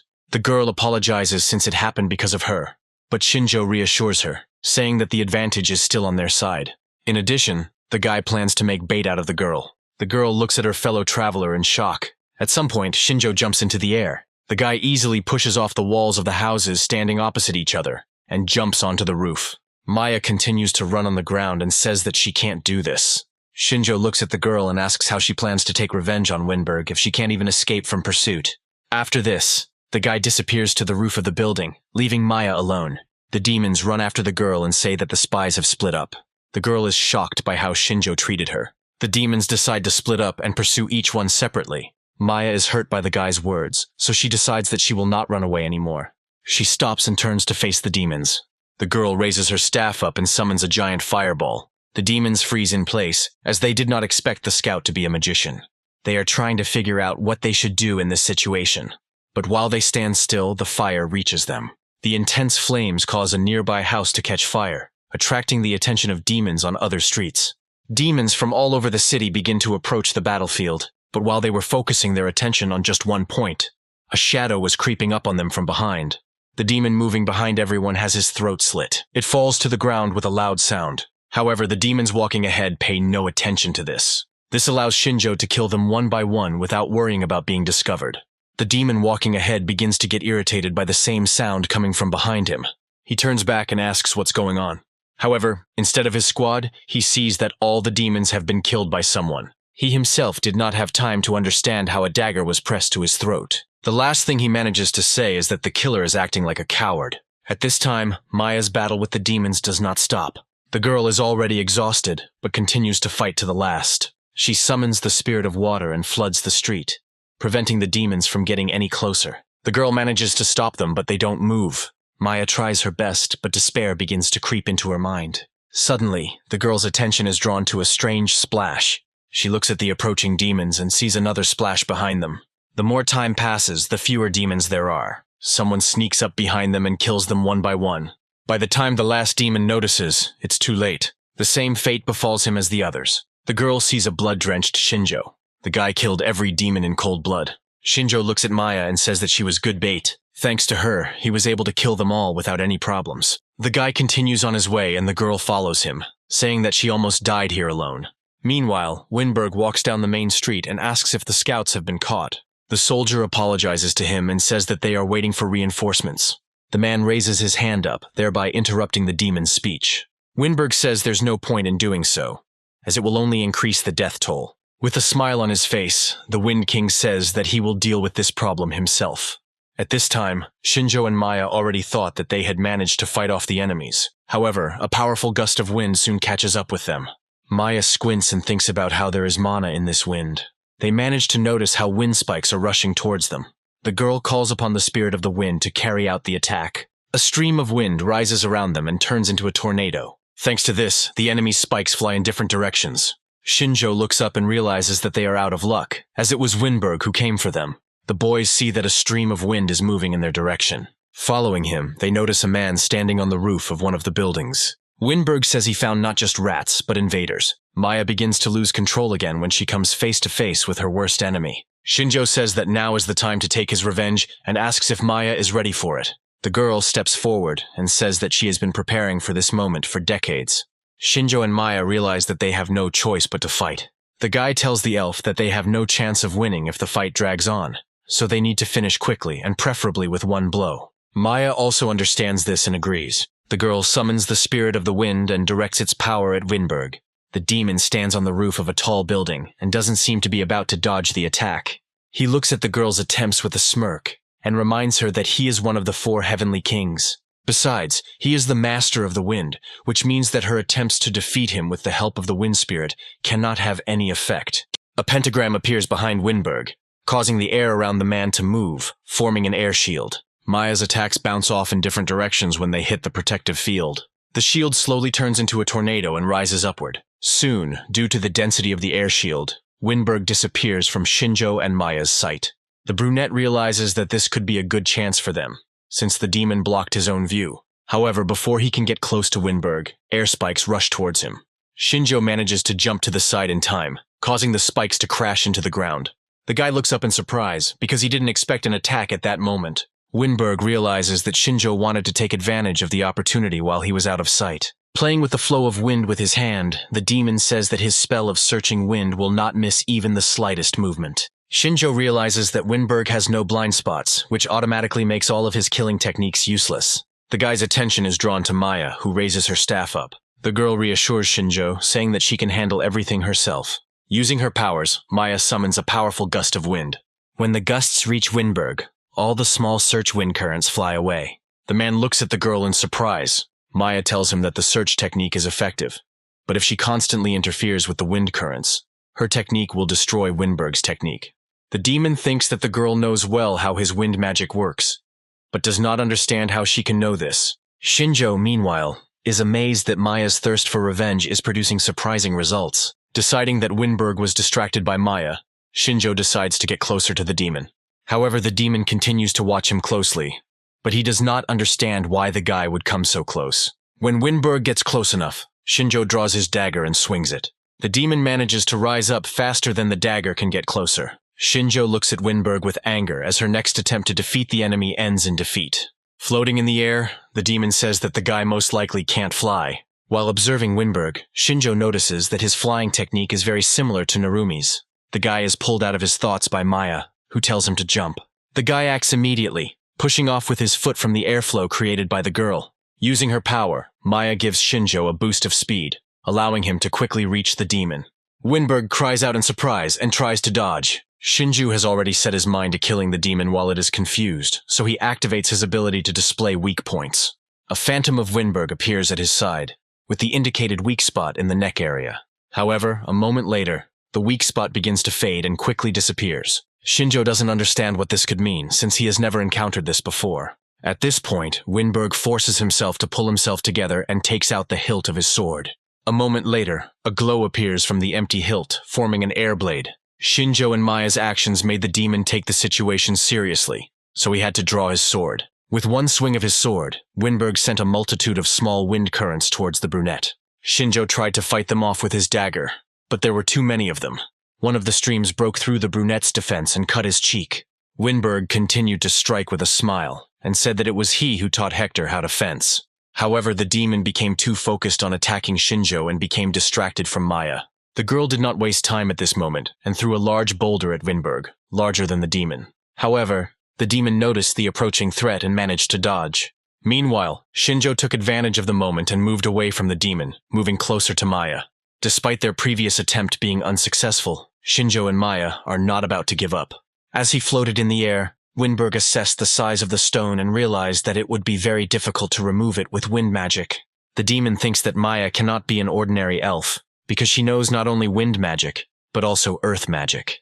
Winberg thinks that they destroyed the village with the elves a long time ago, but the girl may be somehow connected to her. At this point, the demon comes up with the idea that it was Shinjjo and Maya who killed Hector, which he decides to ask directly. The brunette doesn't answer his question, as he believes that Maya should be the one speaking. The girl confirms Winberg's suspicions and asks how he feels after losing a loved one. Her answer makes the demon convinced that the girl is the only survivor from the elven village. Maya was completely overcome with anger, and said that 10 years had passed since then, and all this time she had been training to kill Winberg. The demon laughs and says that he is filled with nostalgia, because he remembers that day well, because he had a lot of fun. His words make Maya freeze in place. Winberg recalls the screams and cries, how each of the elves fought not for themselves, but for their loved ones and prayed to spare at least one. The demon said that it felt so good to watch the villagers being consumed by despair and fear. Maya is furious at his words and is about to attack. However, Shinjjo blocks her way, saying that the girl should not fall for his provocations. The guy tries to bring the girl to her senses and says that he will need her magic. His words help Maya to gather herself and focus on the fight. Shinjjo activates his blessing and thinks about how to defeat an enemy that has both long-range and close-range attacks. At this moment, Winberg thinks that he did not expect such endurance from this duo, because the guy is an ordinary person. The The demon begins to guess the reason and asks if Shinjjo is a hero candidate. The brunette makes no attempt to hide his status and directly confirms Winberg's suspicions. The demon says that he knows all the strong people from their country, and since he sees him for the first time, the answer is obvious. He is their new weapon. Winberg thinks that the boys are at a disadvantage, so he shouldn't worry because he is much stronger than them. Shinjjo thinks that the precognition will last for another 3 minutes, and if they don't manage to win in that time, they will definitely lose. Suddenly, Maya asks Shinjjo to lend her his ears as she has an idea. The girl comes closer to the brunette so that Winberg does not hear them, and tells him what her plan is. Shinjjo listens to her and agrees, telling her not to interfere with him. Maya says she should have said it. The demon, who was watching them from the side, asks if they have finished coming up with a plan. Shinjjo doesn't answer him, and tells Maya that they should get down to business. With a smile on his face, Winberg urges them to come closer. Maya summons the spirit of the wind and uses it to help Shinjjo rise into the air. After this, the girl hits the ground with her staff. She calls upon the spirit of the earth, and the next second, the ground beneath her splits, and stones of different sizes rise into the air.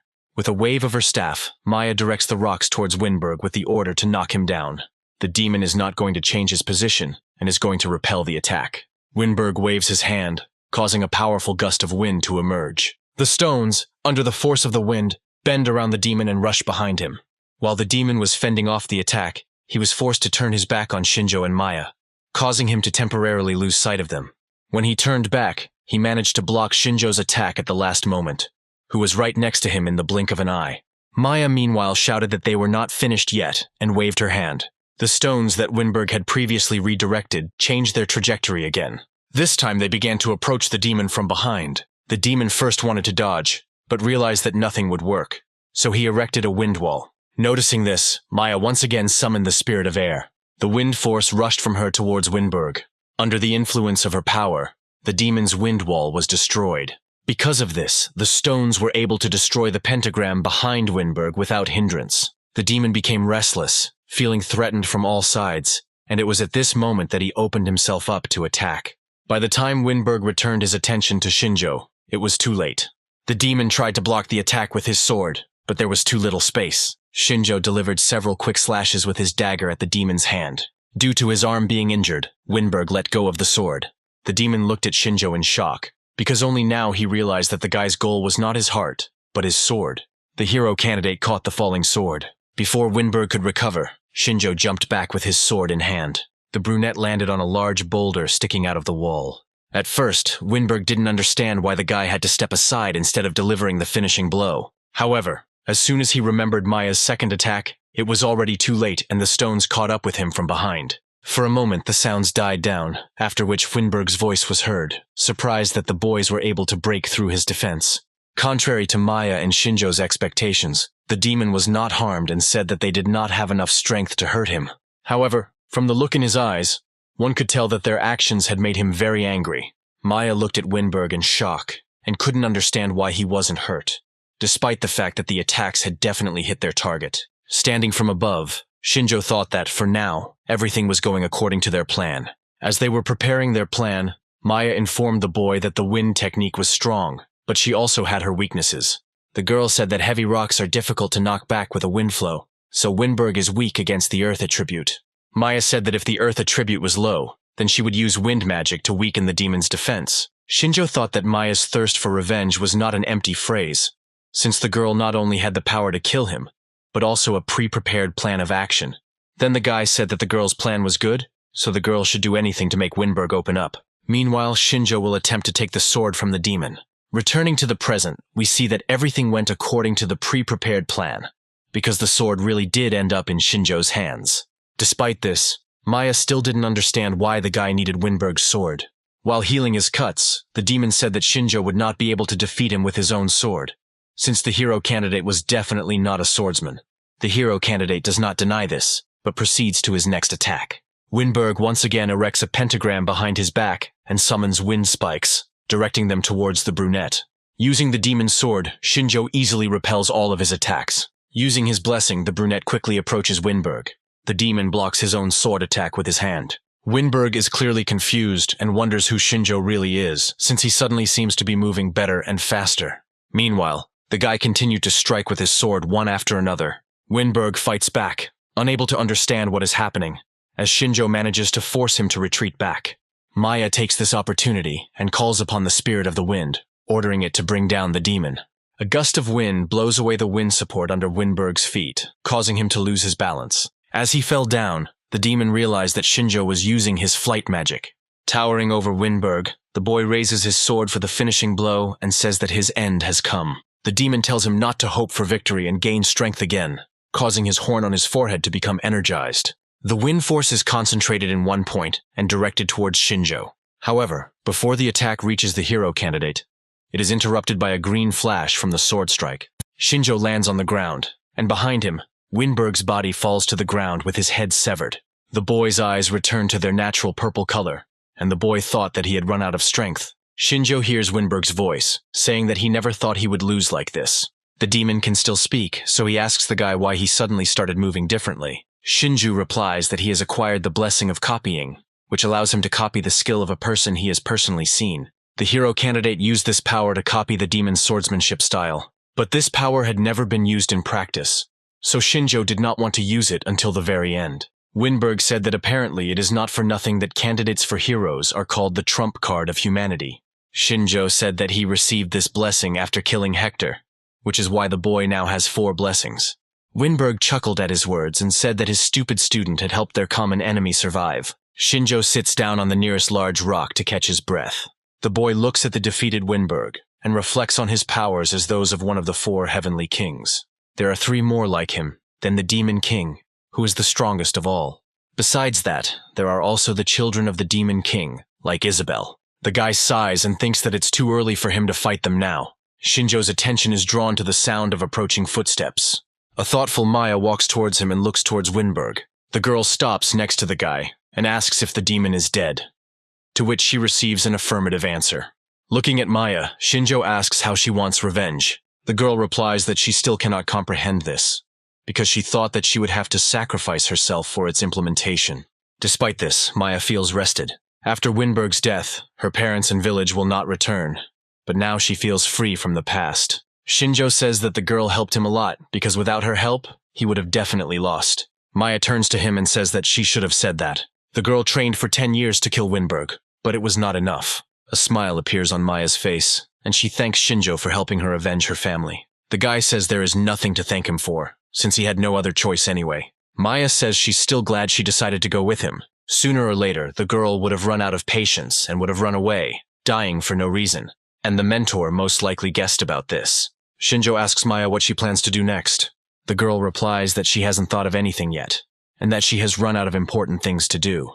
Shinjjo approaches the girl and says that now is the time to find a new meaning in life, and asks how long elves live. Maya says that she is half human, so she will most likely not live as long as her mentor. Following Shinjjo, the girl says that as long as she comes up with something to do, she can follow the guy. The brunette asks if she is sure, since he is going to kill the Demon King. Maya says that if they kill the Demon King, then no one will have to experience the same thing as her, so it's worth it. The girl says that if Shinjjo doesn't want her company, then she will have to go to the king alone. The guy collects his things and says that the company won't be superfluous, but they should hurry, because reinforcements will arrive soon. Hearing his words, a happy smile appears on the girl's face. In a good mood, Maya follows Shinjjo. While talking, the guy and the girl don't notice that they've been watched the whole time. A black hole appears high in the sky from which a witch emerges. Isabel watches as Shinjjo and Maya leave the city. The girl says that they exceeded her expectations, because she wanted to use them, but they were able to defeat Wimbra. A smile appears on Isabel's face, and she thinks that now no one will bother her. Shinjjo and Maya's goal in traveling was to find Isabel, and when their plan came to fruition but was of no avail, they decided to return to their starting point. After a long hike, the boy and girl returned back to Elabana. The elf greeted them joyfully, and was pleased that they returned safe and sound. However, she didn't expect them to return so quickly. Maya didn't know how to tell her mentor that she was going to continue on her journey with Shinjjo. Elabana put her hand on the student's head and said that she understood everything. With a smile on her face, the mentor wishes Maya good luck and says that many interesting things await her ahead. The girl blushes with embarrassment and looks towards Shinjjo, who always remains calm. Remembering something, Elabana asks the guy if he knows about the situation on the front lines. Shinjjo immediately joins the conversation and asks what happened. Elabana reports that the squad of hero candidates has been defeated. Shinjjo is surprised that Mito lost and asks who they fought. The elf says that their enemy was one of the heavenly kings, Stogai. Maya suggests that the demon is on the same level as Winbra, meaning it is very strong. Shinjjo asks worriedly if the hero candidates were killed. Elebana reassures him that all the boys survived, but their morale has dropped significantly. Her words calm the guy down a little, and he puts the mug on the table. Getting up from the sofa, Shinjjo says that he will go and check on them.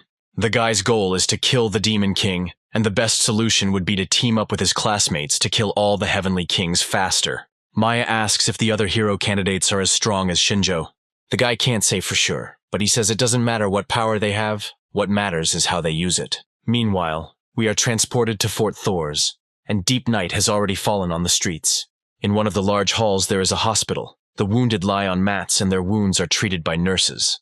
Mito was badly injured in the fight with Stogai, his left arm being the worst affected. Hano sits next to him and sends his blessing to him, saying that she will now heal his wounds. The headman asks her not to worry and stop overexerting herself, because the girl cannot use her powers indefinitely. Hano replies that she understands him perfectly, but this is the only thing she can do for them. The girl continues to heal Mito's wounds, ignoring his requests. The hero candidates managed to escape thanks to the fact that Heinrich and his detachment cleared the rear and joined in. They were able to retreat, but all the guys were seriously wounded not only physically, but also mentally. Nagase, who had never shown her despair before, now looked very depressed. Arashi, who had previously been unable to be calmed or kept in place, now lay in his place, covering his eyes with his hand. While Hano was trying to heal Mito's wounds, she noticed that the village chief had clenched his fist tightly, causing his hand to shake. Mito was overcome with a feeling of despair. He blamed himself for what happened, because he should have defeated Stogai himself. While the hero candidates recover from their crushing defeat, we are transported to Fort Aris. The heavenly demon king Stogai sits on one of the fort's towers. He watches his surroundings thoughtfully. At a great distance from the fort, Shinjjo sits in the bushes, asking Maya if this is Stogai. Using his blessing, the boy can see very far. The girl is surprised and asks if the guy can really see the demon from such a great distance. Shinjjo explains that as the appraisal level increases, all secondary skills improve, including vision range. Maya says the guy's skills are very handy. However, Shinjjo stopped paying attention to the girl and focused entirely on studying Stogai. The normal evaluation gave a general idea of the demon's abilities, such as earth techniques, swordsmanship, and durability. But this is not enough to come up with a plan, so Shinjjo uses the ability of detailed assessment. With her help, the guy learns that fortitude implies that while on defense, Stogai's normal abilities are enhanced several times. At the fourth level of evaluation, a detailed evaluation has appeared, which allows Shinjjo not only to learn about the opponent's abilities, but also to understand how exactly these abilities work. The guy decides to use the ability to display weak points on Stogai. However, contrary to his expectations, the usual red beam does not appear. Shinjjo realizes that at the moment, Stogai has no weak points that he can exploit. Maya asks what Shinjjo was able to find out, and the guy replies that if the demon had a weak spot, then everything would be much easier. The guy was able to find out that Stogai has a high level of earth and fencing techniques, and also has a unique skill that works if he defends himself. Maya now understands why the demon was called the King of the Earth, and reveals that the earth technique has a weakness to the water attribute.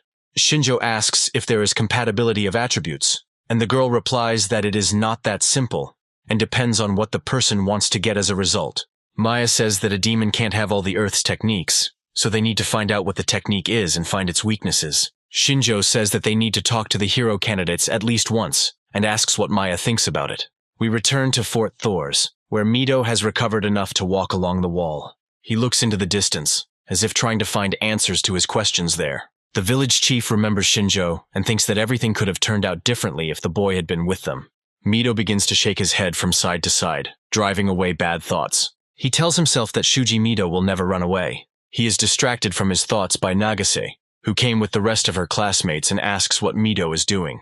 The headman turns around and looks at the boys, who seem to have become more cheerful. The girl knew that Mito would be here, because he always had to do everything alone. The class president looks at his classmates in confusion, realizing that his plan has been discovered. Narumi encourages him, saying that the game is not over yet. Hashimoto joins them and says that they won't let Mito fight alone. Mito looks at them in surprise and asks if they really still trust him. Nagase comes closer and asks in return why the village chief still doesn't trust them. As she passes by Mito, the girl calls him a blockhead. Narumi comes up to the headman from behind and throws her arm over the boy's shoulder. The blonde explains that the girl wants Mito to rely on them more. The village chief looks towards Nagase, who stands with her back to him and says nothing. With a smile on his face, Mito says he never thought he could rely on the guys. Narumi says that they have all become stronger, so the headman can share his burden with them. Otherwise, he could break his back. They are distracted from their cheerful conversation by a voice that says that he was finally able to find Mito. Arashi and his part of the class approach the guys from the other side. The guy asks why Mito is looking at him like that and says that next time, the headman should let him blow up that demon. The headman replies that he is simply surprised that Arashi came to him. The guy replies that he came because he understands perfectly well that he cannot cope with Stogai alone. Arashi says that the team is on Mito, and the guy himself will personally kill the demon. Narumi and Hashimoto chuckle at his words and say that because Arashi suggested acting as a team, it should snow.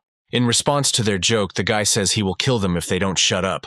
Mito agrees with Arashi's plan and says that they will defeat Stogai together. The brown-haired man smiles in response and says that the headman has started to think faster. Kanzaki watched their conversation from the side. The girl is glad that the class has finally united, but they still don't have a tactic against Stogai. Suddenly she hears Shinjo's voice, saying that they haven't seen each other for a long time. The girl peeks out from around the corner and sees Shinjjo, who tells her to be quiet because he doesn't want to be noticed.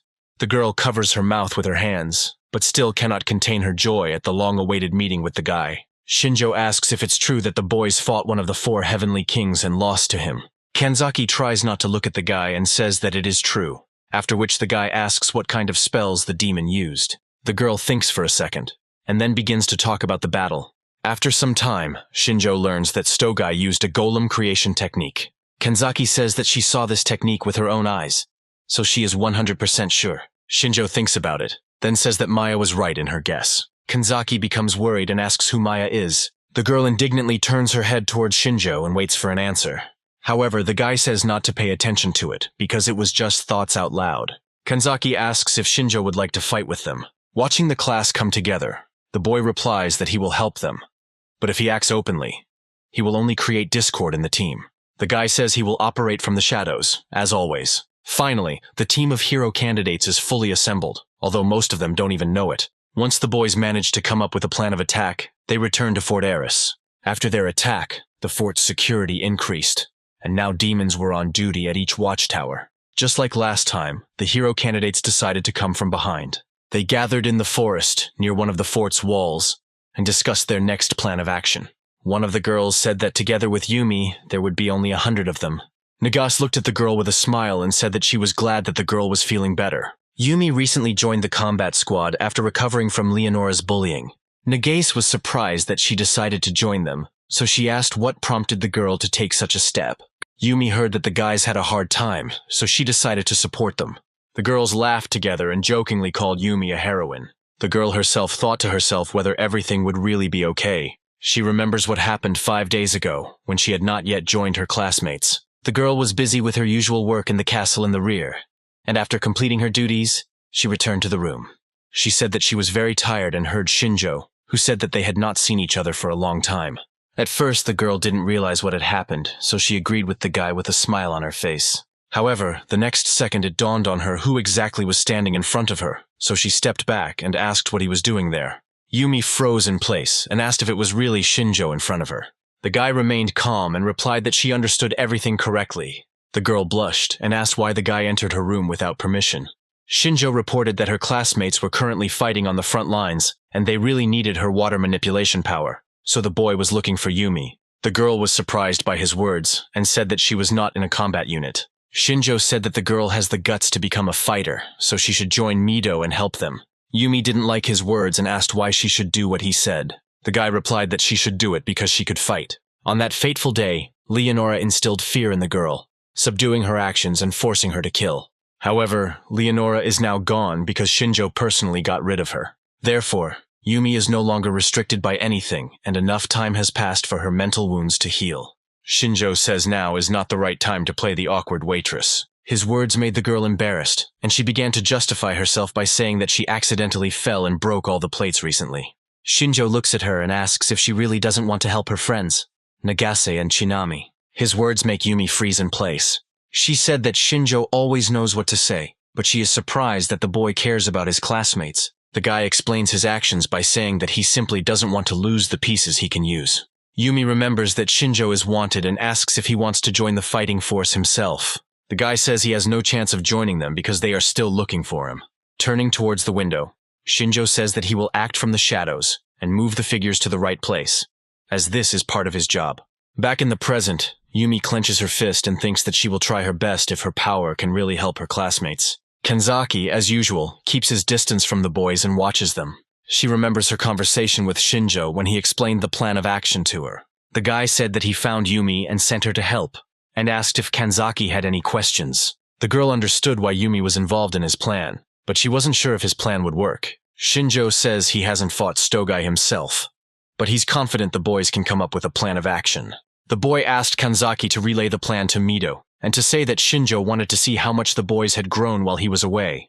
The girl sighs and replies that she understands everything. The girl is pulled out of her thoughts by the headman's voice. Mido approaches her and says that they should go over the plan again. The headman clenches his fist and says that they will not lose this time. Kanzaki shares his sentiments, knowing that Shinjjo will be helping them this time. The hero candidates gather together and once again announce the entire plan of action. From the side, Maya is watching them from the bushes, asking if everything will be okay. The girl turns to Shinjjo and says that if he were in their place, he would come up with a better strategy. The guy replies that if he constantly prompts them, they will not become independent, and this is exactly what he needs in order to defeat the Demon King. Shinjjo says they have powers, but they don't have enough control over them yet. The guy will act secretly, directing them in the right direction. From the shadows, he will give them the necessary clues, but he can't do everything for them himself. The most important thing for them now is how the guys will behave in battle, because it is in combat that they will have to think for themselves. Meanwhile, the demons on the watchtower noticed movement from the enemy. Everyone gathered near the main entrance to the fort. Several detachments gathered in the field opposite to distract attention. Amelia leads the squad and steps forward, saying that they have arrived on time. She gives instructions, and the soldiers under her leadership go on the attack. The demons on the walls thought that they had been wrong to let the people retreat last time. Amelia told the soldiers not to be afraid, because their main task was to clear the way for the hero candidates. This time the demons decided to spare no one. The soldiers began to clear the way for the hero candidates who were moving beyond Mido towards the fort. Once inside the fort walls, the elder began to look around in order to find Stogai. In the window of one of the towers, the guy noticed a familiar silhouette. While the rest of the guys were fighting the demons, Mido froze in place. Stogai looked at him from the window with a smile, and he was clearly not surprised by their appearance. From the look in his eyes, Mido realized that he was waiting for them. Stogai was glad that the hero candidates had come and said that this time he would not let them go. The boys make their way into the main hall of the fort again and see familiar doors. This time the doors were not opened, but blown up. The guys already knew what to expect from Stogai, so they prepared to counterattack. Arashi and Mido looked at one of the 4 heavenly demon kings with confidence in their eyes. He was already waiting for them and created golems. The headman ordered the boys not to deviate from their plan. There was a small crack in the ceiling of the hall, which did not attract outside attention. Through this gap, Shinjjo and Maya could calmly watch the unfolding battle. The hero candidates are determined to win this time. The golems begin to approach them. Mido uses his blessing, causing his sword to glow even brighter. He rushes into the attack and tells the guys to act according to their plan. Nagase turns to Yumi and asks if she is okay. The girl replies that she is fine and asks to rely on her. Yumi activates her blessing of water manipulation. Streams of water rush towards the golems, causing them to become wet. These actions make Stogai tense. Water envelops the golems, softening their bodies. Following the water attack, the rest of the students join the battle. With the help of the Blessing of Explosion, Arashi destroys multiple golems at once. Mido keeps up with him and cuts down other monsters with his sword. The hero candidates act in unison, striking blow after blow. This time they are acting more decisively, as this is not the first time they have worked. While other students fight the golems directly, students with support abilities help them from behind, strengthening their attacks. The heroes are able to deal with the monsters much faster. The destroyed bodies of the golems fall to the ground into puddles of water and become even more soaked with moisture. There comes a point when their fragments begin to attract each other. The golems are reassembled into their original state just like last time. However, their bodies had absorbed a lot of water, which had noticeably destroyed their integrity. Mud streaks are visible all over their bodies, as if the golems are melting before our eyes. Before the monsters can begin to attack, they dissolve into mud puddles. The would-be heroes shout with joy, realizing that their plan worked. Stogai rubbed his beard and said that last time they didn't have water technology, which meant that a newcomer had joined them. There are still a few undamaged golems around the demon, but they shouldn't be a serious obstacle for the guys. Shinjjo watches everything from the side and says that everything happened exactly as Maya read about it. The girl says that if you wet the rock that connects the golem stones, it will be difficult to control them. And in reality, it works even better than it is written in the book. Mito shouts to the guys that the wet golems are not regenerating and orders the guys to continue attacking. Yumi realizes that she must strike first and take out the remaining monsters. The girl uses her blessing and summons a great wave. A stream of water envelops the dry golems, soaking their bodies.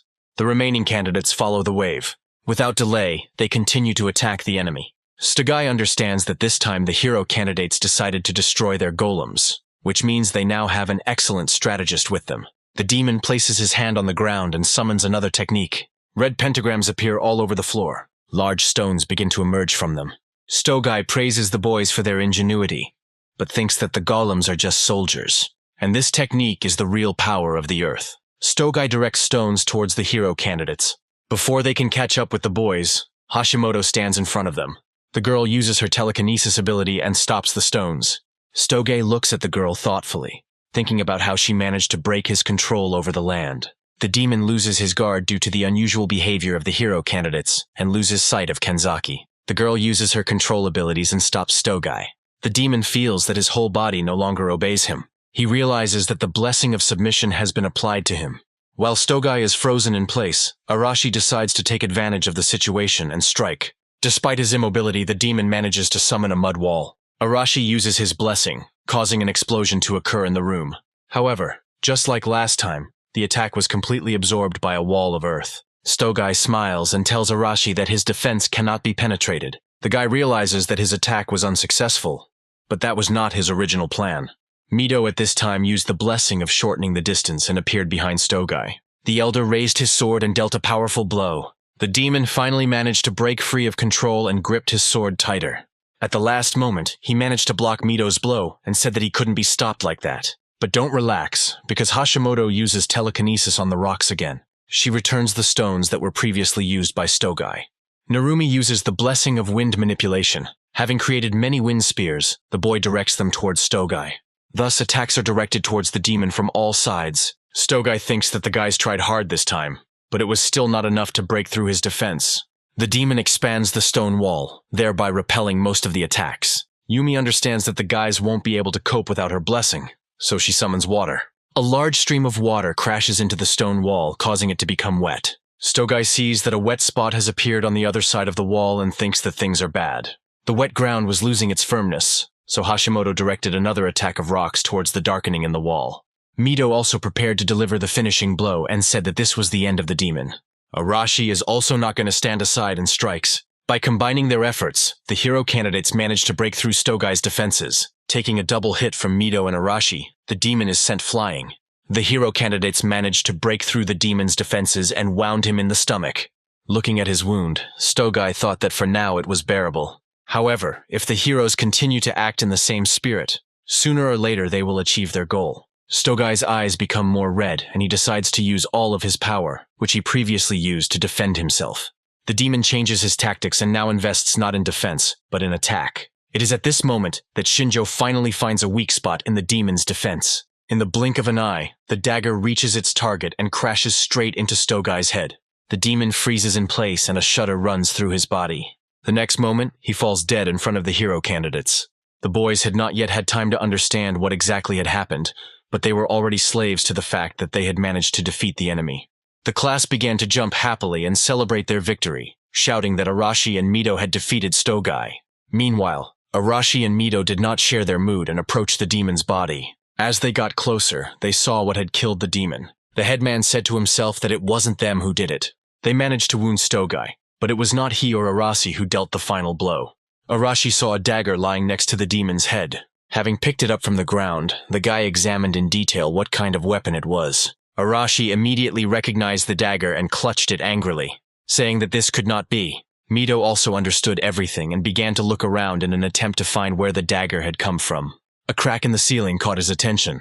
The headman looked in her direction with hope and quietly called out to Shinjjo. Arashi was very angry because the brunette interfered again, and did not let them finish what they started. They were distracted from their thoughts by Narumi, who came closer and said that their plan had worked. Mito's expression changed, and he replied with a smile that they really did succeed. Turning towards his classmates, the class president thought that everything was going according to plan. Thanks to Yumi joining them, they gained an advantage in the fight. But at the last moment, Mito felt a huge amount of magic coming from Stogai. The village chief understands that they themselves would not be able to handle him, which is why Shinjjo decided to intervene. Hashimoto asks Mito why he is sad, when now is the time to be happy. The headman wanted to tell the girl everything, but she interrupted him and went behind him. Hashimoto said they defeated one of the 4 heavenly kings. The girl pushed Mito forward, saying that everything was fine now. Because of her actions, the class president came closer to his classmates, and they began to brag about the guy. Mito listened as he was called a good commander and praised for the work he had done. Finally, the guy relaxes and a relaxed smile appears on his face. Meanwhile, Arashi does not move away from Stogai's body and looks ahead with anger. His team comes closer and praises him for his work, saying that they will follow him to the ends of the earth. Arashi orders them to be quiet and says that he was not the one who killed the demon. The guys calm down after his words and apologize. One of the guys says that he understands perfectly well why Arashi is so upset. The guy says that he was standing nearby at the time, so he saw everything, but he thinks that Arashi shouldn't worry so much about it. A classmate says it was just the last blow. The guy thinks that Arashi should be proud of himself for cornering one of the 4 heavenly kings. After some time, the guys climb one of the fort's towers. Taking a deep breath, Mito lifts the demon's head up and announces that the king of the land of Stogai has been defeated. The hero candidate orders the demon king's army to lay down their arms. The demons look at what is happening with horror and cannot believe that Stogai has lost. Amelia, meanwhile, raises her sword and shouts that they have won. Henry suffered several injuries during the battle, but now smiles because they succeeded. After some time, all the remaining demons were captured and Fort Eris was successfully captured. Watching from the window of one of the fort's towers, Shinjjo said that it was all over. Maya looked at the streets and said that the number of demons was much greater. Shinjjo replied that the demons were led by the charisma of their leader, and that after his death they would no longer resist. Maya recalls that after the victory over Winberg, they were not even followed. While pouring tea into a mug, Shinjjo said that this was one of the weak points of the Demon King's army. The girl asks the guy if everything is okay, and he asks what exactly she means. Maya said that he was the one who killed Stogai. But wasn't the guy going to train the hero candidates? Shinjjo replied that the moment Stogai lost his temper, the guy felt a strong thirst for blood. But the guys should not die before he had time to train them. The brunette also says that his main profession is a killer, and he wanted the guys to know about it. Maya says the boy surprisingly cares about his classmates. Shinjjo puts the mug on the table and asks how much longer the girl plans to address him informally and not use his name Shinjjo Kai. Maya is embarrassed by his words and says that she doesn't know how best to address him. After thinking for a bit, the girl asks if she can call the guy Kai. Shinjjo takes a few sips and agrees, but asks why the girl's face is red. Maya starts to deny it and asks not to pay attention to it. Shinjjo thinks about the fact that there are now 2 of the 4 heavenly kings left. But there are also direct descendants of the Demon King, and no one knows how strong they are. They still have a long way to go before they become the Demon King. Meanwhile, in another part of the sacred land, we see a girl with cat ears lying on the ground. She comes to her senses and rises from the ground, looking menacingly at the enemy. There is a guy standing in front of her who is surprised that she has not yet lost heart, despite the fact that she is no longer able to move. A demon approaches them from the side and says that the princess has been captured and now the Beastmen Alliance is under their control. A week has passed since the attack on Fort Eris and the victory over Stogai. Until now, the country had only been on the defensive, so the sudden advance of the Holy Army stirred up the people. The soldiers' morale was revived, and everyone began to anticipate an imminent victory. Every day the glory of the hero candidates only grows. They have become the hope of humanity. After the battle for Fort Eris ended, the hero candidates arrived at the king's castle. Mito appeared before the ruler and received personal gratitude for his invaluable contribution to the victory over one of the 4 heavenly kings. Only the headman was given the honor of standing before the king. The ruler named Shujo Mito, a knight of the sacred country of Digrest. The boy knelt down and accepted the title with gratitude. When the ceremony was over, Mito breathed a sigh of relief as he returned to the room. Hashimoto, Heinrich, and Amelia were already waiting for him there. While pouring tea for everyone, a classmate asked if Mito was nervous, and he asked what she thought of him. After taking a cup of tea, Amelia praised the boys, saying that all these events could not help but exhaust them. Henry reminded the girl that Mito had not received an aristocratic upbringing, so he had to learn basic etiquette as soon as he learned that he was being granted a title. The headman said that it was a necessary measure because if he had insulted the king, he could have removed them from their current positions. Henry himself told the guy about this, but he didn't think that it would put extra pressure on the guy. Amelia says that Mito is now a knight, which means he will have to play this role more than once. Sipping his tea, Henry assured the headman that there was no need to worry too much about this. Amelia reminds that everything in this country is under the power of the church, and even the fact that Mito was named a knight was an order from His Holiness the Pope. From that moment on, Mito became a holy knight and captain of the 11th Squad, also known as the Hero Squad. The top brass expects them to be the strongest squad, as it is made up entirely of hero candidates. Mito asks if there is any point in him being made a knight if they are already under the control of the church. With a smirk on his face, Henry says that there are political intrigues and a struggle for power involved in this matter. He offers Mito to listen about it, but the headman immediately refuses. Stopping joking, Heinrich warns that now the guy is their equal, which means that they will demand appropriate behavior from him, so he must always remain on guard. Meanwhile, we are transported to the forest next to the main castle where the ceremony took place. Shinjjo and Maya decided to stay in the forest to avoid being discovered, so Kanzaki came to them herself. The girl told the latest news, including that Mito had been knighted. Kanzaki expressed her guess that Mito wanted to gain his right to vote in this way. Maya didn't understand why the guys took this information so badly. Shinjjo thinks that the sacred country wants Mito to be their standard bearer in this war, so they give him a piece of power to show all the other people that the hero candidates are completely controlled by the state. His words completely confused Maya, and she asked if she understood correctly that this was a bad sign then. Shinjjo says that they were called here to defeat the Demon King and then they should return home, but they shouldn't trust these people completely. The Top and Leonora thought alike, which meant that for them, the hero candidates were just pawns. Kanzaki says that they will be careful, and then changes the subject and asks who the girl is standing next to Shinjjo. The guy looks at the girl and says that this is Maya, a half-elf mage. Maya happily greets Kanzaki, who reciprocates the feeling.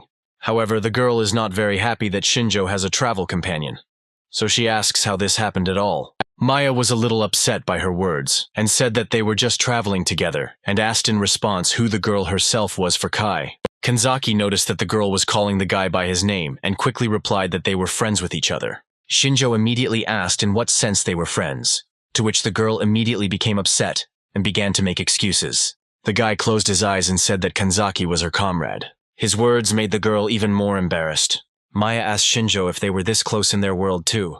The guy replied that they hadn't even spoken to each other, which made the girls sigh, one with relief and the other with embarrassment. Shinjjo says it doesn't matter, and asks Kanzaki if the guys discussed the plan to kill the Demon King. The guy plans to continue to operate from the shadows, so the girl must become a link between him and the class. However, Kanzaki interrupts him and asks if she can go with him and Maya. The guy looks at her in surprise and asks if she really wants this. Shinjjo thinks about her proposal, weighing the pros and cons. Looking at the two girls who froze in anticipation of his answer, the guy finally makes a decision. Shinjjo says that the girl cannot go with them, since without her help he will not be able to contact his classmates. The guys are hostile towards him, so Kanzaki is irreplaceable. Despite the refusal, the girl was satisfied with his words, so she agreed with the guy. The girl remembers Mito and Narumi and tells Shinjjo that not everyone sees him as an enemy. The boy replies that the headman will not want to accept his help, since he believes that he should develop independently. Kanzaki asks if Shinjjo will really train Mito, and he replies that he can't kill the Demon King alone anyway. He tells Kanzaki that he and Maya were able to defeat one of the Heavenly Kings. However, at that moment, they were walking on the edge and were not confident of their victory. Kanzaki cries out in surprise and asks if the two of them were really able to defeat one of the kings. Maya replies that they fought the Air King Winberg and almost died. Looking at Shinjjo, Kanzaki can't believe that the two of them defeated a demon of equal strength that the entire class couldn't handle. Looking at Maya, the girl thinks that she is not so simple, because Shinjjo trusts her completely. Clenching her fists, Kanzaki becomes upset that compared to them, she was unable to do anything against Stogai. Shinjjo says that there are some in the Demon King's army who are stronger than the Heavenly Kings, but right now, they are all too weak to achieve their goal. The brunette asks Kanzaki to keep a close eye on the class and the sacred country and report to him regularly about what is happening. The girl says that she understands everything and looks sadly at the departing Shinjjo. The guy asks her to tell Mito that he will do everything to defeat the Demon King. Shinjjo calls Maya to follow him, and she happily runs past Kanzaki, saying goodbye to the girl. Kanzaki was taken aback by the kind farewell and waved back at the girl. The girl thought that she couldn't help Shinjjo in any way now, so she had to become even stronger. The Holy Army defeated Stogai, one of the 4 heavenly kings, and this marked the beginning of a large-scale offensive. The newly formed 11th Squad, also known as the Hero Squad, was furiously pushing forward the front line. Having conquered all the nearby lands, the Sacred Army moved towards the Urgano Mountains. By combining all forces, the city of Neutrath was successfully recaptured. This was made possible not only by the death of Stogai, who was in charge of the front, but also by the death of Vinberg, who was responsible for the logistics of the troops. However, the Holy Army is unaware of the second factor in their victory. To celebrate the liberation of Neutrat from the Demon King's army, a celebration was held. Their main guests were undoubtedly the candidates for heroes. Narumi drank the alcohol in one gulp and said that this victory ceremony was a success. But Hashimoto began to scold him for drinking alcohol. The guy replied that in this country, at 15 years old, he is already considered an adult, which means he can drink as much as he wants.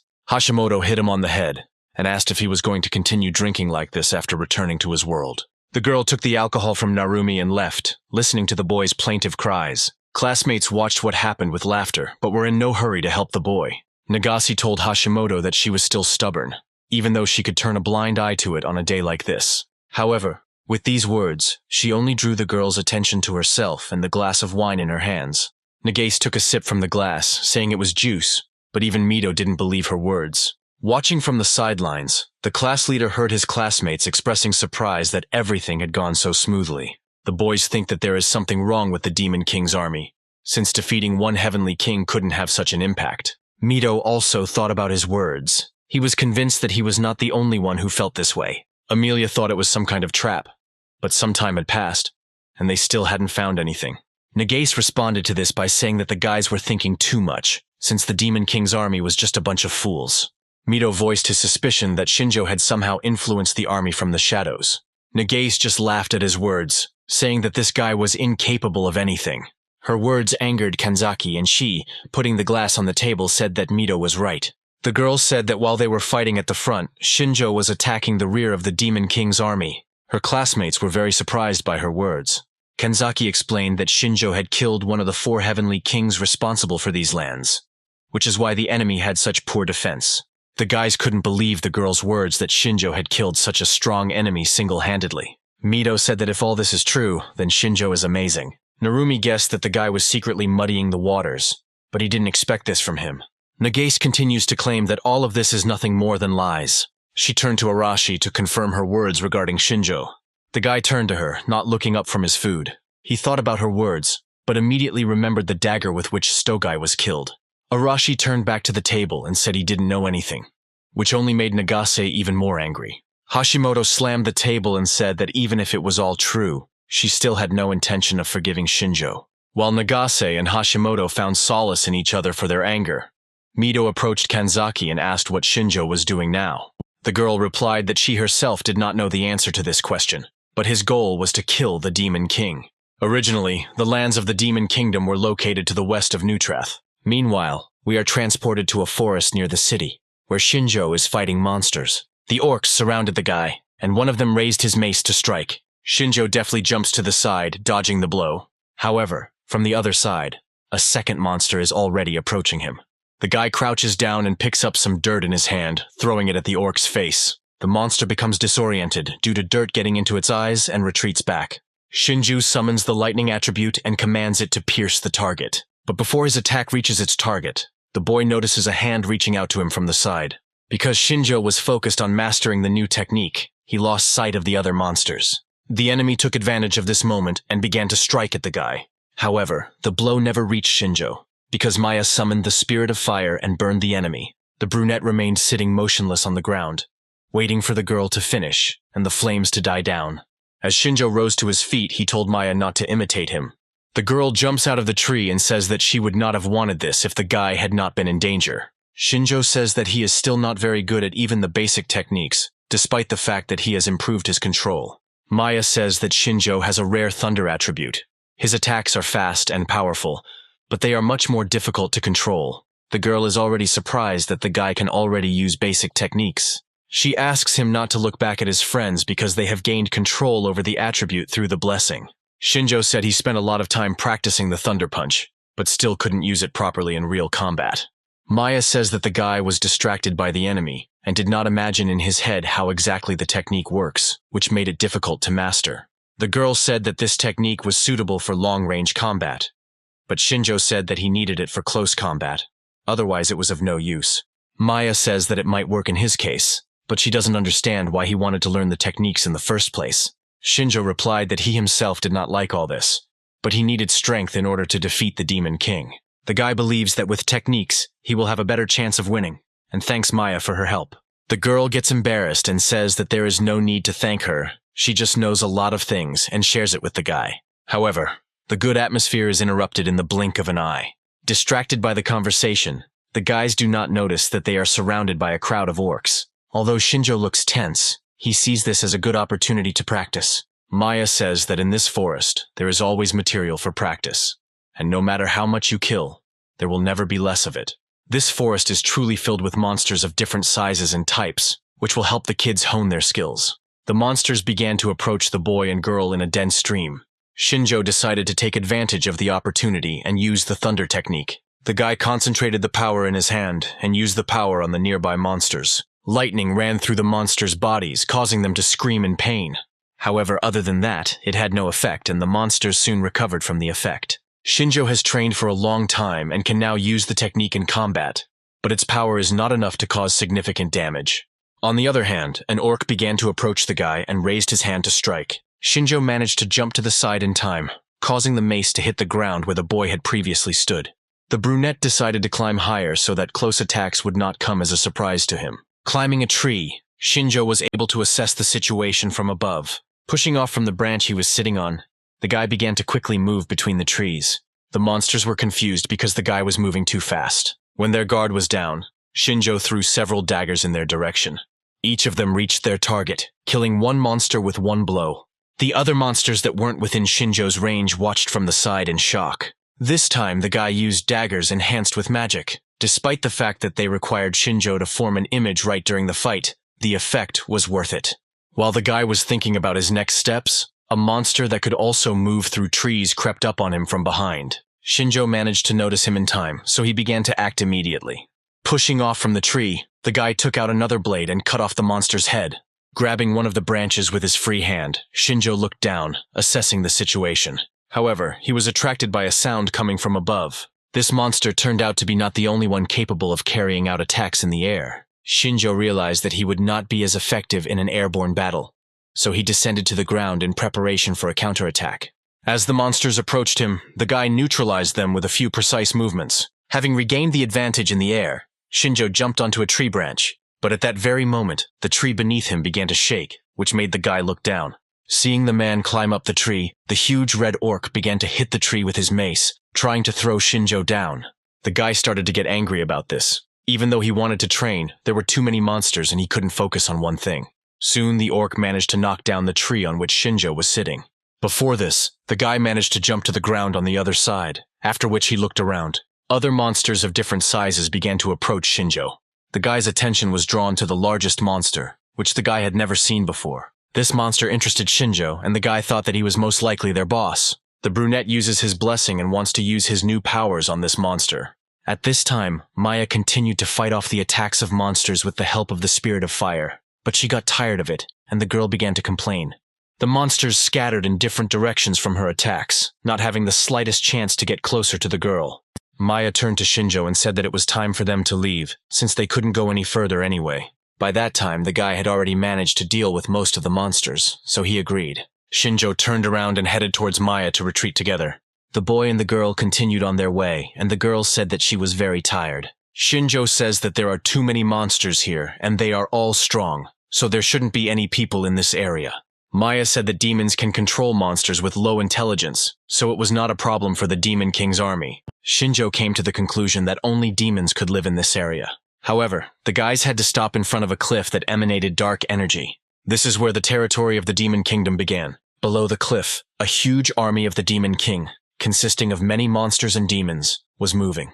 A week after Shinjo's reconnaissance expedition, the Sacred Army set out. They completed the campaign to liberate their lands from the enemy, and began the invasion of the Demon Kingdom. However, everything was not as simple as they expected. On the road, they constantly encountered monsters, which became bigger and stronger day by day. People had to face enormous resistance, for which most of them were not prepared. For the hero candidates, these monsters were not much of a problem. However, the ordinary soldiers in the Demon King's territory became the prey, not the hunters. Amelia fought on the front lines as a commander and urged her soldiers not to panic, as together they could get through this. Henry notices that the monsters are not acting randomly, indicating that they are being controlled by demons. Mito says that if so many monsters are under control, then they are controlled by a greater demon. They were right, because at that moment, far from the battlefield, there was a girl with white hair and dark gray skin. She held a glass of wine in her hands and used her abilities to send large drops of the drink through the air into her mouth. Standing on the wall of her castle, she said that there was no point in being careless in this matter. The girl is a higher demon, and her name is Elsa. She instructs her army to use monsters to whittle down the humans and then finish them off. Her plan was carried out, and after the attack of the monsters, the people were attacked by the army of the Demon King. Mito jumped on his horse and told Amelia that they needed to retreat, because at this rate the demons would defeat them. The girl agreed with him, so she gave the order to retreat along the same route. The demons did not catch up with them and remained in their places. Elsa's plan worked, but the demons still didn't understand why so many monsters had to be used. Another demon replied that this was an order from Lady Elsa, and she liked to play it safe. The demons were glad that they outnumbered humans, and believed that humans would no longer dare to approach them.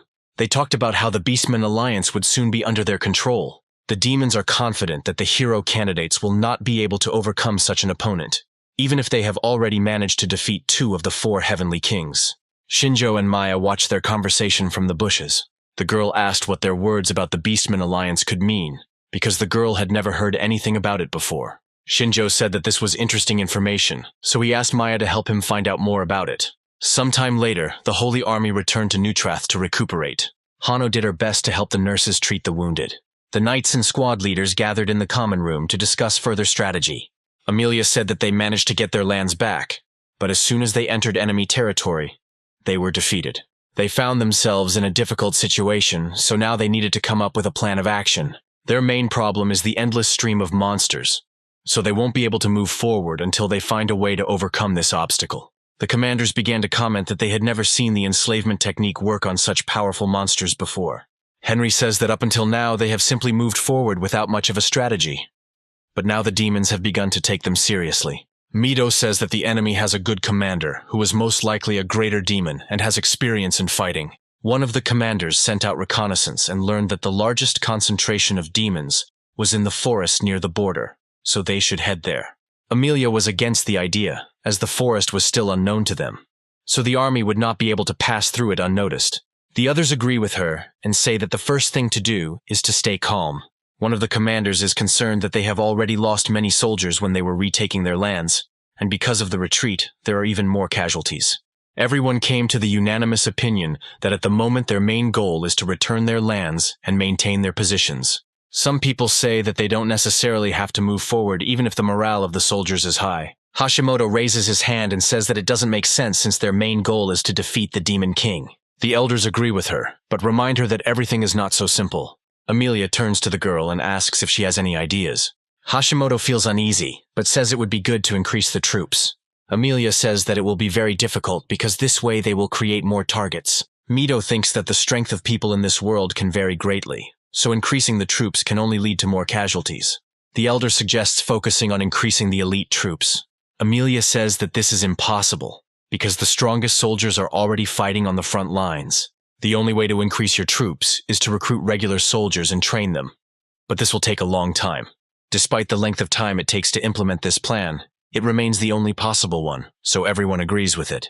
Mito meanwhile realized that they had different goals. The hero candidates wanted to kill the Demon King, and the sacred country had already achieved its goal by reclaiming its territories. This is why the commanders are in no hurry to advance further, and are trying with all their might to stop the war. Heinrich notices Mito's bad mood. The man asks the guy what he thinks about this. Mito says that if they follow their plan, it will take years to kill the Demon King. But the hero candidates want to defeat him as soon as possible. Amelia replies that they need time to recover from losses and build up their troops. The girl says that it will take at least 2 years, which makes Mito even more upset. One of the commanders assures Mito that they also want to kill the Demon King, but the situation is not on their side right now. Everyone is happy that they were able to regain their strength thanks to the help of the hero candidates, and are counting on being able to rest now. Mito realizes that he can't argue with them anymore, so he thanks them for the praise and falls silent. However, he thinks about his classmates, who will definitely not like this plan, because each of them wants to go home. Heinrich understands Mito better than anyone else, but he cannot go against everyone. When the meeting ends, Mito, Hashimoto, and Heinrich leave together. Henry says that he understands the guy's position, but Amelia is right, since they need some kind of force that will turn the situation in their favor. Mito understands perfectly well that they are telling the truth, but he doesn't like the fact that the commanders don't even try to find a way out. Heinrich says he knows from personal experience that haste is not always beneficial. Mito asks what exactly the man is talking about. Then Heinrich directly says that if Mito hurries, all the hero candidates may die, so he asks him to wait. His words make the headman think, because he had not thought about this side. Henry turns his gaze to the street where the hero candidates are training. He says that the boys are strong, but they have room to grow, so Mito should wait and give them a chance to build up their strength so that they can kill the Demon King.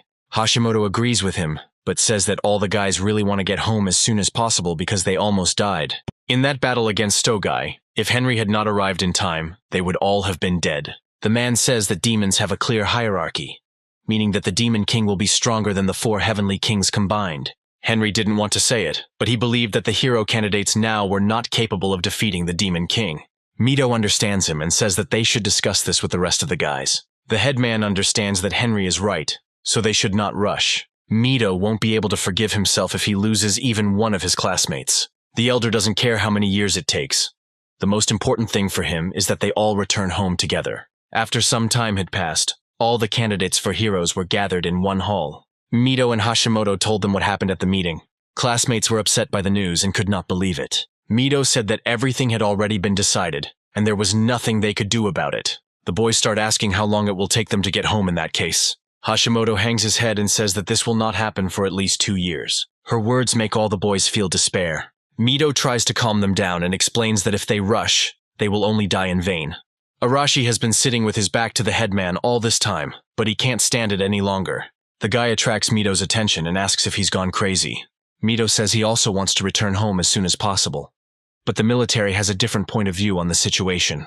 The chief asks if Arashi would like to offer to infiltrate the demon lands and fight through the hordes of monsters alone. The guy replies that the Holy State is not their ally, so they have no need to obey their orders.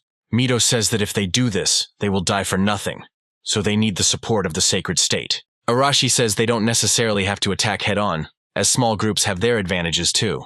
Their main goal is not to defeat the entire demon army, but to kill only the Demon King himself. Mito orders the boy to listen to his words, because even if they win, many of them will die. Arashi understands that this is dangerous, but conveys to his classmates the information that if any of them are afraid to take the risk, they can leave immediately. The headman tries to convey to him that he does not want to risk the lives of the boys, and therefore puts their safety first. Arashi can't stand Mito's fear and cowardice any longer, and orders him to stop being afraid. The boy quickly approaches the headman and raises his hand to strike. Mito didn't expect that their argument could turn into an open conflict. The elder manages to react in time and summons a sword that banishes evil. As his abilities evolved through battle, Mito gained the new ability to summon a shield. Arashi doesn't think about the fact that they are indoors, so he activates the blessing of explosion and attacks the village chief. Classmates run to the sides, trying to protect themselves from flying dust and debris. The room is filled with smoke and dust, and through it, Mito asks Arashi if he really intends to defeat the Demon King with such power. The village chief reminds them that they were almost killed by one of the 4 heavenly kings, and the Demon King is much stronger than him. However, Arashi remains adamant. He is confident that he is right, and is going to prove it through force. Before the boys can continue fighting, Kanzaki orders them to stop and uses his blessing to tie the boys up. Arashi was angered by her actions, but all he could do was turn his head towards the girl. Mito looks thoughtful, but he seems grateful to Kanzaki for being able to stop them. The girl says that the guys should calm down, because at this rate they will destroy the entire castle. Mito understands everything, so he apologizes to the girl, after which his control begins to fall away. Arashi doesn't want to calm down, so the girl continues to restrict his movements with her blessing. But the guy turned out to be stronger, so with some effort he was able to break the chains that were enveloping him. Kanzaki was surprised that the boy managed to break the control, despite the fact that she put almost all her strength into it. Arashi did not want to fight anymore, but said that only in a real battle can one become stronger. Overcoming difficulties, they harden themselves. He asks if Mido understands this, but the headman does not answer him. Hashimoto comes closer and says that she agrees with Mido. Nagase supports them and says that there is no point in attacking if they will all die in the end. A brunette named Satoshi says he'd rather die than stay here any longer than necessary.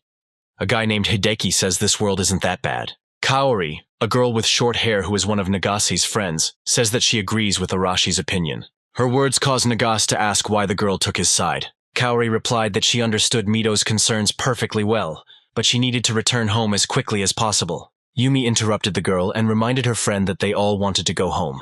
Kaori said she had a more compelling reason, since her mother was in poor health. The girl is worried because her mother has been alone all this time. A student named Ozaki-ku agreed with Arashi and Kaori. He said that he had a sister at home. Their parents ran away, leaving them alone, and their relatives don't need them.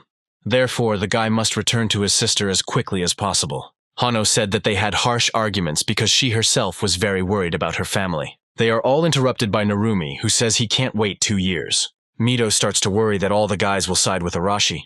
Since everyone decided to open up, Narumi also says that his girlfriend is waiting for him, so he also wants to return home as soon as possible. Hashimoto looks at him with disapproval, because only his words do not fit into the overall picture of Revelations. Atsushi and Kenta, Arashi's friends and main supporters, say that they will always be on the boy's side, because they are ready to go to the ends of the earth for Arashi. A classmate with black hair and dark gray eyes named Ninomiya Akira says he agrees with them. Akira says that it's better to trust Arashi's determination than the insecure Mido. Arashi is pleased with their comments and turns to Mido, asking what he thinks about it. The class leader was crushed by the criticism from his classmates and could not raise his head, wondering what to do next. Arashi walks past a crushed Mido and says that he doesn't even want to talk about it. The guy walks towards the exit and says that he is leaving, and those who are willing to take the risk can follow him.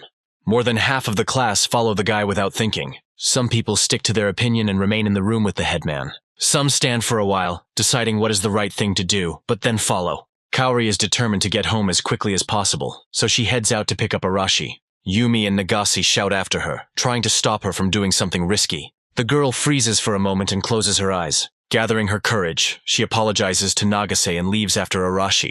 The kids remaining in the room look on sadly as their friends and classmates leave. Hashimoto asks why Narumi stayed with them, to which the boy replies that he decided to stay as a liaison.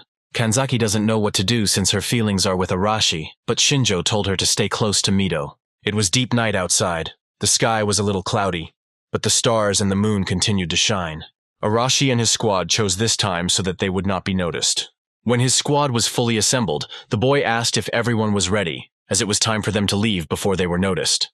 At that moment, they hear Shinjo's voice, saying that everything has changed so much while he was away. The classmates begin to look around, but Arashi is the first to find the source of the sound. He sees Shinjjo and Maya slowly approaching them, and asks what the guy is doing here. The guys are not too happy that the brunette showed up so unexpectedly. They ask what right he has to come. Akira urges them to be quiet as the guards might hear them. Ko looks towards the angry Arashi and says that this applies to the guy himself as well. Arashi says that they don't have much time, so he will hit Shinjjo if he came for no reason. The brunette immediately understands everything and decides to get down to business and says that he wants to ask the guys for help. His words make Arashi confused, so the anger seems to evaporate, leaving only bewilderment on his face. Some time ago, Shinjjo was watching everything that happened in the hall the whole time. He saw the class split into 2 parts and understood that now they would act separately. Maya looked at Shinjjo with concern after the voices in the hall died down. The girl said that there was discord in their group. She asked if Shinjjo was sure that everything would be okay. The guy doesn't know what to answer to this. He says that he understands both points of view. Mido is right that they can't do anything alone, but simply following the decision of the sacred state is also not an option. But Arashi is right that they can't wait 2 years. But he is also being too reckless. Maya asks Shinjjo what he would do in this situation. The guy raises his hand and shows 3 fingers, saying that there are 3 ways to turn the situation around. The first way is to influence the top of the sacred state with the power of Kanzaki, and how they will do this is no longer their problem. In this way, they will force the Holy Army to act, and their condemnation will no longer be important to the guys. However, Shinjjo is sure that Mido will never agree to such a thing. Maya understands that this plan cannot be carried out, so she asks about the second method. The second way is to implement Arashi's plan, not to fight head-on, but to destroy the enemy from within. If Isabella's words are to be believed, not everything is going smoothly in the Demon Kingdom. So by infiltrating their ranks, there is a possibility of igniting a civil war. But remembering Arashi's character, this plan seems even more impossible than the first one. Then the girl asks about the third way. Shinjjo says they can use the information they've gathered. At best, they will be able to enlist the support of other forces. Then the Holy Army will be able to act. At the present moment, Arashi and his squad gathered around the fire to listen to Shinjjo. The brunette briefly explained the gist of the matter, which caused Arashi to ask about who the princess of the Beastmen was. Shaitan wanted to know more about this person, and her importance in this matter. Shinjjo said that the girl was very important because she was the daughter of the head of the Beastmen from the cat race, but the Demon King's army kidnapped her. Shinjjo managed to get this information while they were torturing several soldiers from the enemy army. The boy assured Arashi that the demons could not lie to him. The girl sitting away from the fire felt sick from Shinjo's words about torture. Akira wondered who Shinjjo really was, to be able to talk so calmly about torture and carry a gun. Arashi takes a bite of dried meat and asks what they care about the Beastmen. Kenta and Atsushi, who were sitting on either side of Arashi, said that they really wanted to see the girl with cat ears and a tail. But Arashi quickly reassured them. Shinjjo suggests starting over and asks if the guys know that there is a large Beastman state in the south. Akira remembers a certain Grandaz, who is also called an ally of the Beastmen. Shinjjo confirms his words and says that they prefer to remain neutral, which is why they have not interfered in the conflict between humans and demons until now. Arashi asks if the brunette really wants to ask a bunch of cowards who are afraid of demons like fire for help. Maya interrupted the brown-haired man, saying that the Beastman soldiers were much stronger than he thought. They have excellent physical fitness and heightened senses, which is why they have repeatedly repelled attempts by the Demon King's army to invade their lands. Arashi asks why the Beastmen continue to remain neutral when they can end the Demon Kingdom once and for all. Maya says that they are strong, but not strong enough to deal with all the demons on their own, and the enemy's forces are directed more towards people. Shinjjo says that if the Beastmen and the Sacred State unite, they will have a chance to win. Akira realized what Shinjo's plan was, and says that this is exactly what the Beastman princess will help them with. Kaori asks if Shinjjo plans to save the girl to use as an advantage in negotiations with the Beastmen. Shinjjo confirms her words and says that he already knows what route she is being taken and how many guards are with her, so the guy wants to use the class as bait. The explosion is intended to attract the enemy's attention and cause confusion in their squad, while Shinjjo himself will act from the shadows. Akira understood his plan, but asked why the Sacred State had not yet united with the Beastmen. Shinjjo says that it's a good question, but there are reasons for that too. Maya explains that the Beastmen dislike demons primarily because demons look down on everyone. But in the past, the Beastmen suffered discrimination and persecution from humans, who called them subhumans. Driven from their homes, the Beastmen formed an alliance, so it is not surprising that they want nothing to do with humans. Kaori asked if they could form an alliance in that case. Shinjjo says that this is exactly why they need a bargaining chip. They were very lucky that the Beastman princess was captured by the Demon King's army. Maya says that the Beastmen value blood ties very much, so if they save the princess, they will at least agree to negotiate. There is silence in the air for a while. Shinjjo asks if the guys want to try because if they sit back, nothing will change. Arashi rises from his seat and says that Shinjjo has come out of nowhere at the right time and is acting as if he knows everything better than anyone else. The guy's stream of angry words is interrupted by Ku. The guy asks Arashi not to forget that now the lives of the guys who trusted him and went with him depend on his decision. His words make the brown-haired man angry, but he can't help but take them into account when making his decision. Arashi looked at the guys around him who were holding their breath, waiting for his decision. His classmates have already decided to follow him, but his character makes them tense. Arashi sits back down in his seat with anger. The guy looks up at Shinjjo and says that they agree to try to put his plan into action.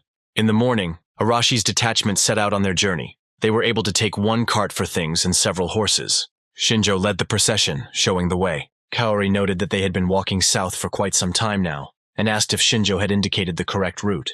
The guy said that the Beastman Alliance is in the south, so they will come out from the south to transport the captive. Their target is a path that runs through the forest near the Demon Kingdom, because Beastmen and demons do not trade with each other. There are very few roads between them, so it is easy to understand which path the demons will choose. Akira points out that they will have to infiltrate the Demon Kingdom's territory. The boy asks Shinjjo if he is afraid that they will be caught. Shinjjo asks the guy not to worry, because he has already found a way for them to get in unnoticed. Usually animals walk along this road, but there are also many monsters. So Akira asks if a carriage can pass there. Shinjjo reassures him by saying that Sorairo will help them with this because the girl has the blessing of space, allowing her to create a pocket space and use it as storage. The girl asks how Shinjjo was able to remember her blessing if he had separated from their group a long time ago. The boy replies that her blessing is very useful, and these words make Sorairo happy. Ko asks Shinjjo if he has been busy gathering information from within the Demon Kingdom all this time. The brunette replies that this is not entirely true, since he was also looking for an alternative way to return home. Hano excitedly asks if he was able to find anything. Shinjjo says that he came to the conclusion that there was only one way out, to kill the Demon King, so he began searching for information. Akira realizes that during the reconnaissance, the guy learned about the kidnapped princess and is now sincerely surprised by the guy. Arashi urges them on, saying that they are moving too slowly and that the convoy with the prisoners will not wait for them. Shinjjo agrees with him and asks Sorairo to move the carriage and luggage to the storage facility, to which the girl happily agrees. The boys continue their journey on foot, passing through a path in the forest.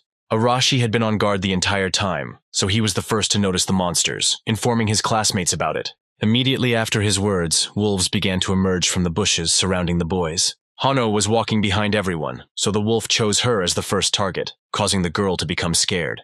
Ku quickly noticed the danger and stood in front of the girl, protecting her from the monster.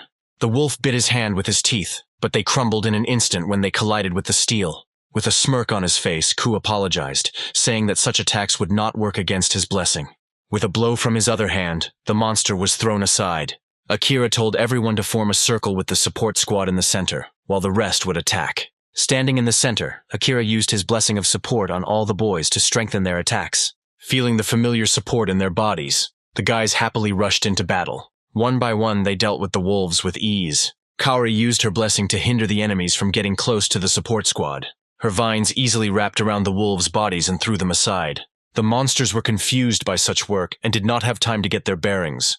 While one of the wolves lost his balance, a candidate for heroism jumped on top of him and finished him off. One of the wolves attacked the motionless Arashi. However, the guy easily caught the wolf by the neck with one hand. Arashi looked angrily at the monster and ordered him not to get in his eyes. Using the blessing of explosion, the guy finished off the wolf. A moment later, all that was left in Arashi's hand was the charred body of the monster. The guy threw the wolf aside and looked around. Looking around the area, Arashi asks if there are any wounded, and if there are, he orders them to come to the healer. Shinjjo watched them from the side, and noticed that the boys were moving well, and that Arashi was showing the makings of a good leader. However, all is not well, so the guy commands Maya, noticing movement to the side. Another wolf jumps out of the bushes. He quickly approaches Arashi from behind, who is distracted. In an instant, Maya summons the spirit of fire. The fire engulfed the wolf before it could injure Arashi. The brown-haired man still hasn't recovered from the shock, looking at the unprecedented firepower that burns the wolf to the ground. Kenta and Atsushi looked at what was happening in surprise, and noted that this flame was much stronger than Nagase's. Arashi seemed to be angry that a girl helped him, so he said that she was wrong to copy Shinjjo. His words made the girl blush with embarrassment. The girl asked who Arashi was calling a girl, and Shinjjo said that the guy should thank Maya for helping him. The brown-haired man chuckled and turned away from them, not intending to thank or apologize. Maya sheepishly asked Arashi to take his words back. However, Shinjjo told her to forget about it, but the girl continued to insist that it was not nonsense. At this time, Kenta and Atsushi were jealous of Shinjjo for finding such a beauty as an escort. At this time, Maya was distracted by the girls who came closer, and asked if it was true that the girl was an elf. Maya seemed afraid to start a conversation with them, so she began to look at Shinjjo, but he said that she could do whatever she wanted. After his words, the girl blossomed and happily ran to chat with her new acquaintances. Shinjjo stood to the side, smiling as he watched the laughing girls. Night had fallen on the street, and because of the trees surrounding the road, Arashi's squad could not be seen in the pitch darkness. Shinjjo took a comfortable position and said that this place offered a good view. Arashi sat down to the side and asked the boy if the prisoners would really come, because a lot of time had passed. Shinjjo activated his blessing to see many kilometers ahead. Noticing a moving carriage in the distance, the boy hurried to calm Arashi down. Having taken a better look at the squad of demons, Shinjjo reported that he already saw their target. Shinjjo used his blessing to assess the enemy's strength. Thanks to this, it was possible to find out that on the enemy side there were 3 lower demons and 15 middle demons. However, these were only the ones Shinjjo could see, and there could be other demons hiding in the carriages. The squad was led by the supreme demon Zaganda, who possesses the fire attribute technique and the subjugation technique. After hearing this information from Shinjjo, Arashi asked if this demon was their leader. The brunette replies that this is most likely exactly the case, and asks the guys not to lose their vigilance, because the demon is quite strong. Although not as strong as Stogai. Arashi said that he would deal with him himself, and ordered Shinjjo not to interfere, otherwise the guy would kill him. The brunette looked at the brown-haired man as if he hadn't heard anything surprising. Turning to his classmates, Shinjjo said that he had originally planned to leave all of this to them. The brunette attracts attention to himself, and is about to tell what his plan is. Arashi will need to attract the demon's attention with an explosion, while the others will attack in groups of 3, taking advantage of the terrain. 2 boys named Inoue and Yanagi were assigned to protect Motono, to which the boys agreed. Kao will have to help the wounded, treat wounds and hand over the injured to Motono. Maya was tasked with covering the boys. Shinjjo also said to leave the greater demon on Arashi, since only he can fight him. At this time, Shinjjo will take advantage of the chaos caused by the attack, sneak into the carriage and rescue the princess, and then give the signal to retreat. Next, the guys must act according to the situation, and if they start to be pushed back, they will have to retreat. Arashi said that there was no need to worry about that, since once he killed their leader, the demons would be too shocked to do anything. Shinjjo agrees with him and says that further improvisation will be on Arashi. The brunette once again reminded the brown-haired man that all these guys followed him, so he had to show himself as a leader. The boys supported his words, but began to scold Shinjjo for being too bossy and not letting Arashi say a word. At that moment, the brown-haired man came up to them from behind and, hitting them on the heads, ordered them to be silent. Arashi told the boys that they had to be ready at any second and act according to the plan that Shinjjo had laid out. It takes some time before the convoy of demons manages to approach the trap site. The greater demon. Zaganda walks ahead of the convoy and looks around. The demons behind him complain that they are coming from the Beastman Alliance itself and have not made a single stop yet. Zaganda heard them, so he shouted that they should hurry, because their final destination was already close. The demon thought to himself that they could be understood, since he himself had already become tired from this long road. The demon's sacrum hurts from riding a horse, but now they won't be able to make a stop. Here an idea appeared in Zagan's head on how to warm up, to check on the captive. Turning to the soldiers, the demon ordered them to show him the captive, while everyone guarded the perimeter. The demons began to carry out the order, but had already guessed that Zaganda himself also wanted to rest. Dismounting from his horse, the higher demon approached one of the carts, throwing back the cloth. A bound princess looked at him from the carriage. The girl had medium-length hair, brown color and blue eyes, and her name was Sina. Zaganda climbed into the cart and sat in front of the girl, asking how the girl was feeling. Sina didn't answer him, continuing to maintain silence in the carriage. He reports that very soon they will arrive in the city, where she will be put in a dungeon, from where no beastman will be able to get her. Sina ignored his words, saying that the carriage made her too seasick and that she would soon throw up.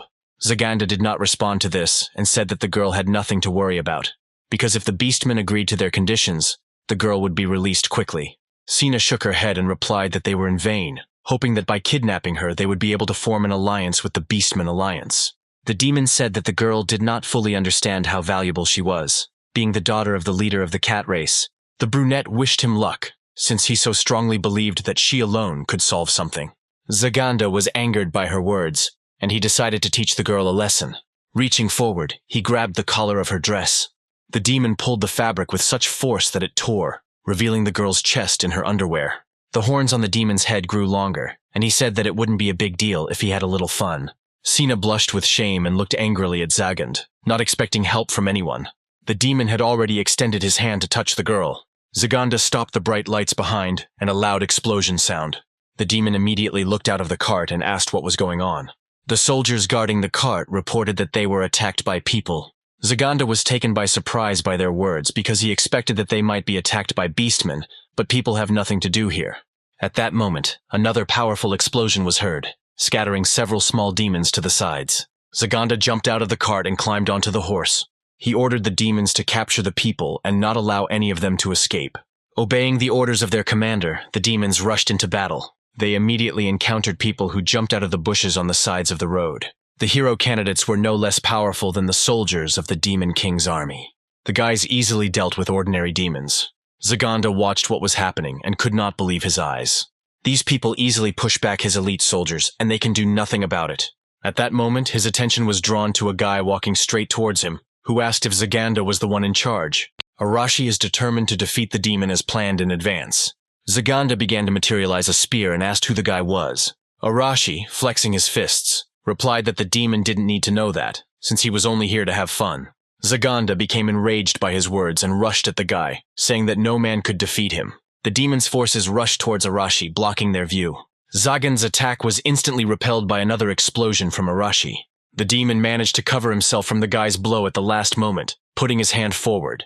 Zaganda asked with a grin if the boy really thought that a blow of such power could defeat a greater demon. From the look on Arashi's face, it was clear that he was confused because his blow had no effect. The demon swung his spear, but the guy quickly came to his senses and jumped to the side. Arashi landed to the side, trying to think of another tactic as quickly as possible. Zaganda was strong, but not stronger than Stogai, which obviously gave the guy an advantage. Arashi thought that if he applied more miraculous power, the explosion would be more powerful, but his energy was only enough for 7 explosions. If the miraculous power runs out, then the physical abilities will also decrease, so the only way out is to identify a weak point and hit it as hard as possible. Zaganda was also busy analyzing the enemy, and based on the fact that this person was strong and blessed, he came to the conclusion that he was facing a candidate for a hero. The demon already knows that the hero candidates defeated Winberg and Stogai, so he must not relax under any circumstances. After twirling the spear in his hand a few times, Zaganda prepared to continue the battle. He didn't understand how exactly the humans knew about them, but it was obvious that their target was the princess of the Beastmen. There are many guards near the carriage with the princess, so people will not get to her soon.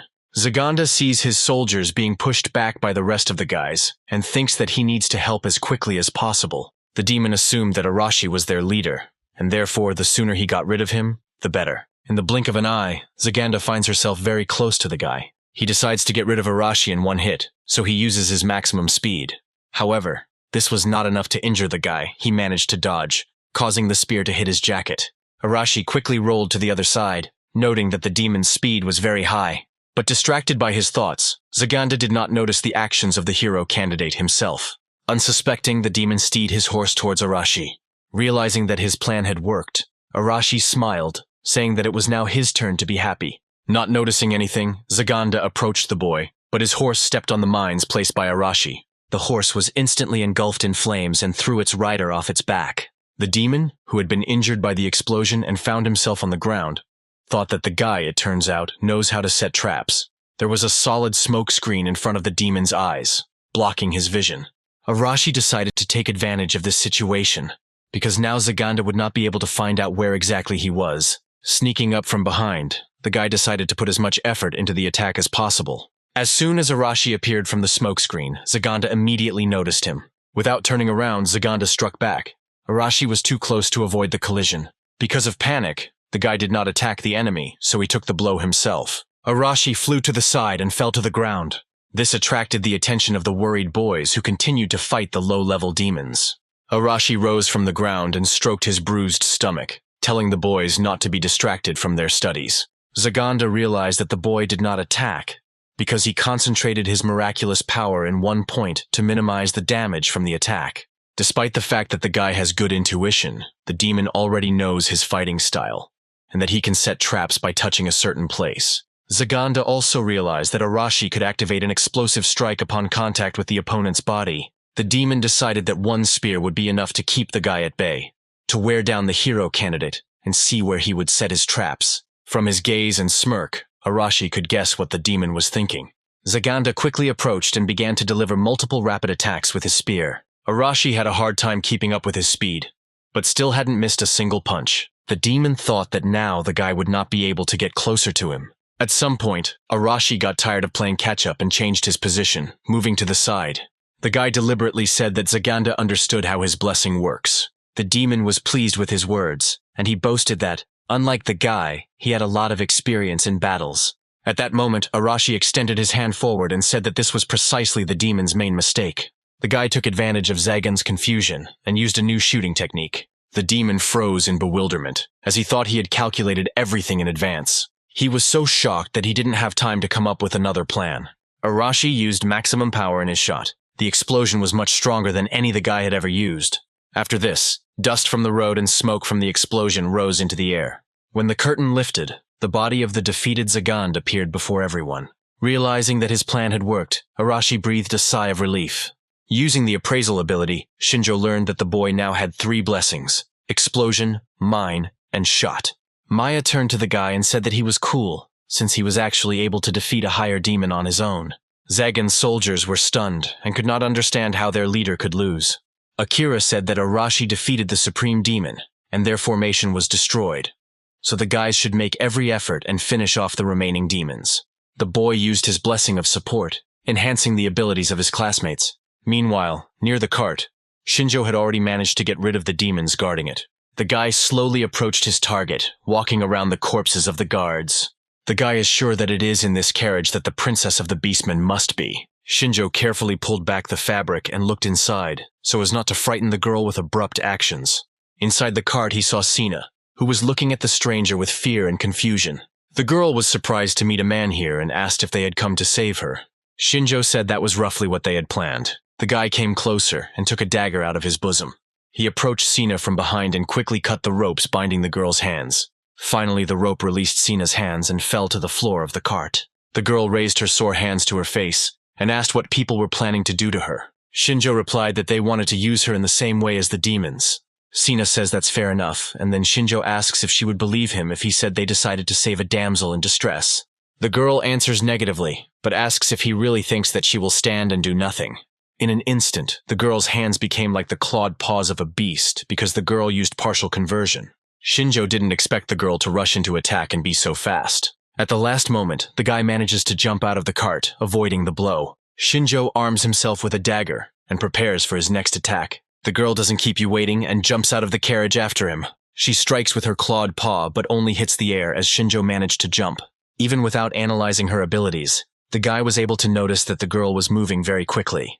By repelling her attacks, Shinjjo deduced that the beastman had high physical abilities. The guy got tired of playing cat and mouse, so he used his thundershock technique. Small lightning bolts pierced the girl's body, causing her to freeze in shock.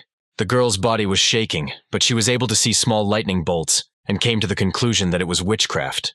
When the effect of Shinjo's technique wore off, the girl lost her balance. Sina fell right at the guy's feet, unable to move.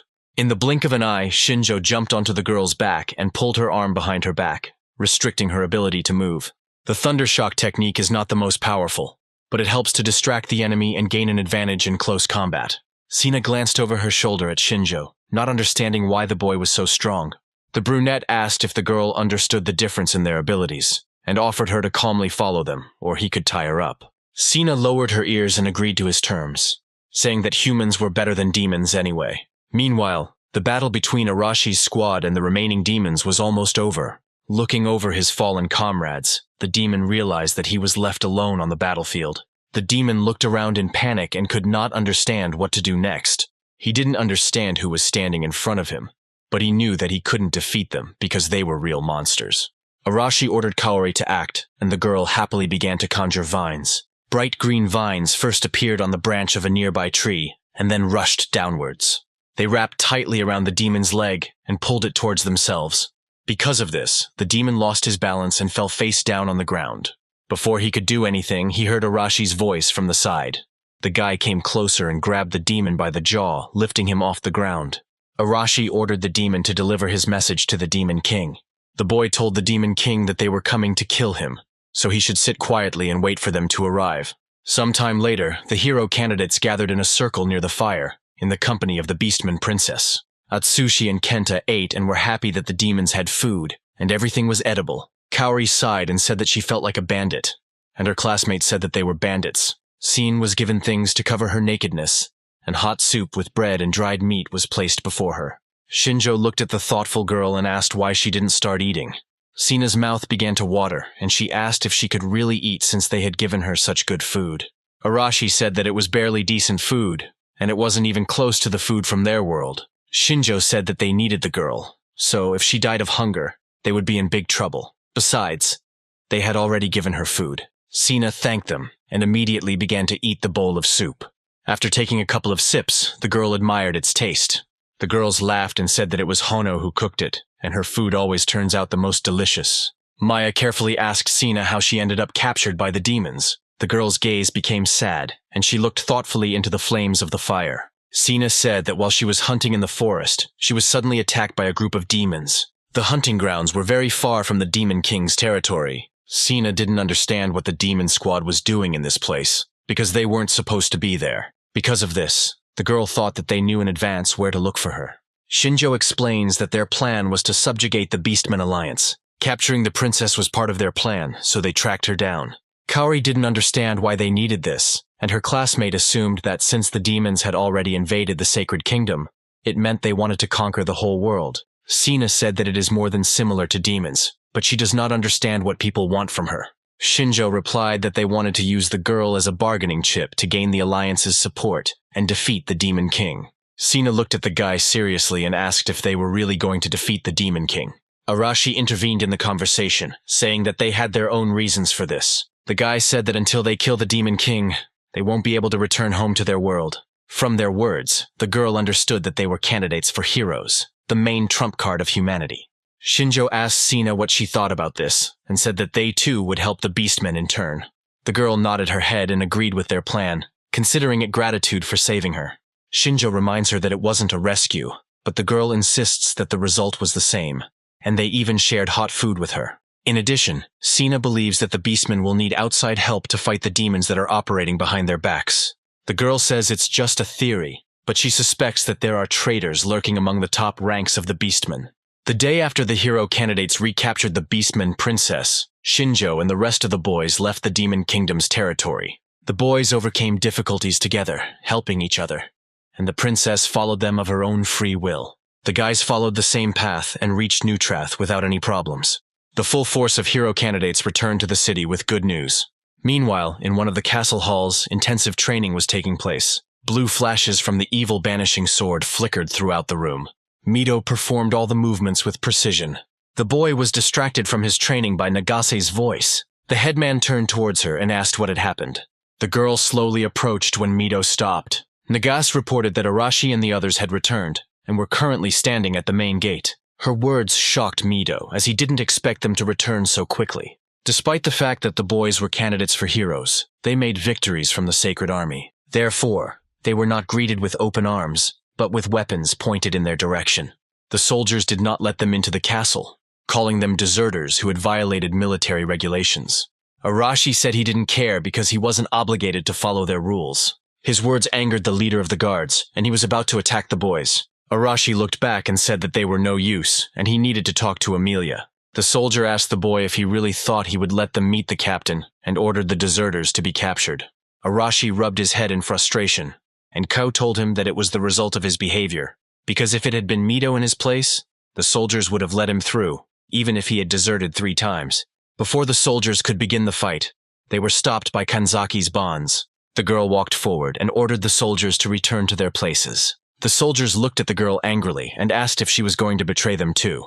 Narumi came up behind him and put his hand on the guard's shoulder, saying that Arashi wasn't going to fight, so they should listen to him. When the soldiers' anger subsided, Kanzaki's shackles fell from their bodies. The man sighed and said that it would be so if the hero candidates themselves wanted it. Arashi was angry that the soldiers listened to the boys and not him, but Akira said that the reason was obvious. Kanzaki and Narumi approached Arashi, and the boy asked what reason made the boys return. Arashi replied that they would talk about this later, but for now, they should leave here. After some time, a council was called to discuss the reasons for the escape and the purpose of the return. The leaders of the Sacred Army and representatives from the detachment of hero candidates gathered in the hall. Arashi sat on a chair with his feet up on the table and looked at the assembled group with hostility. Henry laughed at the guy's behavior, while Emilia sighed heavily. The other commanders looked angrily at the guy who had no intention of showing respect to his elders. Hashimoto told Arashi to stop because he was behaving inappropriately. The guy looked at her and asked if the girl was going to be a good girl in this world too. Hashimoto replied that there was no point in acting like some kind of bandit, since there were people here who were ready to listen to him. After her words, Arashi calmed down and finally let his feet go off the table. The guy looked at everyone present and asked Kaori to come in. The girl apologized to those present for the intrusion and walked into the hall, holding Sina's hand. Everyone present instantly realized that this was no ordinary person in front of them. Emilia asked what the beastman was doing here. Akira introduced the girl by name. He also said that she is the daughter of the head of the Beastman Union from the cat race. Mito, Emilia, and Heinrich were shocked by his words, and the latter asked why she was here. Sina says that she is indeed the princess of the cat-like beast people, and that Arashi and his team rescued her from the demon's captivity. Mito was shocked by her words and asked again. The girl said that the demons had penetrated deep into the Beastman Alliance, captured her, and taken her to the Demon Kingdom. Arashi said that with the help of this girl, they would be able to negotiate an alliance with the Beastman Union, because they couldn't wait 2 years. Amelia considered the proposal and said that their position was clear to her. The girl said that they had thought about an alliance with the Beastmen before, and given the situation, she couldn't say that it was a bad idea. Arashi was surprised by her words, as he didn't expect everything to be so simple. Amelia said that they didn't expect half of the hero candidate squad to desert, so they were willing to make concessions as long as they returned. Henry added that they had a strong influence on the soldiers, so it was unlikely that they would face serious punishment for desertion. Amelia said that she personally understands all the requirements of the hero candidates. She asks if the guys would be okay with the idea that if they could form an alliance, they would immediately resume their campaign against the Demon Kingdom. Arashi no longer looked angry and even smiled, saying that they could finally get down to business. Amelia said that it was in their interests, because people were waiting for the Demon King to fall. Sina says that she will act on the side of the humans in the negotiations, so she asks them in return to help her destroy the demons hiding in the territory of the Beastman Alliance. Mito happily agrees to her terms. Heinrich asked Arashi how they knew that the demons had taken the Beastman princess captive. The guy dodged the question, saying that they had captured the demon as usual and interrogated him. Perhaps Henry guessed something, but decided not to pry information out of the guys. Within a week of the meeting, the commanders finally made a decision. Heinrich and Amelia informed the hero candidates that the Holy Country had decided to send a messenger to the Beastman Alliance to negotiate an alliance. This news greatly pleased the boys, who had already lost hope of returning home anytime soon. All this time, Shinjjo and Maya hid in one of the empty houses inside the walls of Nutreth's fortress. Akira came to them to report on the progress of the matter, and Shinjjo asked who was going to take part in the negotiations. Akira announces that they will be represented by Mito, Nagase, Kanzaki, and Narumi. Due to Kanzaki's control, Shinjjo approves of their choice. Akira says that Mito and Narumi are very personable, while Nagase can seem rude, but always knows what to say. Heinrich will be the leader of the negotiations, and accordingly, he will be accompanied by a delegation of 30 people. Shinjjo asks what Arashi is planning to do at this time. Akira replies that the guy will remain on the front lines, since negotiations are not his strong point. Hashimoto will remain as captain during Mito's absence, and her biggest challenge will be dealing with Arashi and his gang. Akira asked Shinjjo what he himself would do next. Brunette says that he is also going to go to the Beastman Alliance, but not with them. After some time, the delegation led by Henry set out on its journey. The hero candidates rode on horses down the center of the procession. The soldiers, in turn, walked on either side of them to ensure the safety of the heroes and the princess. Nagase fixed her hair and said that all this was really annoying to her. Mito turned to her and said that they had a long way to go on horseback. Narumi said he was very surprised to find himself in the negotiating group in Nagase. The girl got angry and asked him why he thought so, and the guy quickly calmed her down, saying that he was glad that she went with them.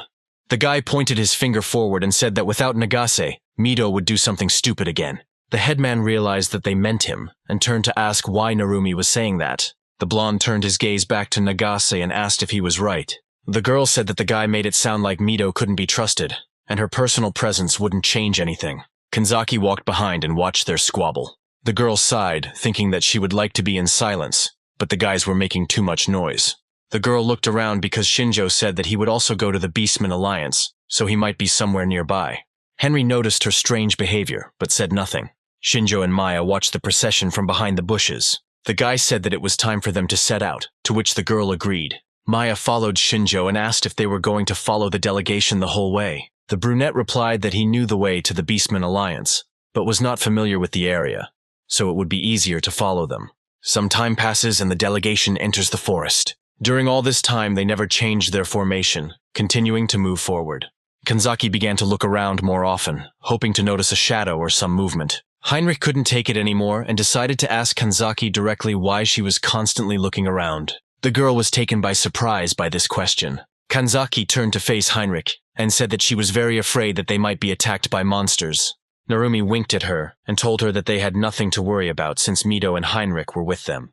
The girl lowered her head and said that the guy was right. After a few moments, Heinrich turned to Mito and asked if he could ask a question. The captain asked if it was true that Arashi and his gang had only left the fort for a few days. to which Mito replied in the affirmative. Henry asked the boy how they knew about Lady Sina's capture in such a short time. Nagase answered for Mito, saying that they had captured the demon soldier and were interrogating him. Henry said they had too little time to gather information, make a plan, put it into action, and then return to the fort. Mito didn't understand what the captain was hinting at, so he asked directly. Henry insisted that these were just his guesses. However, it seems to him that the guys received information from the outside, from someone who operates from the shadows. Heinrich says that Mito is still a bad liar, so the answer is written all over his face. Narumi thought that things were bad for them, because they understood that Arashi helped Shinjjo, but he remains nothing more than a murderer of a saint for the holy country. The guys understand that if the fact that the hero candidates are still in contact with Shinjjo is revealed, they will not escape punishment. It wasn't that Nagase didn't understand what Heinrich was saying, she just couldn't believe it, so she denied it. Henry decided that some of the hero candidates were still unaware of the secret assistant. Henry said that because the guys are from another world, their social circle is very narrow, and there is only one person they don't want to talk about. The captain openly said that the shadow of the hero candidates is Kai Shinjjo, but he also reminded that Shinjjo is the killer of the saint. Mito felt threatened by the captain and asked what he would do now. Henry laughed and said that he had guessed correctly, despite the fact that he had simply pointed his finger at the sky. Narumi says that the man poked them well and asked what would happen to them now, since they didn't ask Shinjjo for help. Henry replied that the boys had nothing to worry about, because he was not going to punish them for it. The man said he was just curious, and that he was very grateful to Shinjjo for killing the woman. Narumi worries that the soldiers heard them, and Heinrich says that if this information reaches the top, he will face the death penalty. Henry turned and looked around. Based on Kanzaki's behavior, the man assumed that Shinjjo was nearby and watching them. Mito was surprised by his words and turned his head to Kanzaki, asking if it was true. The girl shuddered and did not know how to respond to this. Kanzaki blames herself for the fact that Shinjjo was found out, and she wanted to help him, not put a spoke in his wheel. At that moment, Shinjjo came out of the bushes with Maya and said that since they already knew, he had no reason to hide. Mito didn't expect this, and the soldiers were alarmed because the killer of the saint appeared in front of them. Sina finally realized who they were talking about when she saw the man who saved her. Henry said that each of them was right in what they said. As soon as Shinjjo and Maya emerged from the forest, soldiers' spears were pointed in their direction. The brunette honestly said that she didn't think that they would get to him so quickly. Heinrich said that he also had his informants, and asked if Shinjjo was the same Black Reaper who killed Winberg. The brunette said that he didn't know who called him that, but he didn't kill the Wind King alone. Henry turned his attention to Maya, and said that he had found a powerful elf mage as an ally. The elf smiled at the man's words, but her expression immediately changed when she heard Nagase's screams. The girl asked what right Shinjjo had to come here. Mito tried to calm Nagase down, but she was adamant and only pushed the headman away. The girl understands that Mito most likely forgave Shinjjo out of the kindness of his heart, but she reminds him that the brunette is a traitor. Nagase yelled at Shinjjo and asked if he had anything to say in his defense. The guy calmly bowed his head and said that he had no reason to deny it. Narumi tried to smooth things over and calm Nagase down, but she ordered him to shut up. The girl began to gather energy and said that now Shinjjo would get what he deserved. She prepared to attack the guy with the blessed flame. Shinjjo only sighed at this, and Maya asked with interest whether she would be able to repel such power. The guy looked at the elf and said not to get involved in this. Shinjjo saw Kanzaki trying to stop Nagase with control, and ordered her not to interfere. A huge fireball flew straight towards Shinjjo, but he didn't seem bothered. The flames filled everything around, causing everyone around to wince from the light. Narumi didn't expect such power, and asked Nagase if she was going to burn the guy to ashes. The smoke began to clear, and it became clear that there was no one at the site of the impact. However, Nagase did not notice this as she was distracted by Narumi, responding that for everything Shinjjo did, they should kill him. From behind her, she heard the brunette's voice, who said that he understood her perfectly. The guy was at the side of the horse in an instant and grabbed the girl by the edge of her jacket. Shinjjo pulled her clothes hard and threw the girl off her horse and onto the ground.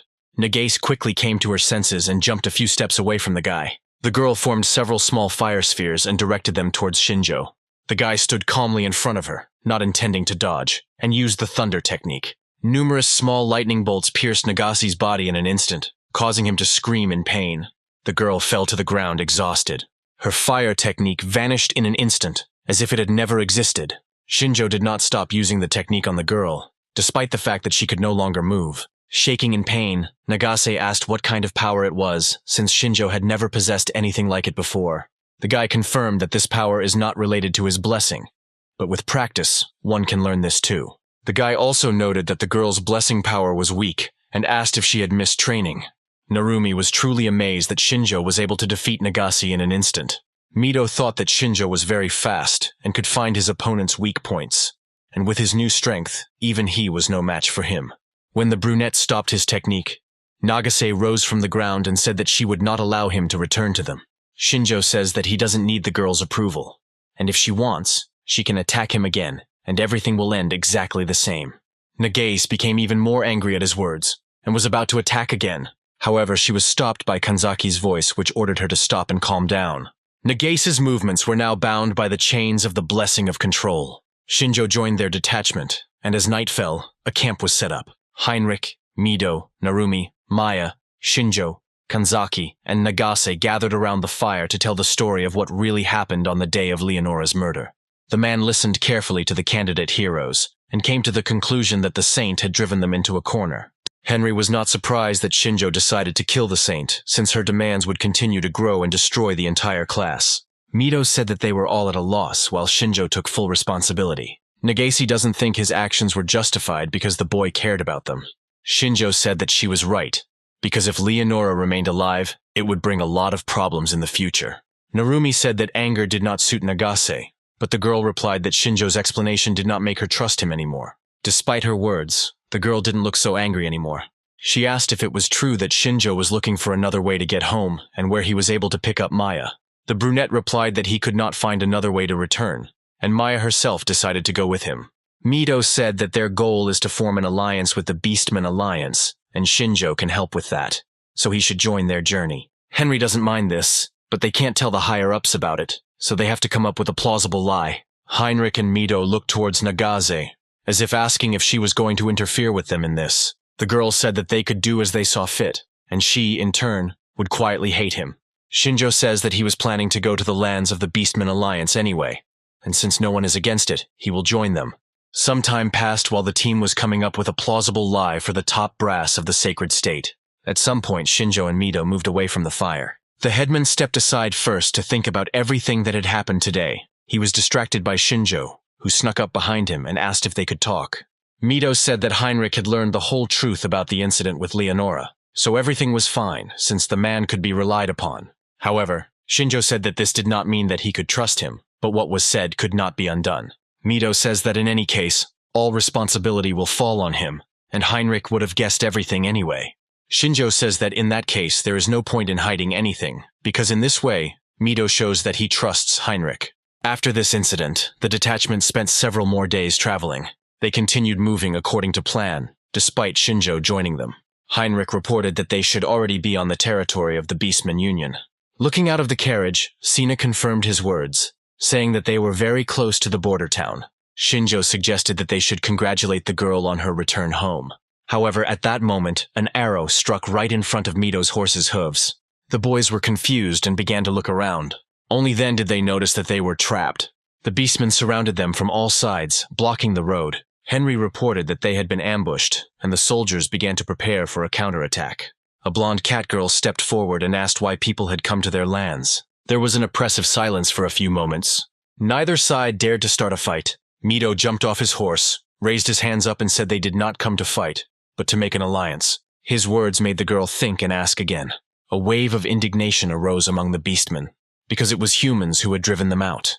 Nagase would like to say that they don't know about it, but that would be a lie, and Narumi warned her not to say anything unnecessary. Sina looked out of the carriage and addressed the blonde, calling her Luna. The girl jumped out of the carriage, appearing before a squad of beastmen. Everyone was surprised to see Princess Sina here and now. Sina wanted to say that these people saved her, but her speech was interrupted by Luna's voice. The warrior ordered the soldiers to attack to bring back their mistress, but Henry asked them to wait and listen to them. However, Luna was not going to listen to them and rushed into battle first. Henry said they had no choice, and gave the order to defend themselves but not to kill anyone.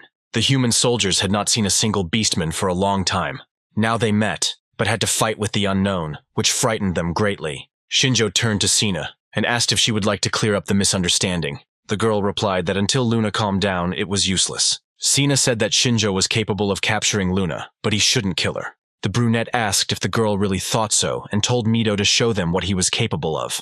Shinjjo heard him and said that he would do everything. Having imbued the sword with real power, the boy swung at once. The soldier who attacked him flew to the side and fell to the ground.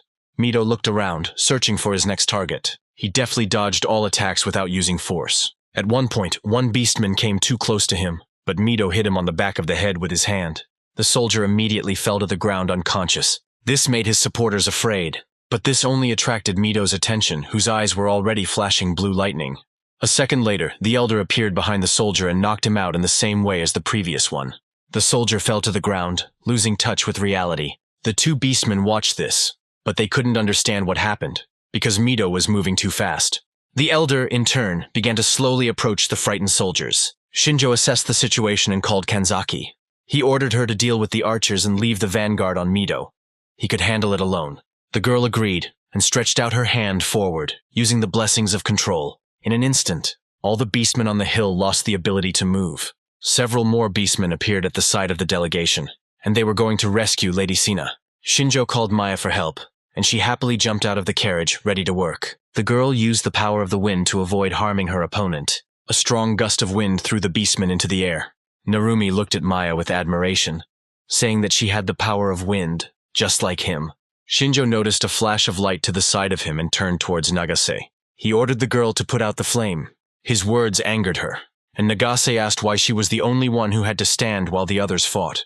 Shinjjo also fought the beastmen, knocking them out one after another. He told the girl that her flame would instantly kill the enemy, because the girl could not control her power due to anger. Surprisingly, Nagase understood everything immediately and did not argue with Shinjjo. Loon looked around, not understanding why the human soldiers were so strong. Mito approached her from the side and said that they had not killed anyone, so the girl could lay down her arms and listen to them. However, the girl had no intention of obeying people's orders. Loon flew up with Mito and swung her sword, but the boy grabbed the blade and stopped the attack. The girl looked at what happened in shock and could not move. Mito was able to stop her sword attack with 2 fingers. Her hand shook with tension, and she kept her eyes on the boy. From behind Mito, Sina approached Luna and asked if the girl had calmed down. The princess stopped next to them and asked Luna to listen to them. The beastmen had no other choice as they were completely defeated. When the situation was finally clarified, the beastmen apologized. The hero candidates and their squad gathered together. The beastmen, led by Loon, bowed to them in gratitude for saving the princess and an apology for the attack. Mito anxiously asked them to stop and raise their heads. Loon continued to bang her head on the ground and beg for forgiveness for daring to attack Lady Sina's saviors. Henry said with a smile that this was a normal reaction, given the relations between their countries. Luna hit her forehead until it bled, but continued to feel guilty about the situation. Shinjjo stood next to the carriage and suggested that the beastmen take them further as an apology. The guy said that they needed to talk about creating an alliance, and to do that, they needed to meet with the leader of the Beastmen Alliance. Sina says that she agrees with him, because these people are her saviors, which means they should show them respect. Loon nodded in agreement, and said that they would take them all the way to the capital of the Beastmen Union. After this, the blonde began to cry and said that they were very glad that the girl was safe. Sina agreed with her and said that she had finally returned home. It took some time for the Beastmen to recover from the battle. After that, they accompanied the delegation all the way to the capital. Passing through the lands of the Beastmen, people studied their way of life and the structure of buildings with interest. To form an alliance, you need to negotiate with a congress consisting of representatives from each tribe of Beastmen. It is the congress that governs all the lands. This congress is located in Minrasi, the capital of the Beastmen Union.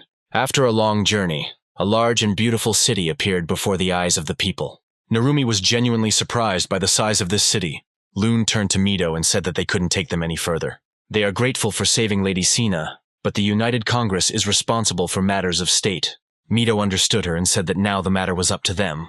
At this point, the detachment's paths diverged, and the delegation independently descended to the city. Upon entering, she saw the streets filled with beastmen.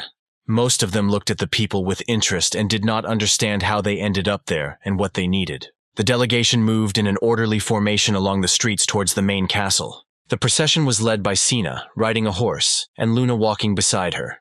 The beastmen looked at the people passing by with alarm. Mito looked at them and couldn't say anything. Shinjjo expected to be met with hatred and disgust. However, in fact, it turned out that they were looked at with fear. Narumi said that it was quite logical, since for any race, soldiers from another country would look frightening. Heinrich said that they were surrounded by civilians, and their task was to meet with the top, where hatred would be better than fear. They were interrupted by a male voice loudly calling Sina's name. Apparently, Sina's father, the leader of the feline beastmen, was running towards them. He asked in panic if the girl was hurt. The man ran up to her out of breath, and Sina said she was perfectly fine. The father hugged his daughter and said that the most important thing was that she was safe. Sina told him that he was hugging her too hard and that it was hurting her. The man pulled away and apologized, saying he was just nervous. Sina looked very much like her father, her dark blue eyes moving from her daughter to the people accompanying her. The man asked if it was true that this group of people had saved her and brought her home. The girl answered in the affirmative and said that she would like her father to show respect to them. A smile blossomed on the man's face, and he invited people to stay at his mansion today. The man said that his name was Alt, and that he was the leader of the Beastman tribe, as well as Sina's father. Alt said that he was very grateful to them for saving his daughter, and would definitely repay them for this service. Henry approached him and introduced himself, saying that they had a counter-request for him. Alt raised his finger and said that they can ask for whatever they want. After some time, Alt arranged a meeting, which was attended by representatives of both countries. Mito outlined the gist of their proposal. After finishing the story, Henry asked the representatives of the Beastmen to think about this question. Alt said that he agreed with their proposal, as he was indebted to them for saving his daughter.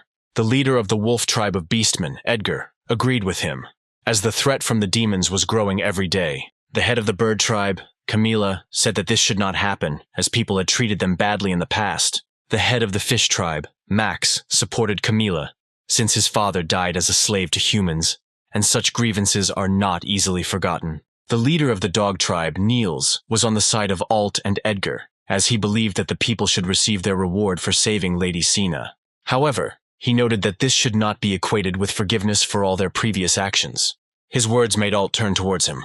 Niels reminded them that it was the humans who drove them out of their lands, so they were being too selfish in thinking that the Beastmen should now help them.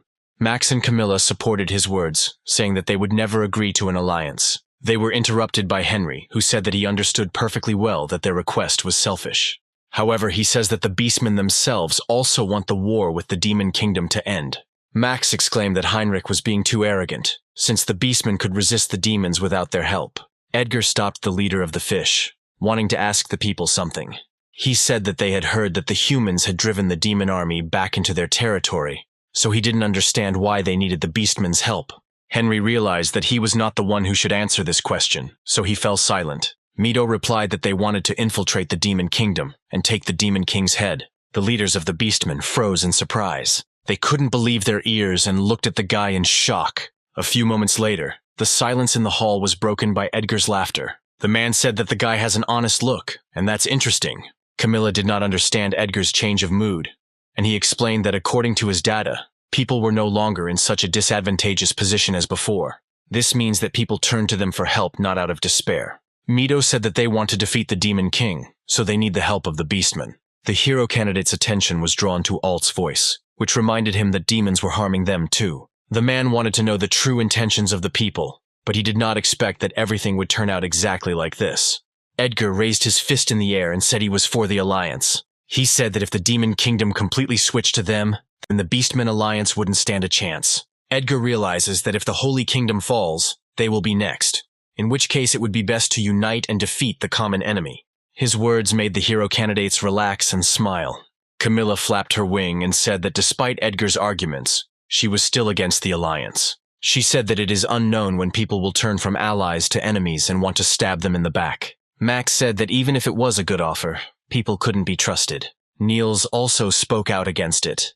Even if the offer sounds tempting, there is no guarantee that they will not be used as bait. Sina looked at Niels and asked why he had changed so much. She doesn't remember him ever being against people. The man looked at her and said that with age, one's point of view changes. Alt sighed and said that the majority of votes were against the alliance. Edgar said that they shouldn't make such an important decision so quickly, so he invited the people to tell their story and stay with them for a while. Alt agreed with him and said that the cat tribe would give them rooms, since he was still going to thank his daughter's rescuers.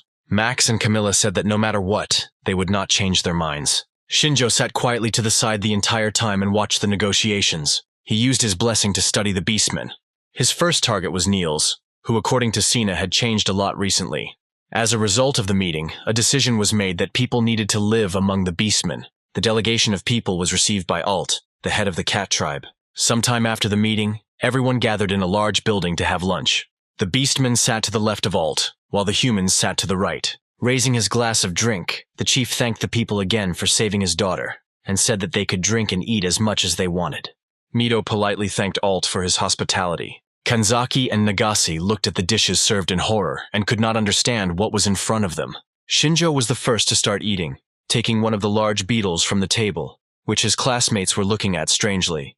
He broke the beetle in half and began to eat its contents, without any disgust. Maya ate blue grapes from the table with a smile on her face. The beastman cheerfully encouraged Narumi to drink more, and the boy happily accepted their offer. After a while, Sina told her father that it was time to get down to business. Alt agreed with her and said that they needed to talk about next steps. The beastman instantly became serious and fell silent, waiting for the leader to speak. The people also fell silent, and only Narumi's drunken hiccups could be heard. Alt reported that, according to his daughter, demons have already infiltrated the Beast Alliance, and they have their own informant. Sina said that there was no other way to explain the fact that the demons knew exactly where she would hunt. Her relatives replied that the area around the capital was well guarded, so demons would not be able to get in unnoticed. Their words made the girl turn towards them with a displeased expression on her face. The man immediately clarified that he did not want to blame the princess or doubt her words, but his arguments could not be ignored. Alt said that the man was right, since beastmen had a well-developed sense of smell, and the smell of demons could not be confused with anything else. Before the leader could come to the obvious conclusion, Shinjjo said that they had been betrayed. While washing down his food with a drink, the brunette said that one of the beastmen was hiding the demons and passing information to them. The man with golden hair jumped up and said that this could not happen, since none of them would gain anything from it. Alt ordered them all to calm down and defended Shinjjo, saying that the boy was just making a guess. The beastmen immediately calmed down and apologized to the leader for their words. Alt also didn't want to think about betrayal. But when they assembled a squad to search for Sina, no one was able to find any traces. This alerted Alta then, so he immediately thought that someone was informing the demons of their every move. Henry said that someone would have to be of high status to have such information. Kanzaki suggested that Congress did not discuss the case because the traitor was among the leaders. Narumi couldn't believe that the traitor could be one of the main representatives of the Beastmen. Alt replied that this could not be, since every leader first and foremost thinks about the future of their country, and the man himself did not raise the issue of the kidnapping due to insufficient information. Alt's subordinates breathed a sigh of relief after the leader's words. The chief turned his gaze to his daughter and said that for safety reasons, she should not leave the mansion anytime soon. The girl complained that she had only just managed to return, and her father replied that next time she might not be so lucky.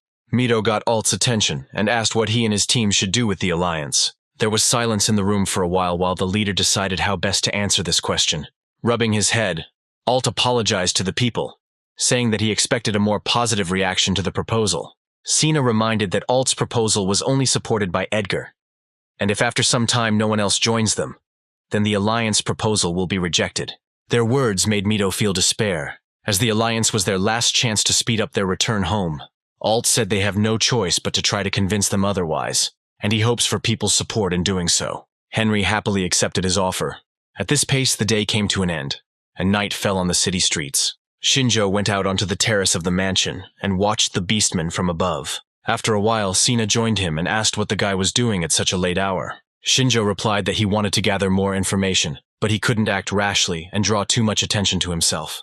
The girl came closer and said that even if the guy acts covertly, his scent would be detectable. Shinjjo replied that he shouldn't underestimate the beastman's sense of smell. After thinking for a few moments, the guy said that he needed Sina's help. Shinjjo remembered the moment when he decided to use his blessing on Niels during the negotiations. Then the guy saw that the man's status was marked as brainwashing. Sina asked with concern what this meant and why it was done. Shinjjo explained that he could see the state of the people around him, and that was what he saw when he looked at Niels. The guy noted that due to their physical characteristics and sharp instincts, no one could influence the beastmen. Sina confirmed his words, and then the guy said that only demons could have done this to Niels. The princess said that Niels behaved very strangely at the meeting, because before the girl was sure that the man would be on the side of the people. The girl asked if she should tell her dad about this. Shinjjo says that the only proof of their words is his power, and here they don't really trust people, so Alt most likely won't believe it. The girl ran to the railing, jumped on it, and said that everything would be okay. Sina said that her father was originally for the humans, and they also saved her, so Alt will believe them. Her words convinced Shinjjo, and he said that he would talk to the head of the cat race himself later. The sound of footsteps was heard from the entrance to the terrace.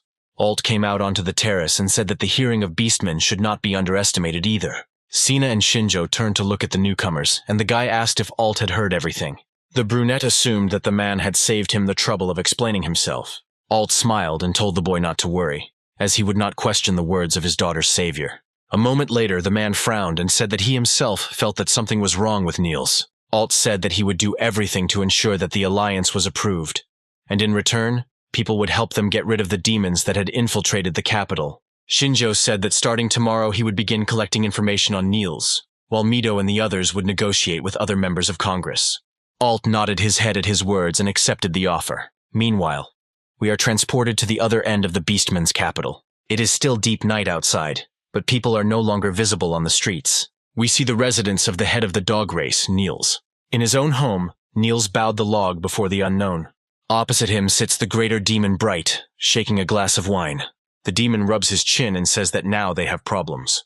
Bright said that most of Congress, including Camilla, was already on his side, and through Sina, he wanted to subjugate Alt, but his whole plan collapsed. The demon slammed his hand on the table, lamenting that humans had stolen his daughter Alta from him and ruined his plan.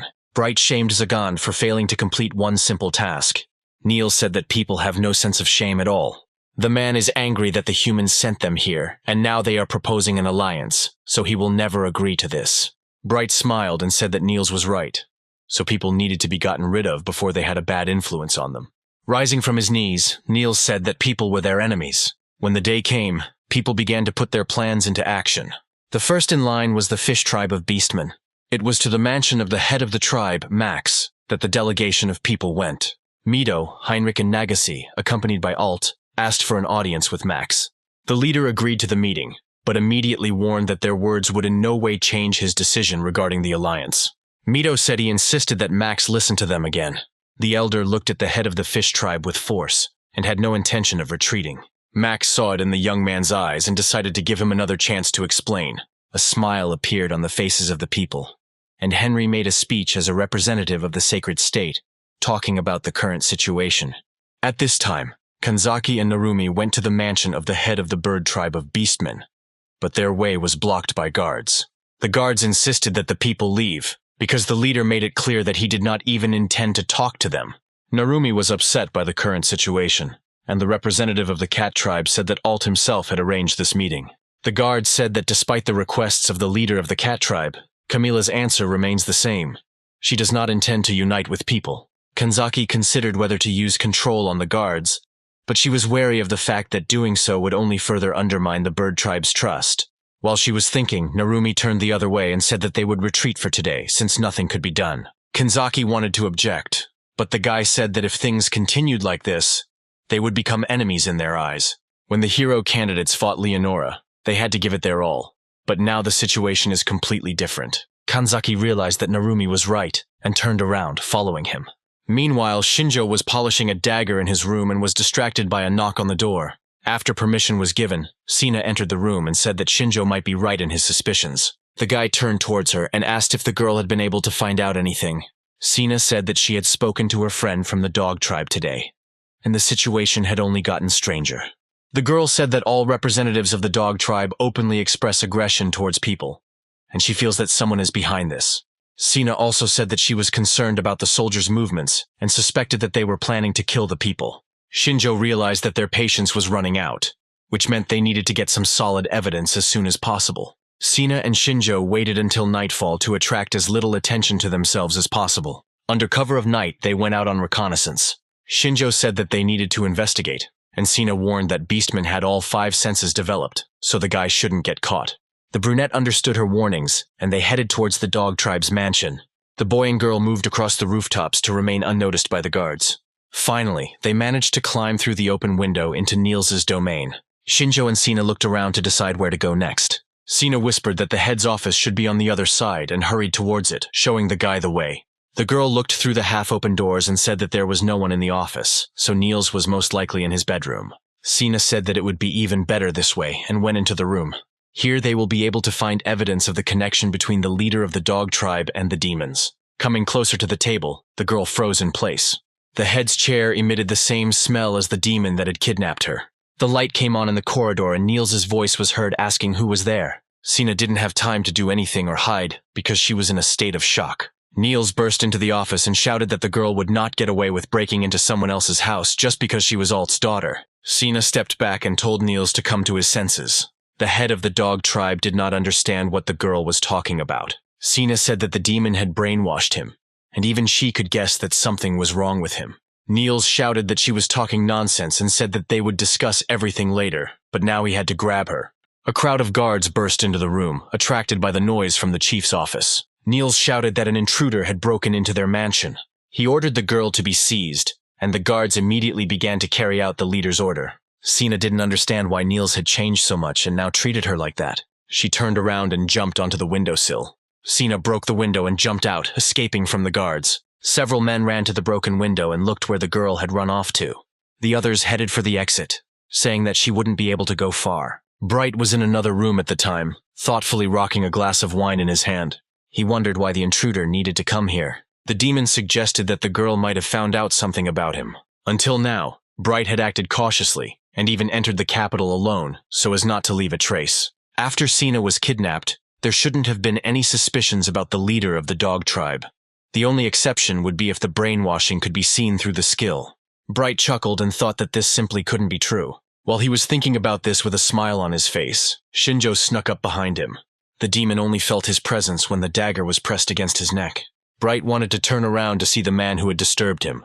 However, he didn't have time, as Shinjjo struck first. It was still night outside. There was noise coming from the dog tribe's mansion all around. Niels desperately tried to catch the escaped Sina. Having jumped out of the window, the girl quickly moved across the rooftops. Sina jumped from one roof to another, escaping from her pursuers. At some point, the girl turned around to look for Shinjo's silhouette, but found no one. Sina didn't even have time to notice at what moment the guy disappeared. The girl thought that the guy had managed to find the demon, but her attention was drawn to a voice from one of the streets. Sina stopped and saw a weak source of light on one of the streets. She noticed a patrol of Cat Clan taking up a defensive position. Loon was at the head of the patrol, and now stood and looked at the princess in surprise, raising the lantern higher. Sina jumped off the roof, walked up to the blonde, and asked what she was doing there. Loon said that Alt ordered them to wait for Shinjjo and Sina at this location, in case they needed help. Their conversation was interrupted by the guards of the dog tribe, who caught up with the princess. The feline representatives instantly stood up for the girl after the guards said that the girl had illegally entered their mansion, and Niels ordered her to be captured. Sina said that Luna had arrived as timely as ever, and the blonde asked what the mistress would order. The princess ordered to fight back if they were attacked, but ordered not to kill anyone, since the dog tribe was also a victim of the situation. Meanwhile, we return to the room in the mansion where the battle between Shinjjo and Bright is taking place. The demon was wounded, but managed to jump to the side without receiving a serious injury. Bright was confused, as he did not understand who was in front of him. Shinjjo waved his hand and sent the dagger flying. The demon crossed his arms in front of his face, and the dagger pierced his left hand. Bright landed next to the potted tree and looked at his injured arm. The demon decided that now was not the best time to clarify the circumstances, and that he urgently needed to recover. Bright grabbed the plant and threw it towards Shinjjo. With a swing of his dagger, the hero candidate cut the pot containing the tree in half. Taking advantage of the moment, Bright jumped out of the window. Shinjjo had no intention of letting him go and jumped out after him. Clutching the wound on his shoulder, the demon looked back and saw that he was being pursued. Bright thought that no one should know about the demon in the capital, but here they would be in full view of everyone. The demon used his ability and contacted Niels via mental communication, ordering him to return immediately. Niels replied to Bright that he would very much like to help, but could not do so now. His answer angered the demon, and he ordered the leader to appear immediately. Niels understood perfectly well that he couldn't leave right now. Alt stands right in front of him, rubbing his fists, saying that he and Niels haven't fought in a long time. Niels asked why Alt was doing this, since his daughter had broken the law by entering his territory, and their actions could start a war between the races. The leader of the cat tribe said that there would be no war, since he would simply force Niels to open his eyes. The leader of the dog tribe said that both Alt and Sina were talking nonsense. Rubbing his ear, Alt asked how Niels was feeling now. Niels got angry and started fighting with Alt, saying that he had a mission, and if the man got in his way, he would crush him. Alt had no intention of retreating and decided to repel Niels' attack. The men clashed in a fierce fight. The clash of their forces caused a golden flash to illuminate the city. Nagase, Narumi, and Kanzaki watched from the sidelines, sitting on a rooftop a few buildings away. Loud sounds began to echo through the streets, causing Nagase to cover her ears. Narumi said that things would get more complicated now that this conflict could be shifted onto the people. Kanzaki asked what the guys thought about Shinjjo. Narumi assumed that the boy had found the hiding demon, which was why Niels was in such a hurry. Kanzaki said that in that case, they should help Shinjjo. Narumi shook his head and said that they would only be a hindrance to him, and they didn't know where the guy was now. The guys remained to watch everything from the sidelines, deciding not to interfere. A few moments later, Narumi opened one eye and looked down. He saw Mido, who was in a hurry somewhere, and said that if they found out where Shinjjo was, they could come to him. Meanwhile, Shinjjo continued to pursue the demon through the streets of the capital. He kept up with Bright, but he couldn't catch up with him either. Shinjjo noticed that the demon was trying to hide in deserted places. Bright looks at his wounds and realizes that they are so deep that he can't move his arm, so he won't be able to fight the guy now. Distracted, the demon does not have time to notice two girls of the cat tribe moving towards him. Bright kills the girls with a wave of his hand and says that anyone who notices him will be killed on the spot. Shinjjo doesn't have time to help them and says that this could go on forever. He needs to increase his chances, so he decides to use body enhancement. Shinjjo channels all his strength into his legs to quickly catch up with the demon. The speed of the hero candidate increases several times, and he rapidly approaches the goal. Bright notices the rapid approach at the last moment and turns around. The demon crosses his arms, waiting for another blow from the dagger. However, the next second he is sent flying and crashes into the wall behind him. Since all of Shinjo's strength was now in his legs, the boy struck with his foot. Bright looks at the leg, which is so energized that it glows. The demon only now realized that the daggers were just a trick. The demon rolls down the ruined wall of the building and falls to the ground. Looking at Shinjjo, Bright realizes that he is inferior to the guy in strength, despite the fact that he has the abilities of a higher demon. Coughing up blood, the demon asks the boy how he knew about him. Shinjjo said that his eyes are capable of analyzing the target's state. Spitting blood, Bright said he was unlucky to meet such an enemy. The demon smirks and thinks that he can still defeat Shinjjo, since he has a trump card hidden away. Looking at Bright's behavior, the hero candidate realized that the demon was up to something. Meanwhile, the dog and cat clans were locked in a fierce battle. The dog clan members began to panic, and their commander ordered them not to deviate from the plan and to carry out the leader's orders. Loon told their commander that it was time to retreat as no one wanted to fight. Sina remembered that this man was close to Niels, and asked him if the man had noticed that the leader had changed a lot. The canine representatives did not like her words and asked what it meant. However, some of them began to show understanding on their faces. Seeing this, Sina said that it was written all over their faces. The captain agreed that he hadn't been understanding Niels very well lately, but that didn't change the fact that they had to follow his orders. Sina asked if he would speak the same way when he found out that Niels had been brainwashed by a demon. The soldiers stopped and said that this could not have happened. The captain ordered the soldiers to come to their senses and not let her fool them. Realizing that the dog clan is not going to resolve this issue peacefully, Loon asks Sina to step aside. However, before the battle can continue, a blue flash illuminates the street. She rushes between the representatives of the cat and dog clans, not allowing them to collide. When the light goes out, the beastmen see a huge gap under their feet. The leader of the dog clan begins to look around, trying to find the source. Looking up, the man notices a person on one of the roofs. Mido stands at the top, holding his sword in his hands. The guy jumps to the ground, and another person follows him down. It turned out to be Edgar, who came closer and ordered them to stop the battle and lower their blades. The beastmen became wary when they saw the leader of the wolf tribe in front of them. Meanwhile, Shinjjo tried to figure out what Bright was planning and why he decided to evaluate his abilities. Not seeing anything suspicious, the brunette used the detailed assessment skill on the demon. From this, Shinjjo learned that Bright activates his technique when he touches the victim's head with both hands, so the guy should be careful. Suddenly, the hero candidate's attention is drawn to movement from the side. He manages to jump to the side as the spear crashes into the place where he stood a second before. While he was distracted by studying Bright, demons managed to sneak up on them. The greater demon rose from the ground and thanked Shinjjo for following him and coming straight to his servants. The brunette realized that the demon was deliberately moving along deserted streets in order to quickly get out of the city and join up with reinforcements. Bright chuckled and said that Shinjjo didn't even look around and didn't think about the fact that a demon would never come to the capital alone. Shinjjo sighed and called the demon a fool. His words angered Bright, who asked what the hero candidate was talking about. Shinjjo said that there was no point in looking for all of his followers on his own. since the demon himself led them to them. So it would be much easier for the guy to kill them all at once. For a moment there was silence in the air, and the smiles disappeared from the faces of all the demons. Bright became even more angry and ordered Shinjjo to shut his mouth. The demon squad took out their weapons, and they said that they would make Shinjjo experience the same pain that their master was experiencing. Bright thought that the brunette was just a fool because his subordinates, although they were middle-class demons, were the best of the best. At the command of the master, the demons rushed to attack, surrounding Shinjjo. Before they could get close to the guy, they were blown apart by a strong gust of wind. The demons were trapped and could do nothing about the suddenly rising tornado. The soldiers who were not caught by the wind looked up and noticed another man on the roof of the building. Shinjjo reminded Bright that he didn't say anything about chasing the demon alone. Since the boy didn't know exactly how his brainwashing technique worked, Shinjjo took Maya with him as a backup. The girl lowered her staff, and the wind died down after it had driven all the demons away from the guy. Bright looked at the boy and the girl and said that her presence didn't change anything, because there were only two of them. The girl activated her abilities again, but this time she turned to the spirit of the earth. At her command, the tiles that lined the paths on the street began to rise up, taking the shape of projectiles. The girl waved her staff and sent stone projectiles towards the squad of demons. The demons erected barriers, but the stones easily overcame them and inflicted wounds on their enemies. Those who managed to slow down the shells were killed by Shinjjo, who jumped up, taking advantage of their distraction. The demons were distracted by Maya's attacks and did not have time to follow the guy's movements. While the demons defend themselves against magic, Shinjjo finds their weak points. One by one, the demons fall dead.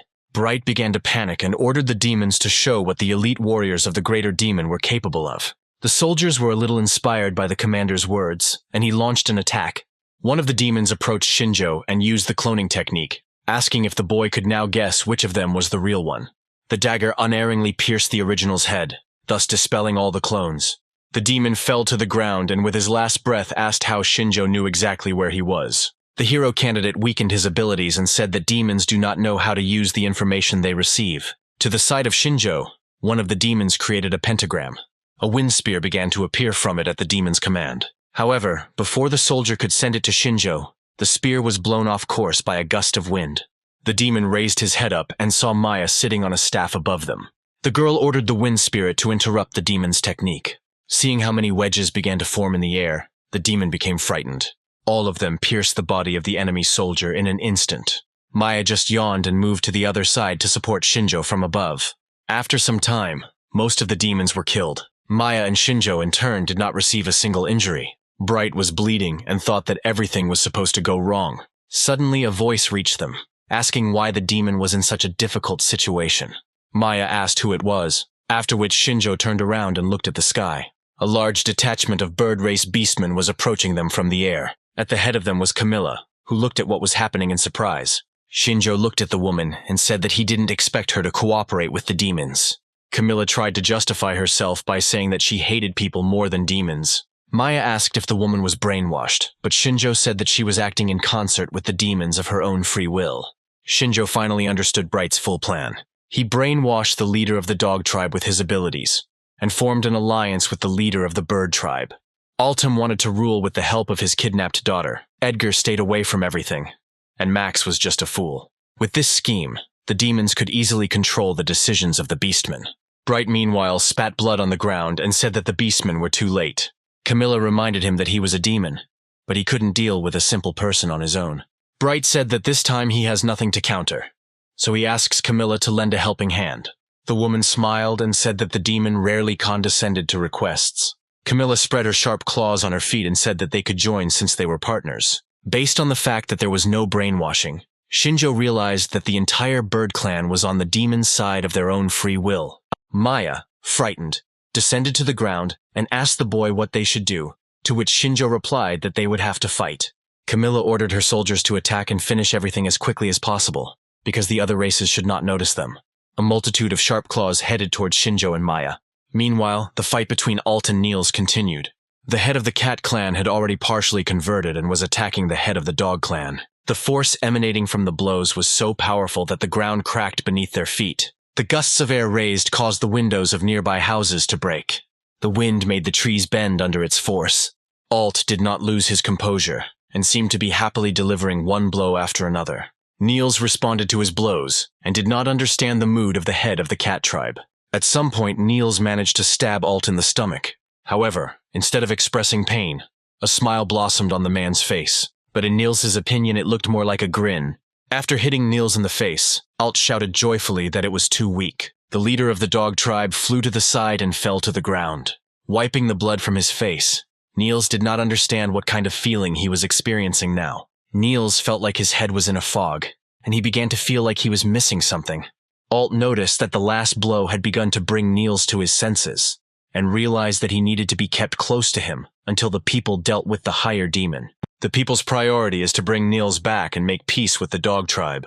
At this time, Edgar, who was brought by Mito, learns from Sina that the greater demon has brainwashed Niels. The princess said that this was why they had entered Niels' mansion, to find the demon hiding there. Mito asked if they had managed to find the demon, but Sina shook her head. The princess replied that she could not know this, since while running away from the chase, she noticed that Shinjjo had already managed to disappear somewhere. Mito says that this can be explained by the fact that another battle is currently taking place elsewhere. Edgar rubbed his head and said that he couldn't keep up with them. But if they were fighting demons, then he was obliged to lend them a helping hand. Luna was standing on the roof of one of the buildings the whole time and said that she saw something strange. Sina asked the girl what exactly she saw. Luna said that a squad of bird tribe was flying north. Edgar couldn't even guess what had made them go in that direction at night. Mito headed north and said that they should check everything personally in case anyone needed help. The battle between Alt and Niels continued unabated, raising more and more dust into the air. Nagase, Narumi, and Kanzaki continued to watch this from the rooftops of the buildings. Kanzaki felt bad that they were forced to just sit and watch this without being able to help. The girl realizes that Narumi is right in his words, that if they interfere, it could be misinterpreted. Kanzaki called the boy and said that she wanted to ask a question. The girl assumed that Narumi's entire plan was based on Shinjjo being able to defeat the demon. The boy agreed with her assumption. And then Kanzaki asked what would happen if Shinjjo lost. Narumi admitted that he hadn't thought about it, but if it happened, they would be driven into a dead end. Kanzaki asked if they should help Shinjjo then, since no matter how strong he was not invincible. Nagase said that she understood the girl's train of thought, and asked if she knew where Shinjjo was now. Kanzaki understands that they are right, but the girl can't do anything about her selfish desires. She clasped her palms together with force and didn't notice how she used her blessing. Kanzaki really wanted to become Shinjo's power, but she couldn't. At some point, Shinjo's voice flashed through her head, calling her by name. The girl screamed and looked around, which attracted the attention of her classmates. Kanzaki called Shinjjo and asked where he was. The voice in his head understood who was talking to him. The guy said that this was Kanzaki's new power, allowing her to speak through a mental connection. Finally, the girl realized that thanks to her new blessing, she could hear Shinjo's voice in her head. Kanzaki decided to take advantage of this opportunity and asked where Shinjjo was now. The guy replied that he was at the northern border, fighting demons and the bird tribe. His words made the girl freeze in horror. The guy asked the girl if she wanted to become his strength, to which Kanzaki became embarrassed and said that she hadn't said that out loud. Shinjjo was wounded and told the girl to hurry. He said that now is when he needs her support the most. Narumi and Nagase were scared because to them it looked like the girl was talking to herself. The girl explained that she had received a new blessing and was able to contact Shinjjo through telepathy. Kanzaki stood up and said that she knew where Shinjjo was and that they needed to hurry because he needed their help. Meanwhile, 30 of the best soldiers from the bird tribe rushed towards Shinjjo and Maya. Obeying the order of their leader, they were going to get rid of the people. Maya waved her staff and commanded the wind spirit to keep them away. A powerful stream of wind carried the beastmen to the side. Maya did not hesitate and called upon the spirit of the earth, creating stone projectiles. She directed them towards the beastmen with orders to shoot them down. The beastmen realized that they would not be able to get close to the people and asked what their archers were doing at this time. In an instant, the archers all gathered together and aimed their arrows towards Maya. The girl had no intention of dodging, but kept her staff at the ready. Maya lifted it up and called upon the wind spirit again. The tornado rose into the air again and knocked all the arrows out of their path. The beastmen were at a loss, as each of their attacks was easily blocked by just one girl. One of them said that the more often a girl uses elven magic, the faster her strength runs out. Maya realized that they had figured out her weak spot, so she urgently needed to figure out how to deal with their attacks without the help of the wind spirit. The beastmen thought that it would take time to wear the boys down, and they needed to deal with them before the other races noticed. While Maya repelled the attacks of the beastmen, Shinjjo continued to deal with the remaining demons. He killed them one by one, taking advantage of their distraction due to the arrival of reinforcements. Despite all his abilities, blood was streaming down Shinjo's face, but he continued to fight as if nothing had happened. The guy noticed several demons approaching him from behind. One of them created a pentagram and directed the energy at the hero candidate. Shinjjo jumped to the side, avoiding the attack. The demons didn't expect to be seen through so quickly and looked up. Camilla was nearby and ordered Shinjjo to stop, sending several sharp feathers in his direction. The guy tried to fight them off, but the attack was too unexpected. One of the feathers pierced his arm, causing his sleeve to become soaked with blood. The guy jumped to the side and heard Maya's voice in the distance. He was worried that they were separated. Shinjjo was distracted for only a second, but it was enough for Bright to close in too quickly. However, the guy managed to notice him in time. Before the demon could touch his head, Shinjjo used a shock strike skill. Lightning struck Bright's body, forcing him to step aside. The demon didn't expect that the boy could use a lightning attribute technique. At this time, another demon began to approach Shinjjo from the front. In an instant, the brunette kicked the higher demon and stabbed the second demon with a dagger. Bright flew to the side and fell to the ground unconscious. Shinjjo landed next to the demon killed by the dagger. The guy realized that Bright wanted to use his brainwashing technique on him and thought that he should be more careful. Shinjjo was distracted by Kensaki's voice and saw a girl rushing to help. The guy smiled at her and said that she arrived just in time. Narumi and Nagase were shocked by what was happening, and the blonde said that things were bad for Shinjjo. Narumi said that they would help deal with the enemies and use their powers to enter the battle. The demons realized that they had been joined by hero candidates and said that they should be careful. Shinjjo said that he would take care of the head of the bird clan and the higher demon, and entrust the rest to the guys. The boys accepted his request, but Nagase asked if they could really fight the bird clan. Shinjjo said that the girl could burn them, and Kanzaki asked if the boy could handle it alone. The brunette told the girl to take control of him like when they fought Leonora, since the higher demon has the ability to brainwash. Kanzaki immediately understood what Shinjjo was talking about and stepped forward. Reaching out her hand towards the guy, the girl activated the blessing of control. Feeling the familiar control, Shinjjo said that the chances of defeat were now reduced. Camilla warned her subordinates that they couldn't relax with Shinjjo. Bright ordered the woman not to be distracted, because they had to kill the guy no matter what. Shinjjo apologized and said he wanted to sort things out as quickly as possible. Energy thickened around the boy, and his eyes turned completely red. Seeing this, Camilla was afraid of what might happen. Bright also felt threatened by the boy. Meanwhile, separated from her squad, Maya fought alone against some of the elite soldiers of the Bird Clan. Suddenly, they were distracted by Edgar's voice. Maya turned towards the direction from which the voice of the Wolf Tribe leader came. Edgar asked what was going on and why they were attacking the Cat Tribe's guests. The Bird Clan's soldiers were at a loss and didn't know what to do, since the other races weren't supposed to arrive so quickly. One of the soldiers ordered them to stop panicking and follow Camilla's orders. At first, the representatives of the Bird Tribe fell into a stupor. However, they raised their bows after hearing the order to get rid of all witnesses and kill the leader of the Wolf Tribe. Edgar couldn't hear what they were saying, but Mito said that they were definitely not in the mood for a peaceful conversation.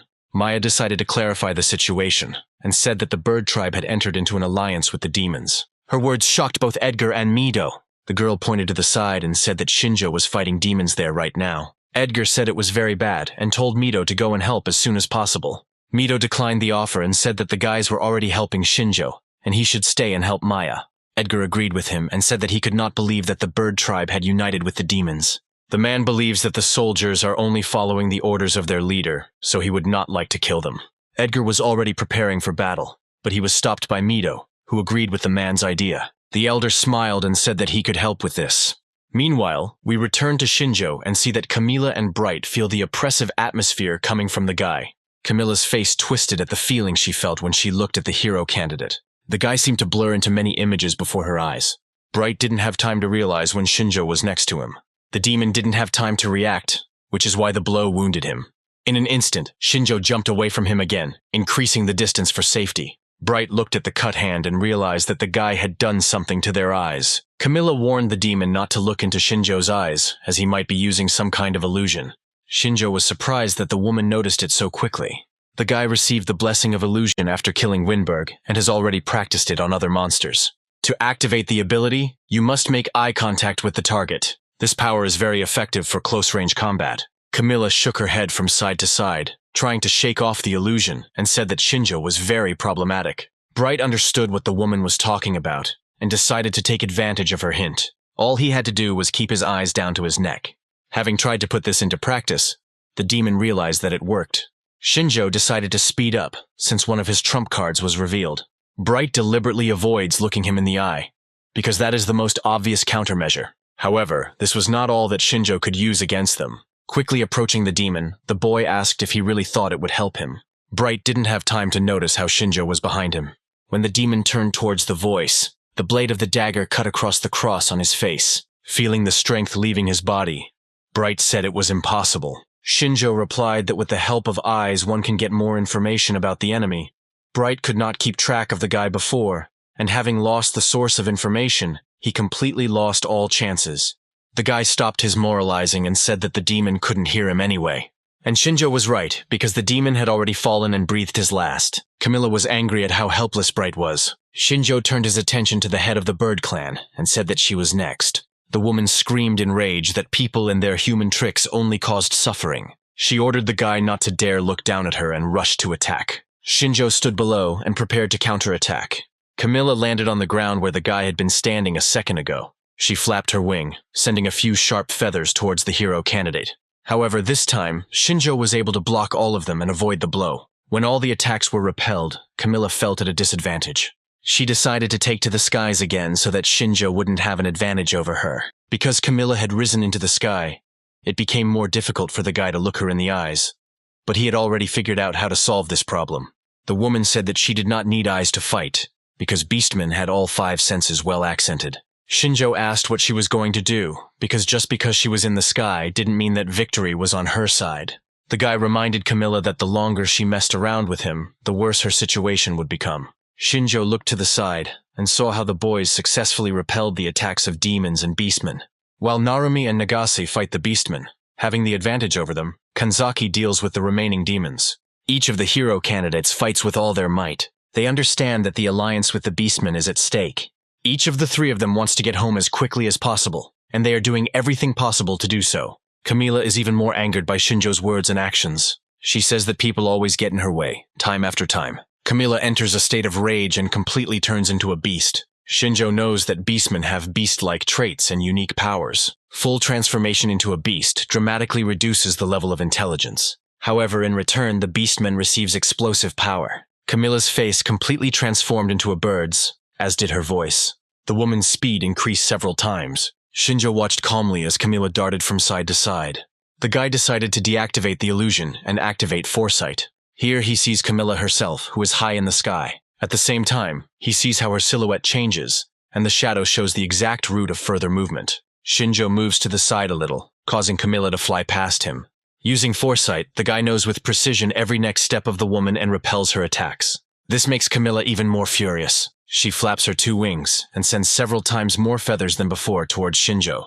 The guy understands perfectly well that this form cannot be used for too long. The longer Camilla remains in beast form, the higher the chance that her consciousness will be consumed by the inner beast. Shinjjo understands that the woman is in such a state that she is ready to sacrifice everything. But he cannot use the miraculous power for too long, and it will soon run out. The guy decides to go on the offensive and start by showing the weak points. He sees Camilla heading towards him at great speed. Shinjjo understands that this is the most effective method of dealing with a woman. Despite the fact that there are certain risks, the guy has no other choice. However, if this skill was completely useless, the guy would not have used it. Shinjjo closed his eyes and said, "Thunder. Pierce the heart and soul of my target. Thunder strike." Before Camilla could get close to the guy, multiple bolts of lightning enveloped her body, paralyzing her. The woman's movements were completely constrained, causing her to inevitably fall. Shinjjo released all his abilities and waited for her downstairs, ready. As soon as Camilla was within his reach, the guy dealt her multiple blows with daggers. The woman's body flew past Shinjjo by inertia. She hit the ground and rolled to the side. Groans of pain emanated from the frozen body. Gradually, Camilla's face began to transform from bird-like to human-like. However, as soon as this happened, the last breath came from her side, so she remained lying on the ground, bleeding from multiple cuts. Next to her lay the lifeless body of the defeated greater demon Bright. Shinjjo turned the other way and said that now only the soldiers remained. When morning came, Shinjjo and his comrades destroyed the squad of demons and their leader, the supreme demon Bright, as well as Camilla, the head of the bird tribe of beastmen. Mido and his group successfully held off the troop of birds. Upon learning of the death of their leader, the remaining representatives of the bird tribe decided to surrender. After the death of the greater demon Bright, Niels, the leader of the dog tribe, was freed from brainwashing. The incident that took place in the Beastman's capital ended with the arrival of dawn. A few days later, everyone gathered at the house of the head of the wolf tribe. Henry asked Edgar what would happen to the bird tribe. The man replied that only Camilla and her close associates knew about the conspiracy with the demons, so there was no point in punishing the innocent. Camilla's subordinates will be subject to punishment in the form of imprisonment in hard labor. Meanwhile, a meeting was also held at the house of the head of the cat tribe. Shinjjo asked what was wrong with the leader of the dog tribe. There was silence in the room for a while. Alt said that Niels would be punished, even though he committed the crime under the influence of a higher demon. At the general meeting, the man said that in a recent incident, humans saved the Beast Alliance from demons. He said it was impossible to express his gratitude in words, and Edgar and Max supported him. Niels said that he now understands how dangerous demons are, and hopes that an alliance with humans will help the Beastmen cover their weaknesses against the enemy. Their words made the hero candidates freeze in agonizing anticipation. Alt said that the Beastmen agreed to form an alliance, and the Beastmen Alliance promised to provide full support to the sacred kingdom of Digrest. Following Alt, 4 more hands were raised into the air, showing their agreement with this decision. The hero candidates jumped up from their seats and screamed with delight. Nagase, in a fit of joy, rushed to hug Mido, which clearly embarrassed the guy. Henry watched the boys with a smile on his face. Shinjjo stood quietly to the side, showing no emotion. Sometime later, it was time for the delegation of people to return to their country. Mido asked the boys again if they had forgotten anything before setting off. Nagase said that they took everything, and Narumi said that he didn't want to leave. 4 representatives of the Beastmen saw them off, and Alt told them to drop by at any time, as their countries would soon become even closer. Shinjjo and Maya stood to the side, and the girl said that their mission was accomplished. Maya asked what they would do next, since the delegation was returning to the Sacred Kingdom. Shinjjo replied that their current goal had been achieved, and now all that remained was to wait and watch from the sidelines. Sina saw a guy and a girl standing to the side and went over to ask if they were going to stay with them. Shinjjo confirmed her suspicions, reminding her that for the sacred country he was still a murderer, so it would be much more convenient to stay here. His words made Sina happy, but Maya clearly didn't like it.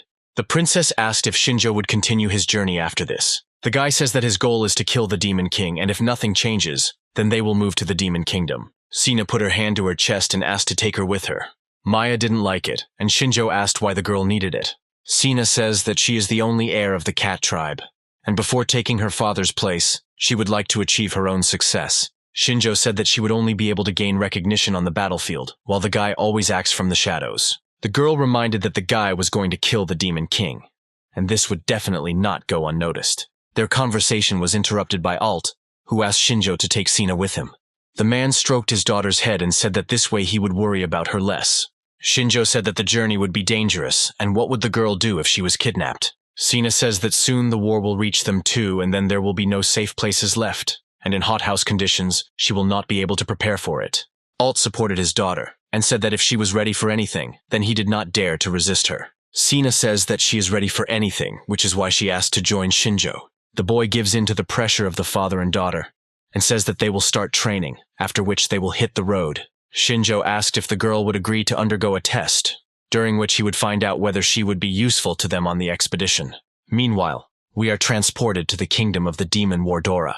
Hot lava flows through the streets of the capital like rivers. In one of the main buildings of the fortress, the demon knelt down and asked why he had been called. Isabel told them to tell the others that the hour of revolution was approaching. A delegation led by Mido formed an alliance with the Beastman Alliance.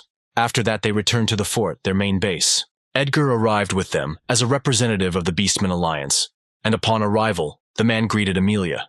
The girl welcomed him warmly and said that she was also pleased to meet him. As Amelia and Edgar shook hands, the Holy Kingdom and the Beastman Alliance united to the applause of both sides. The would-be heroes who became the driving force behind this event did not realize the full historicity of this moment. When all the conversations died down, it was already deep night. The walls of the fort were illuminated by the full moon, bringing peace to these lands. Mido was fast asleep in his room. Suddenly he opened his eyes and sleep began to leave him. The guy got out of bed and said that he usually doesn't wake up in the middle of the night. Hashimoto said that the guy had been sleeping since lunchtime. Apparently the fatigue from the journey had finally made itself felt. Mido screamed and covered himself with the blanket, asking what the girl was doing in his room. The girl said that she found the headman sleeping in the restroom and used telekinesis to transport him to the room. Mido calmed down a little and apologized to the girl for the inconvenience caused. Hashimoto shook her head and said that it was no big deal, as she was glad that everyone had returned safe and sound. Mito asked what was happening at the front, and the girl replied that the Demon King's army tried to attack several times, but no one was hurt. Hashimoto didn't want to admit it, but it was all thanks to Arashi, because the boy became terribly strong. Mito chuckled and said that was encouraging. The headman asked what was wrong with Edgar and the others, and the girl said that everyone was resting after a long journey. Hashimoto said that they were going to hold a strategy meeting tomorrow, and asked what the warriors of the Beastmen Alliance were really like. Mito replied that the Beastmen were strong, and their representative Edgar would be even stronger than him. His words surprised the girl, and the headman said that Edgar took elite warriors with him, and the guy also had no doubts about their strength. Mito said that with them, the hero candidates will go through the forest, infiltrate the Demon Kingdom, take control of it, and take the head of the Demon King. Hashimoto asked if the headman was afraid, although it was too late to ask now. The girl clenched her fists and said that the battles would only get harder. It would become much more dangerous than before, and they could all die. Mito looked at the girl and honestly answered that he was also scared, but if he retreated now, the class would split up again, and in that case there would definitely be losses, and only Shinjjo could hold them back. Hashimoto asked if Mito really thought Shinjjo had thought things through that thoroughly. The headman says that the guy sees them as a useful fighting unit, and let it not be emotions that drive him. He always helps them, and that is a fact. Hashimoto shakes her head and says that she still doesn't like the guy, since she doesn't like people who act for their own benefit. Mito chuckles and says it's just her style, but admits she's jealous of Shinjjo and Arashi. Hashimoto asks why he is jealous, since in her opinion, the class president is 100 times better than any of them. Mito says that guys don't care about other people's opinions and always act without hesitation, so he envies them. The guy says that Shinjjo and Arashi always follow their ideals. Hashimoto gets up from his chair and comes closer, leaning his hand on the bed. She asks Mito why the boy wants to go back to their world. Her words and actions make the headman confused. Turning away from the girl, the guy ponders her question. After a while, Mito seems to ask what he wants because everyone wants to go back there. His answer makes Hashimoto angry, and she is about to scold the class president, but she is interrupted. Nagase enters the room and asks if Mito is awake. The girl freezes in place when she sees Hashimoto on the guy's bed, wrapped in a blanket and trying to hide from the girl. Nagase blushed and asked what they were doing here. The guy and the girl immediately begin to make excuses, saying that they were just talking, and nothing more. Nagase pointed her finger at them and accused them of lying, since no girl would go into a man's room at night to talk. Hashimoto said she simply found Mito sleeping and carried him into the room. Nagase reminded that the girl herself pesters everyone with moralizing, but she herself is clearly not a nun. The girls started arguing even louder, while Mito tried to hide from them in the blanket. He watched them from the side at first with fear. However, after some time, the guy laughed, and so the night ended and day came to replace it. Arashi and Edgar met on the training field and decided to have a sparring match. The Beastman representative gladly accepted the offer and drew his blade. Arashi was also ready for sparring, but he used only his miraculous powers. The guy tried to catch the man by surprise and rushed into the attack. However, Edgar dodged in time, not allowing the guy to touch him. Arashi followed the wolf's movements. On the spot, the guy turned towards Edgar. Arashi tried to kick the man, but he dodged the blow again. Before the hero candidate could react, Edgar raised his sword over him. The tip of the blade landed right at Arashi's forehead, causing him to freeze in place. However, Edgar did not complete the attack and allowed the guy to jump aside. Arashi noticed that the wolf moved much faster than any other wolf he knew. As soon as he was distracted for a second, Edgar rushed into the attack again. The blade of the sword was dangerously close to Arashi again. Edgar didn't hurt the guy, but he cornered him and said it was checkmate. Arashi angrily told the dog not to count on winning. A miraculous power filled the boy's hand, and he was able to deflect Edgar's sword. The man looked at what happened in shock. Edgar realized that the boy had strengthened his body with miraculous power so much that he was able to block the sword with his bare hands. With a scream, Arashi fought off the wolf's attack. Edgar flew to the side and prepared to continue the fight. Arashi rubbed his hand and said it was painful. Their fight was interrupted by applause and Amelia's words that it was time to stop. The girl said that a strategic meeting would begin soon. Arashi was not satisfied with her words. He complained that they had only just managed to warm up. Edgar put his sword back into its sheath, indicating that they were done for today. The wolf said that it was fun, and they would continue next time, and also said that he was glad of the fact that they were not enemies. Arashi chuckled, and said that in that case, it was not in vain that he had given it his all. Meanwhile, we move to the territory of the Beastmen Union in the capital, Minrosia. At this moment, Shinjjo is training with Sina. The boy and the girl prepared for battle. Maya stood to the side between them and raised her hand up. After a few seconds, the girl gave the signal to begin. In an instant, Sina's hands took on the shape of a beast with long claws. Using partial inversion, the girl attacked Shinjjo. He didn't even use his blessing in the fight with the girl. His eyes remained their natural color. Sina struck with her paw, but it hit empty space. The girl remained calm and began to pursue Shinjjo. However, the guy continued to easily dodge all of her blows. Sina didn't lose her spirit, continuing to land punch after punch. Shinjjo asked if this was all the girl was capable of, since he had already said that she should attack him with the intent to kill. The girl shouted that she knew everything and sped up. In an instant, she found herself behind Shinjjo. She had already raised her paw to strike, but the guy suddenly leaned forward. When the girl landed behind him, he extended his hand forward. Before Sina could understand what he wanted to do, the next moment, Shinjjo threw sand in her face. The girl closed her eyes and coughed. At that moment, she was kicked in the stomach. Sina lost her bearings and fell.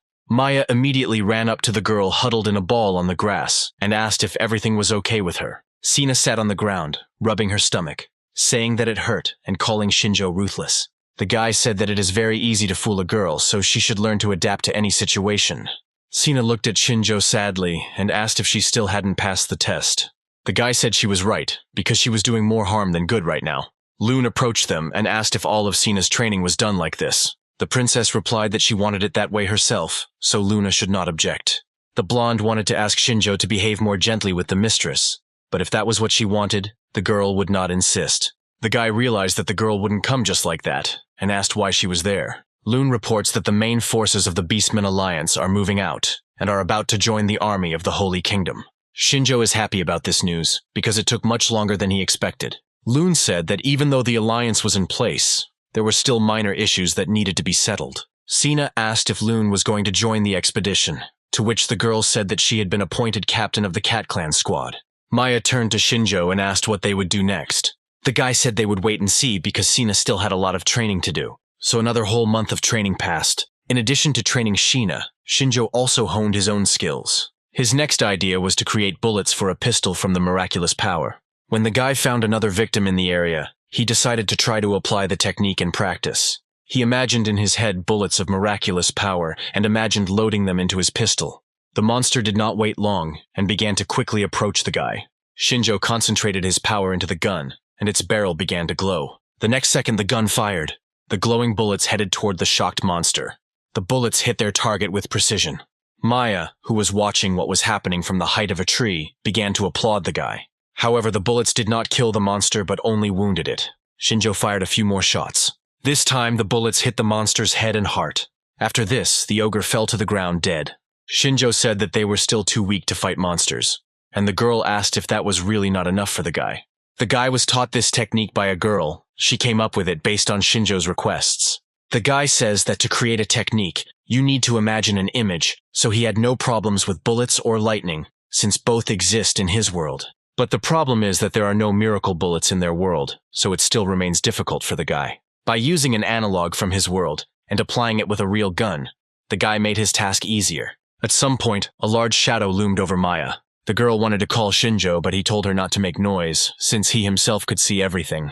Behind the girl, on a tree branch, a giant monster in the form of a wild cat is hiding, and bullets clearly won't cope with it.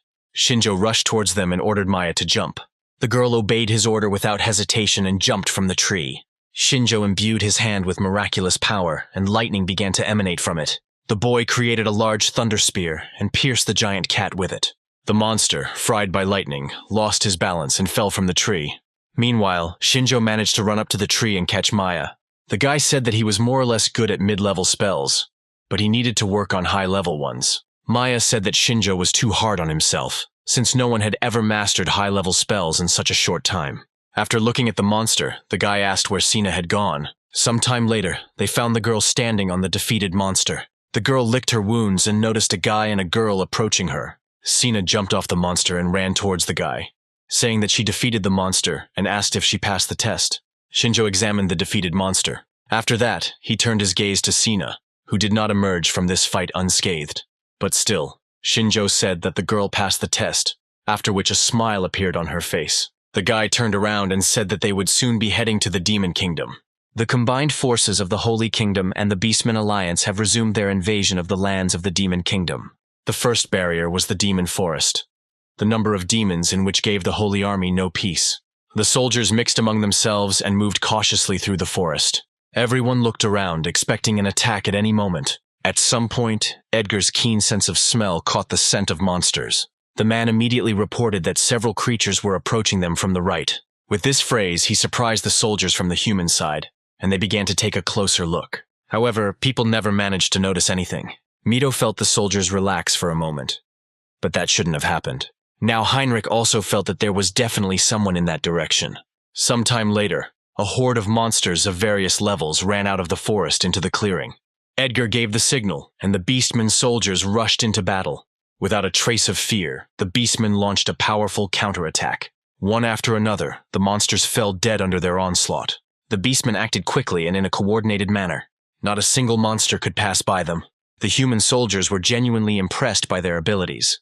Before the people had time to come to their senses, the entire wave of monsters was killed by the new allies. The soldiers gasped in admiration as they watched the allies effortlessly deal with the enemy. Mito said that the strength of the Beastmen is impressive. But that's not all. Heinrich said that thanks to their developed 5 senses, they notice monsters much earlier than humans, so having the Beastmen on their side is an incredible benefit. Edgar meanwhile returned the sword to its sheath. He told the people to leave the reconnaissance to them, since surprise attacks from monsters wouldn't work on them. As Edgar said, the Allied forces were perfectly able to withstand the monsters' attacks.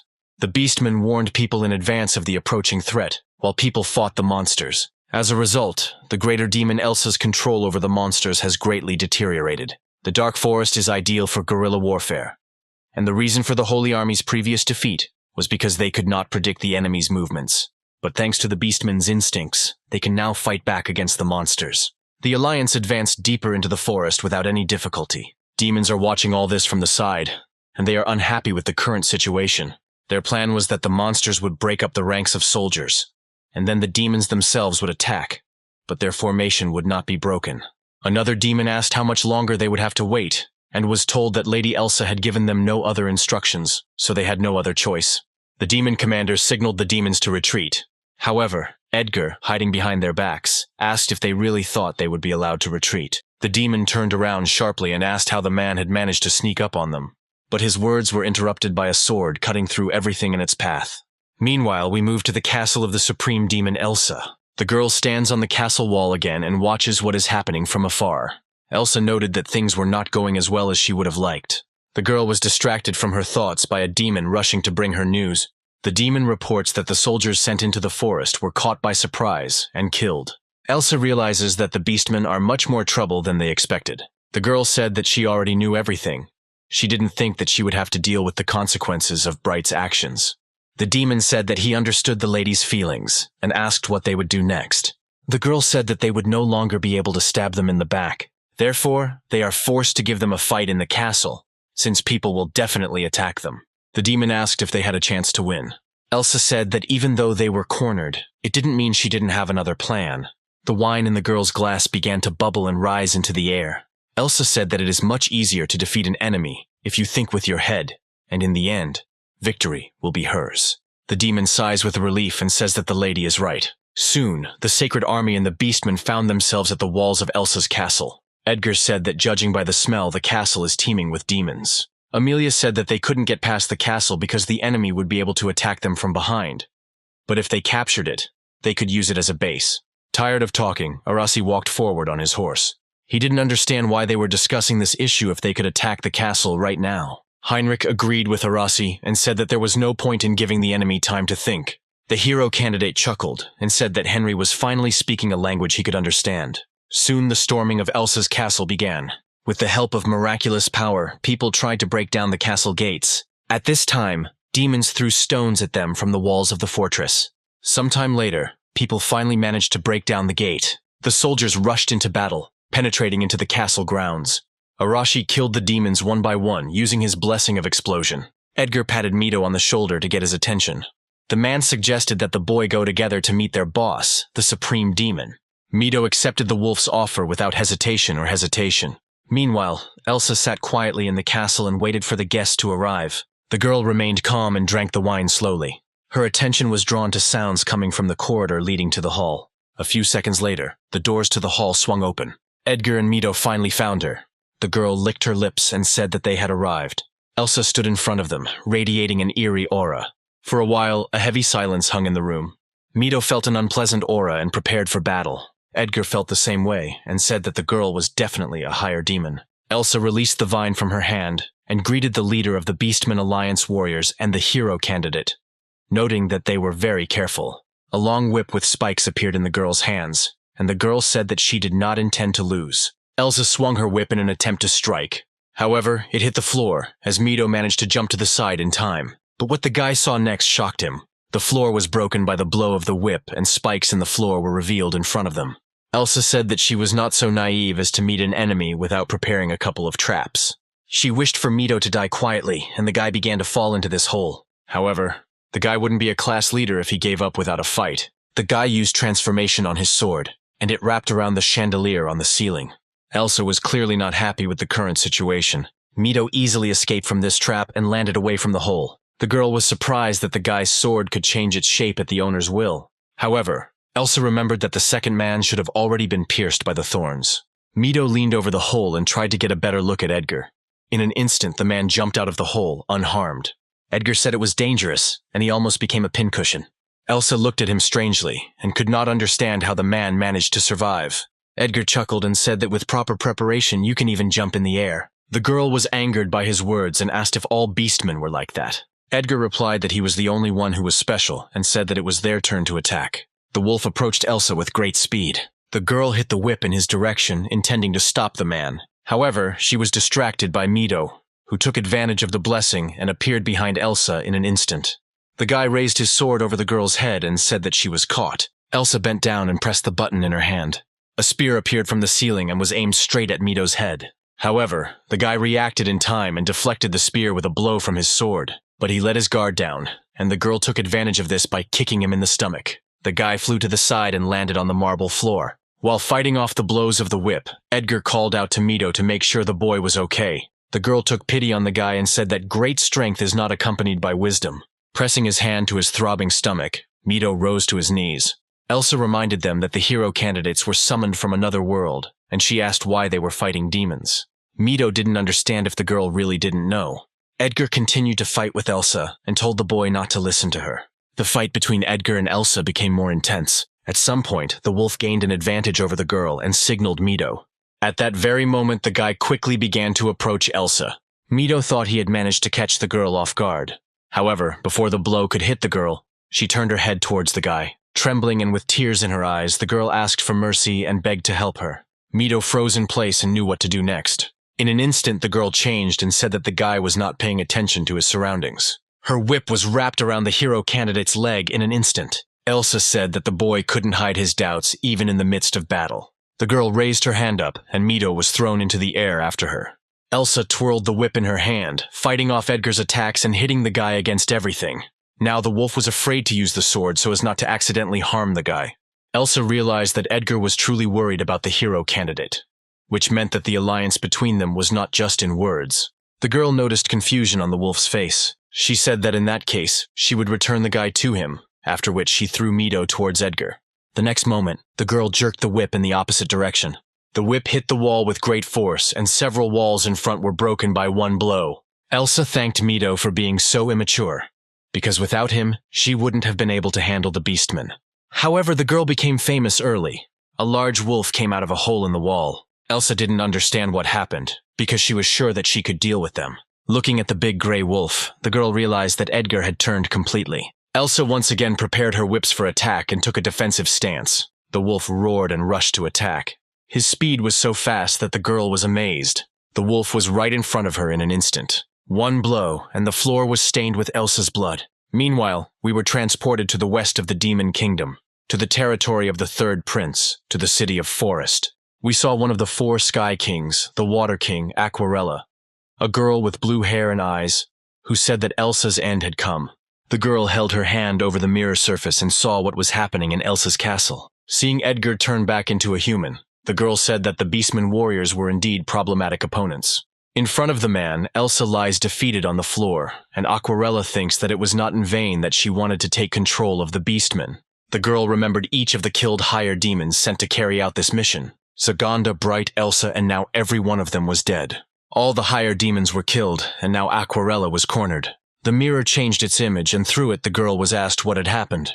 A guy named Leonhard was looking at the girl from the mirror. Aquarella asked if the guy was really worried about her, and he replied that it was natural because the girl was his fiancée. The girl blushed at his praise and thanked him for his concern, saying that she was completely fine. Leonhard heard that Elsa had lost, meaning that in a few days the allied forces of humans and beastmen would reach Forest. The guy asked what Aquarella thought about it, and she admitted that it would be difficult to fight them, since she plays her games more from behind the scenes. Leonhard warned the girl that the shadow forces of the Demon King's army were now moving towards Forest. The shadow forces are an elite unit of higher demons, an assassination squad that doesn't officially exist, but they do the dirty work, and are one of Leonhard's trump cards. The guy said that he was handing over command of the shadow squad to Aquarelle. The girl asks if this is true, and Leonhard asks the girl to hold out until he returns. Aquarella, with a smile on her face, says that she will definitely wait for him, and asks him to rely on her as his bride. Leonhard says that it's up to Aquarella and cuts off the connection. Tears begin to fall onto the crystal, and the girl says that despite her failure in conquering the Beastmen, Leonhard is still kind to her. The girl hugs the crystal and says that she must justify his love. Meanwhile, in the demon kingdom of Eisenhard, things are unsettled. As usual, demons are scurrying around and doing their own thing. They behave almost like people, and you wouldn't think that they are bloodthirsty creatures. Isabel arrived in the capital and made her way through the castle. The demoness servant ran after the girl and asked where the mistress was going. Isabel replied that she was heading to Alice. After some time, the girl walked through the large doors and found herself in a large garden. The girl walked across the green meadow, approaching her sister. A girl with white hair and blue eyes was weaving a wreath. This girl is the 6th princess of the Demon Kingdom, although you wouldn't know it from her appearance. The girl greeted her older sister happily, but Isabel's expression did not change. Alice got up from the ground and ran to her sister to hug her. Isabel blushed and said that she didn't come here to see her sister. She was just bored. The maid said that the girl would not have traveled such a distance just out of boredom, but Isabel asked her to remain silent. Alice said that she was glad to see her sister anyway, and Isabel asked what the girl was doing. The girl showed her sister the flowers and said that she was weaving wreaths. Putting the wreath of daisies on her head, Alice asked if it suited her. Isabel replied with a smile on her face that everything suited the girl. The girl didn't like her words, and she said that her sister was getting something mixed up. As if remembering something, Alice ran towards the place where she had been sitting earlier. She picked up another wreath from the ground and said that she made it for her sister. Isabel was very surprised and asked why Alice did this if she didn't know her sister would come. The younger sister said that she had no one else to weave wreaths for, because the girl was not allowed to go anywhere and was not allowed to see the outside world. Isabel thought for a moment, then called her sister. Alice immediately raised her head and asked what the girl wanted to say. Isabel looked at the wreath again and replied that she didn't mean to say anything. Isabel tried to put the wreath on her head, but it began to fall apart on her head. Alice laughed at her sister and said that she was very funny. Isabel looked at the crumbling wreath and said that she had just put it on. Alice called her sister and asked when the ceremony to summon the god of evil would begin. After her words, Isabel noticeably darkened. The girl was told that God would enter Alice's body, and she couldn't wait for it to happen. Isabel replied that she didn't know when it would happen, but it would definitely happen very soon. Alice was glad about this, because when this happened, she would be able to go outside. Isabel looked at her sister sadly, as if she did not fully understand the essence of the summoning of the god of evil. The maid called Isabel and she said that she knew everything. As if they had run out of time to talk, Isabel turned around and headed towards the exit. Alice became sad and asked why her sister was leaving so soon. Without turning around, Isabel said that she would come again and told her sister to behave well. The only thing the girl heard in response was consent from her younger sister. When the door closed behind Isabel, the girl sank into silence. A guy came up to her from the side and greeted her, leaning very close to the girl. Isabel turned towards him and looked at him with an expressionless gaze. Prince Leonhard stood in front of her and greeted his little sister with a smile on his face. Her brother suggested that she address him informally, but Isabel replied that she could not do so because of her position. Leonhard asked if his sister had come to see Alice. Looking at the door, Leonhard said that Isabel should not become so attached to the child, because she would have to become a vessel for the god of evil. Even though the girl's soul will be removed from her body, Leonhard still considers it a great honor and envies her. The boy looked at Isabel and asked if his sister thought the same. The girl only answered affirmatively, but without emotion. Isabel apologized to her brother and said that it was time for her to go. The maid followed her mistress. When Leonhard was left alone, his aura and gaze did not bode well.